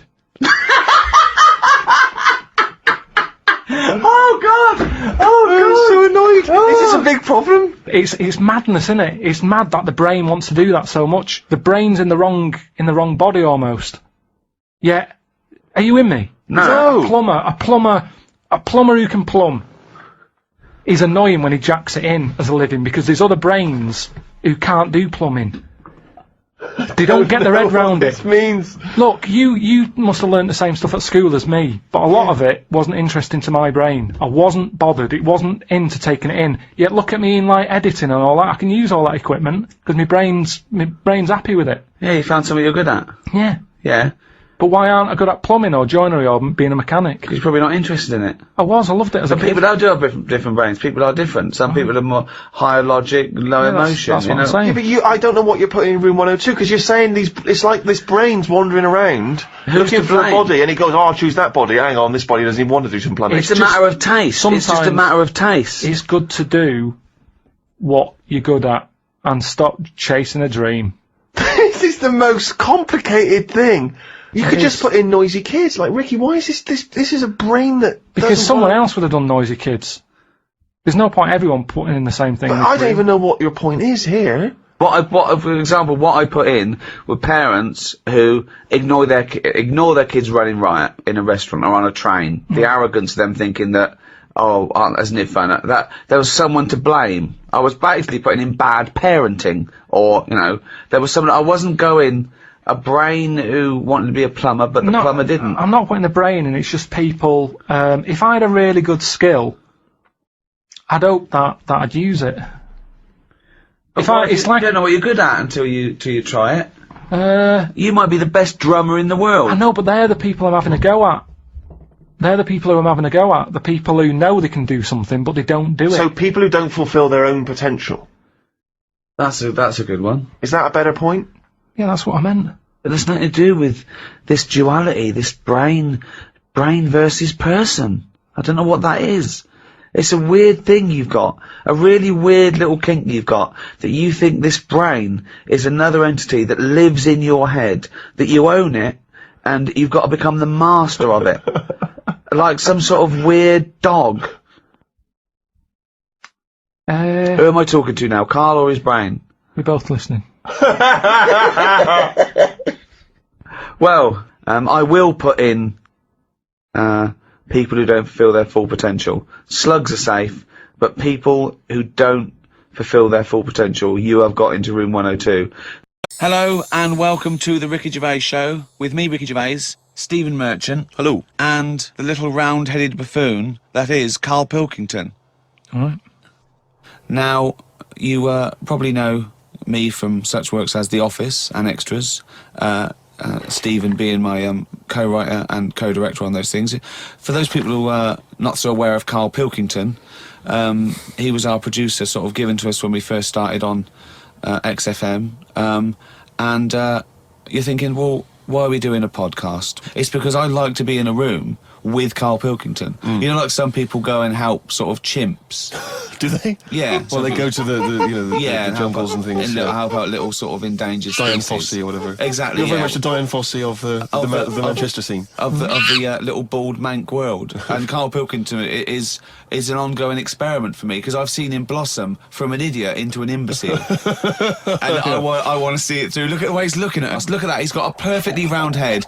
And that's why I'm doing this podcast. Karl, what do you think about all this? It's just, I mean, we are living in that sort of era now, aren't we? That you need to be able to listen to stuff on demand when you want it and stuff. I know you're not a fan of the iPod in general, are you? Or any of the MP3 things? You're concerned? I'm warming to it. But this is what's amazing about Karl. Even though he's talking about things like MP3 players, computers, iPods, he sounds like he was found in a glacier and thawed out. Do you know what I mean? And sort of taught to speak. We're a couple of high school guys who found him, and we're trying to ingratiate him in the gang, trying to pass him off as someone from the modern day. But my thing with iPods is, now, do we need them? Do you know what I mean? We're living in that era now where we have invented most of the stuff that we need, and now we're just messing about. They said that in 1900. Someone actually said everything that's to be invented has already been invented. They said that in 1900, and how wrong were they? No, but what came out, at what point, what was invented in that year where they went, right, that's it now? The 20th century. Think what happened in the 20th century.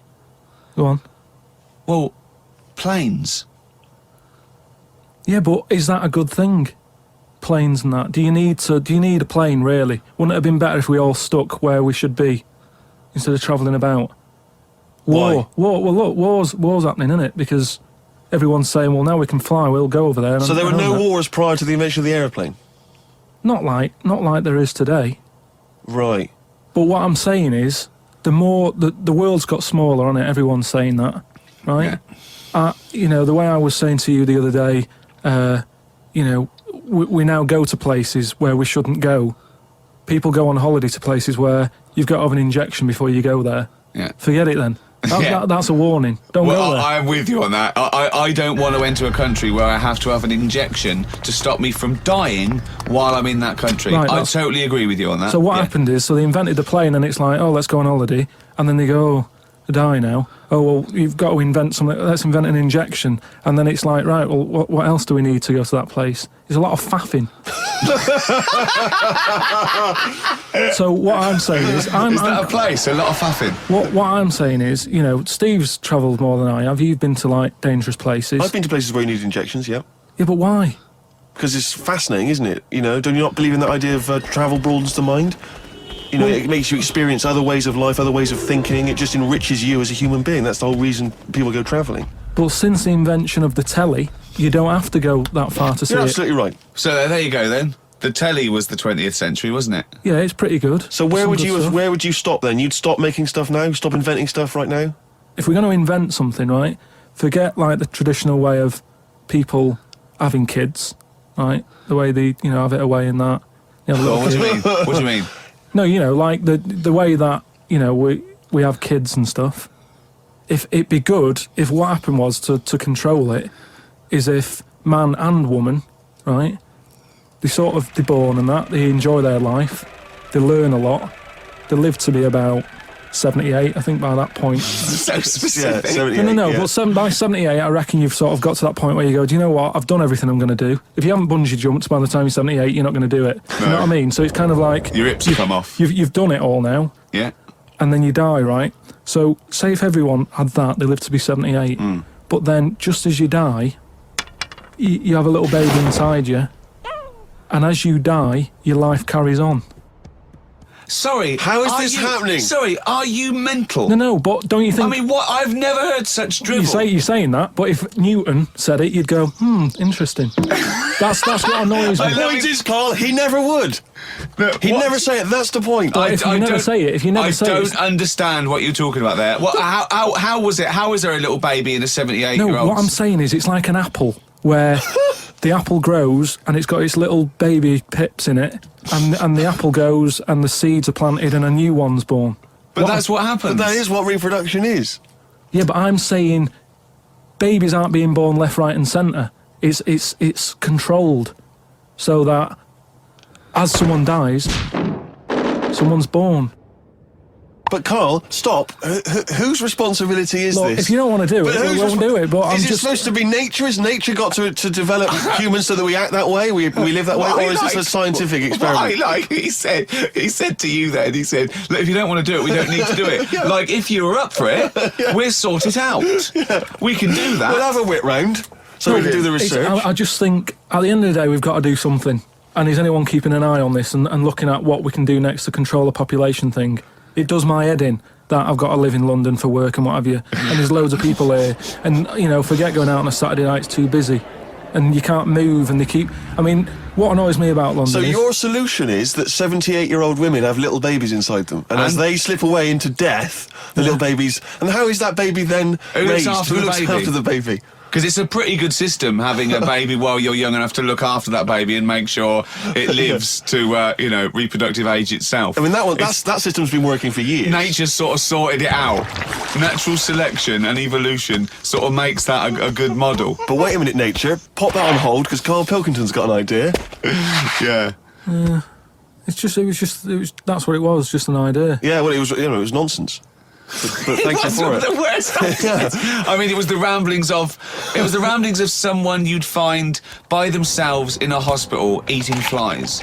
This is the sort of thing you find when, if they find maybe a pamphlet or a booklet written by a psychopath. You know, someone, just before they went on a rampage and then turned the gun on themselves, they go through their possessions and they find a book and it's got weird drawings, women with knives in their face, and this kind of garbage. In fact, I saw a similar sort of theory written out on a wall, but it was written in shit. Exactly. Yeah.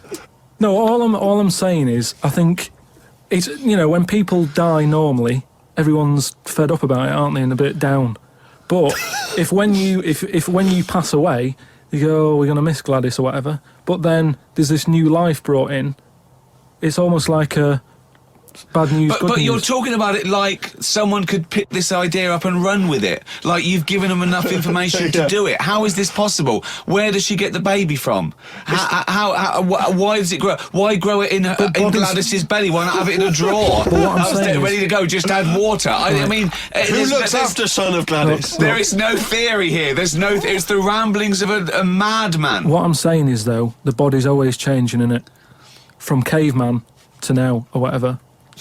In some cases. And they're always finding out more and more. Like I read the other day about how they're saying, do you know how, like they say people have 6 senses? Yeah. There's loads more than that. Right, and there's this one... I say, show me that you've got one. No, right, and there's this one that's knocking about. Go on. That, what it is, say if I'm in a pub, right, and I'm just doing a crossword or whatever. Unlikely, but go on. And there's some woman who's walked in, right, and she's staring at me. Yeah. I know she's looking at me, and I look up and I look round, she's looking at me. Right. And they're saying that's a new sense that they found out from, like, you know, doing tests and what have you. Yeah, it's rubbish. And they're saying okay. that's been around since like man and dinosaur was knocking about. They've stopped. No, they've because explained I it. think it's safe to assume that, you know, that with your perfectly round head, people are always stopping and looking. No, but they explained I mean, it. you just know that there's probably going to be someone there if you look right. They said it's from the time when, like, caveman was, like, wandering about, and he'd go, hang on a minute, and he'd look round, there's a dinosaur there, or whatever, and he'd leg it. This is nonsense. I hate when people use the term when caveman was wandering around. Caveman and dinosaurs, oh, they used to live together, yeah. Oh, that's the same era. Yeah. What have you been watching? Raquel Welch? What do you mean? Well, what do you mean caveman wandering, knocking around with a dinosaur? You know the Flintstones is only partly based on fact. Dinosaurs and man did not coexist. The dinosaurs had long gone before man arrived. Extinct. Kaput. You don't believe us? What, you don't believe because you've seen... Because you saw that film where they took pictures of lizards and magnified them and put them next to men in films so they looked like they were fighting. Yeah. No, but why couldn't that have happened? What is the film with Raquel Welch? A Million Years BC. A Million Years BC or something. A Million Years BC. Brilliant. Yeah. Yeah. No, but... She had a sort of woolly mammoth bikini. Fact. But why wasn't the dinosaurs back then just like how we have dogs now, in a way? He's watching the Flintstones. He's thinking of the Flintstones. Yeah. That's what he's thinking. When he puts out the saber-toothed tiger. Yeah, and then Dido and he mixes his concrete in a pelican. Yeah. Wonderful. Carl's favourite song? Okay. I'll have to do. I'll tell you that he's got a favourite song. Are you just going for one or two? Oh, no, I'm going to go for a couple here. I'm going to go for. They've both got a theme, and then I'm going to do tune as well. Okay, I've got two songs, and then I've got like an instrumental. Right, I'll go for Stranger on the Shore, Acapulco. Alright. And then I'd go for Elvis in the Ghetto. Is he getting them? Yeah. And there's one more, yeah? Yeah.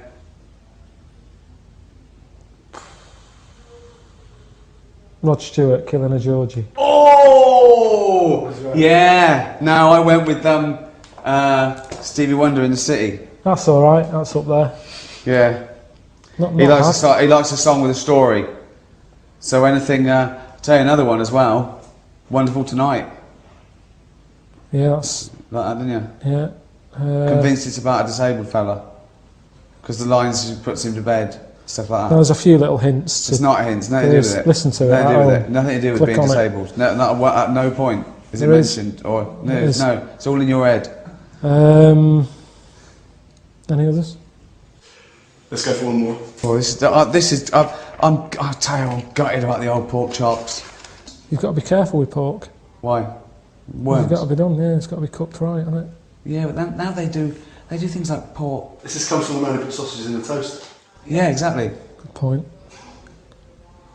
Carl's favourite animal? Alright. Wow. So you don't mean a pet? No, I'm not. This is broad, yeah. Just any animal out there? Yeah. You got it. No, it's funny because I reckon he's got this one wrong. Oh. I reckon he's put down monkey. But I'd probably pick sloth.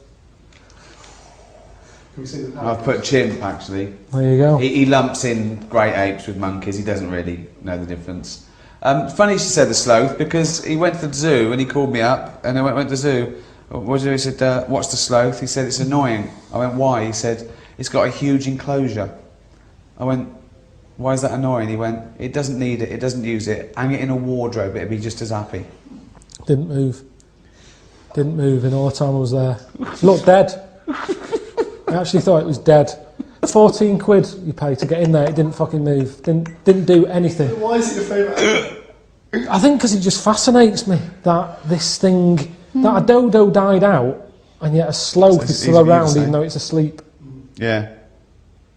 Is that, it's safer in a sort of a dead state. Dido died out as well, didn't she? Dido died out. For years. That's the dodo and Dido. Didn't do anything. Alright, let's go one more.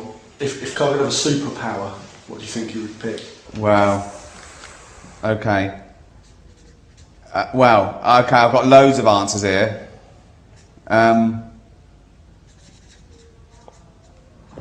I think the general public would know one of them. Oh, yeah. But they're not, that's a joke one. No, that was a new idea, but you mean one that exists? Well, okay, let's not count bullshit, man. Right. That's not really a superpower, yeah. That's what I mean, that's a made up one, but you're talking about one that people go, yeah, I'd have that. Flying, invincibility, that sort of stuff. Yeah, well, I've got one. I don't know if it's true. I mean, it's a bit weird. Carl, please reveal.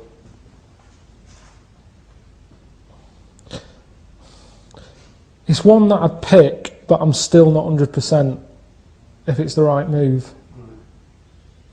I don't think you've gone for it. Oh, I've gone, okay.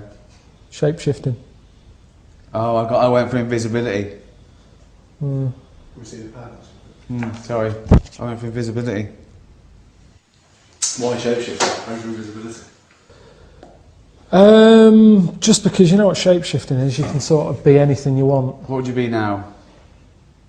On a day like today, probably a blue bottle. Why would you be a blue bottle? So it's the right weather for it. But I'd only do that for a bit. No, they haven't. No, that doesn't make any sense. Why is it, you see them in this weather because they're buzzing around and it's their time of year where they've. Yeah, but we don't have to be a blue bottle to enjoy the weather, do you? No, but I've got to be something else, haven't I? Yeah, but why a blue bottle? That's. Well, what would you pick on a day like today? You wouldn't want to be a buffalo, a bison in this. Be well hot. So a blue bottle. Why out not a and about. dolphin? It'd be... In London. It doesn't have to... So now you're a blue bottle who's got to go on the tube and go to work. Now No, you're I mean I'm in London. I'm in London though. But You've still got to be at home. If you're a fucking dolphin, where are you knocking about? I didn't know the restriction was the fact that you had to be caught in the city. Well, I would. So where's the dolphin? Oh, so you can completely change your species, but you can't move fucking town. Well, then you've got to get home again. The shape-shifting, you know what it is? Yeah, you can change into a blue bottle. Anything. Yeah. But would you be a 6-foot blue bottle? No, just a little one, and then you do that for a bit, and then you change. But why are you else. doing it? What are you thinking? Have you got For a change? Yeah, well... You said it all right. You picked invisibility. What would you do with that? No, that wasn't mine. That wasn't my superpower. That was my guess at yours, right?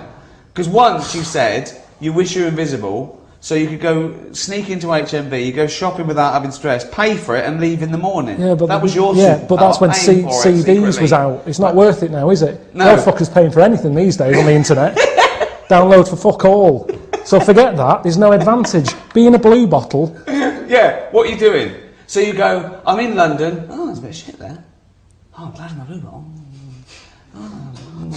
So, but what if you're shape-shifting? Well, you'd be a seagull and go to Brighton for the day. No, it's not the rules. You've got to stay in London.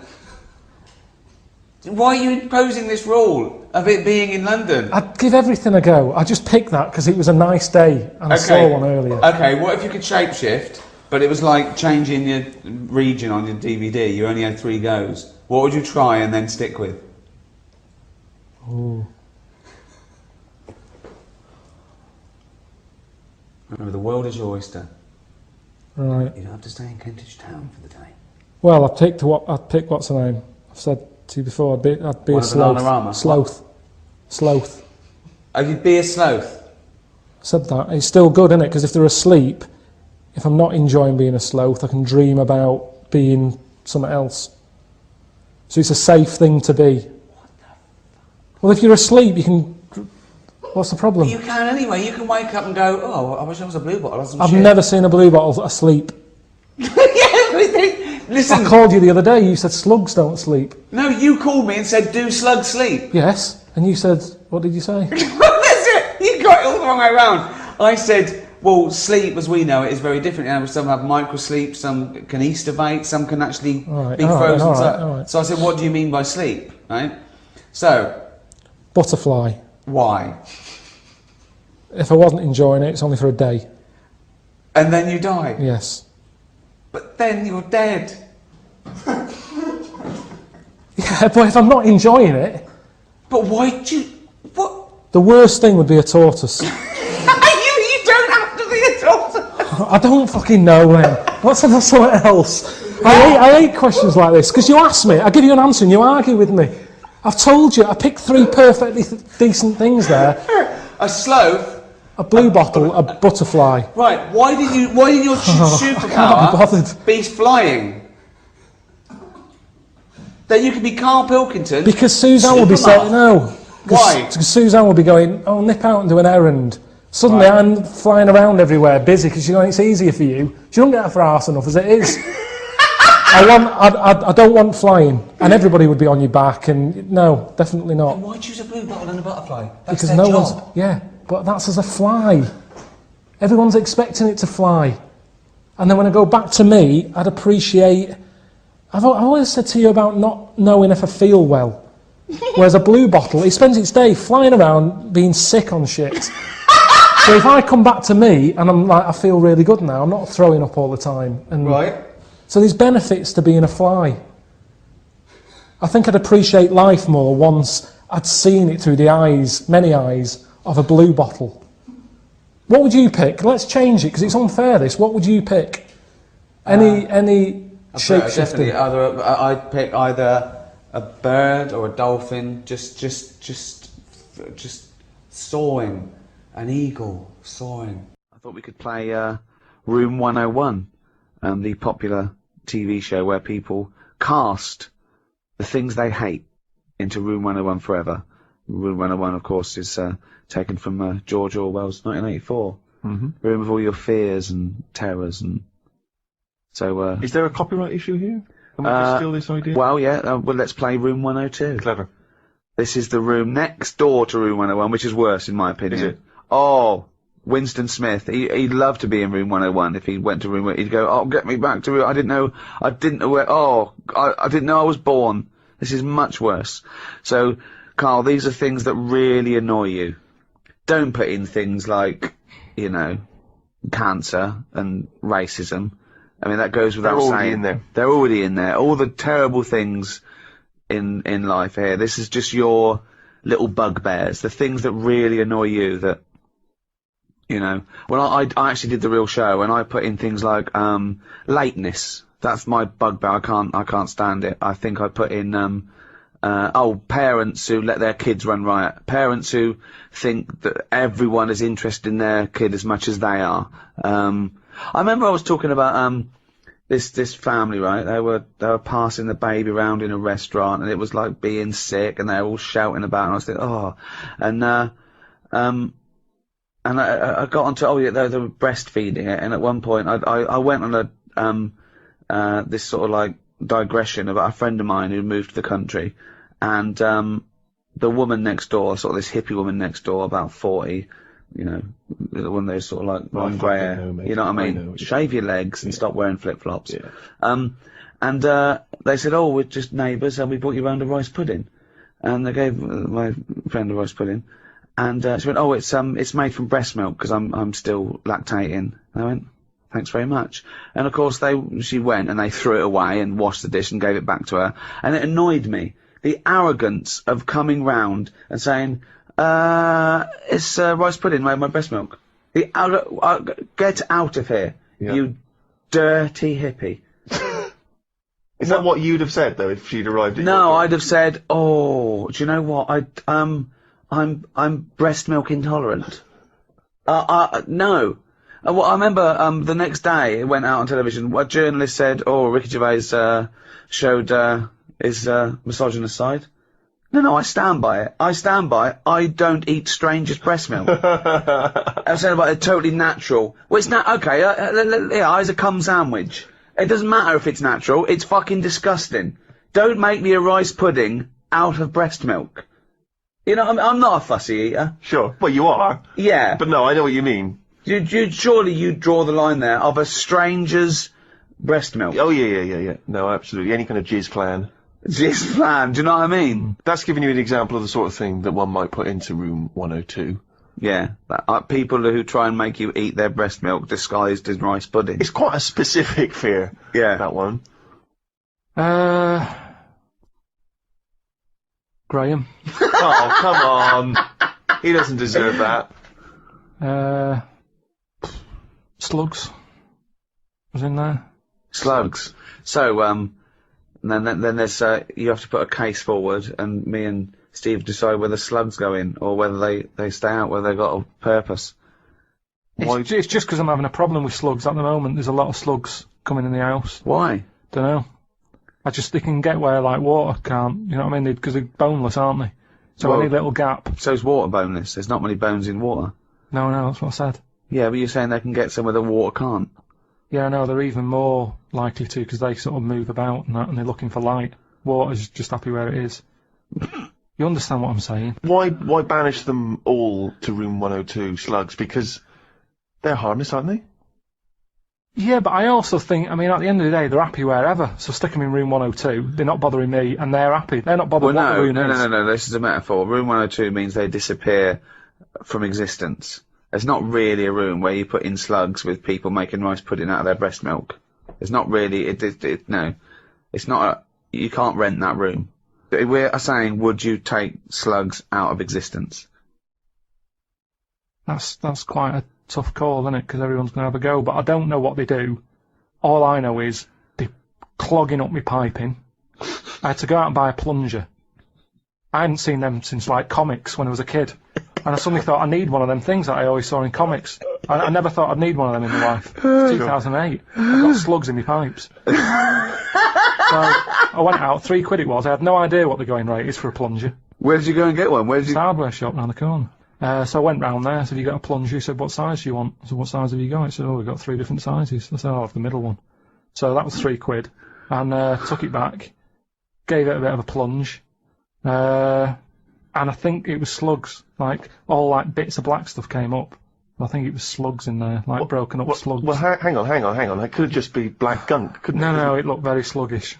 Because remember, I've had a problem with them anyway. I'll go to the toilet or whatever, look round, there's a slug climbing up the wall out of the shower basin thing. Are you sure it's a slug? Yeah, definitely slugs. I have to keep chucking them out, because I don't like killing anything. Right. I don't want to kill the slugs with slug pellets. I bought some copper ribbon. Right, they don't like going over that, They don't like that. They get a little shock charge, yeah. But, now that should be a warning. But instead, they're diverting. They've done a diversion, they've gone up the wall and across. Now it's like, that's a warning. That's like having a no trespassing sign. Yeah. And they're just going, bollocks to that. And they're getting in. And it's annoying me. And now you get to a point when you do say, well, if they carry on like this, I'll have to kill them because they're not... They're not playing by the rules. I don't know what they're doing. I don't know what the purpose is. They just sit there still. I don't see them doing anything. I was looking at one close up. But what do you want to do? Be reading Rousseau. What do you want a slug to do? In the same way you see a bee collecting pollen, good, it's doing its little work. But ants carrying big leaves or whatever. But the slug's just sat in the They're middle all of the doing the kitchen. same thing. They're all doing the same thing. That slug is out. It's eating. It's finding food. There's no food. There's no food in our kitchen for a slug. Believe me. There's not enough there for me sometimes. But never mind a slug. There's nothing for it. Definitely not in the shower. What's he doing? So, I told you ages ago about how they cause more problems than good. They eat cabbage. Right. When they shouldn't be. They get in letterboxes and nick stamps. They don't nick stamps. They eat the stamps. They like the glue on it. Right. Is this a big problem, though? Is there an epidemic of slugs eating stamps?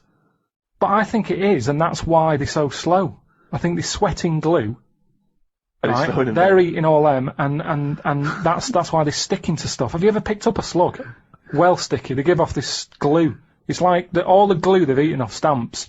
They panic, and when they sweat glue. Sweat! Think of a slug! What do you mean they sweat glue? You're making up nature. This is like Attenborough, but made up. When you see a slug, you prod it, it gets nervous, it wants to run off. But the problem is, because he's sweating glue... It's not sweating glue! It makes sense. This is just a nonsense theory. It's just what I've noticed on them. Right, Rick, do you allow slugs in room 102? Well, I think we should, if they're going to be gone forever, then we should put a case forward. They're amazing creatures. If you haven't got them in your house, it'd be different. All you've got is people coming around saying, do you want some rice pudding? That isn't a world problem. That wasn't me. Alright, whatever it was. No, but they're amazing. They've got 2 sets of like antennae. The one at the top is for light, and the next one is that they can smell and get food in the air, just the slightest. What do they do for the world? They're food. If only. It's not good enough, that. It's not good enough. What do you mean? Like that's the ultimate sacrifice. Surely them being food for Who's something. eating them? Hedgehogs. Do they like them? Yeah, they love them. They love slugs. Do they? Yeah. The thing is, though, if you're always going to upset someone, aren't you? With anything I put in room 1 No, or you just 2. got to make a reasoned case, and I'm not sure that you've argued well enough. I'm just having problems with them at the moment. I spent £3 on a plunger, and I don't like the idea that every time I get up in the night to go into the toilet or whatever, I've got to put the light on because I might have a bit of sluggage between my toes. Sluggage? A little bit of sluggage between my toes? But I mean, if you're going to put everything in your house that causes problems, what else are we going to have here? No, boilers? I'm not. It's just, I mean, at the end of the day, you only moan about what's fresh on your mind at the moment. And I haven't, I've got to go to that house, and I dread to think how many slugs are going to be stuck to the ceiling and everything. Right, okay, so we need to move on. So, you are not putting them in? I'm not putting slugs in. Alright, slugs have not gone in, Carl, I'm afraid.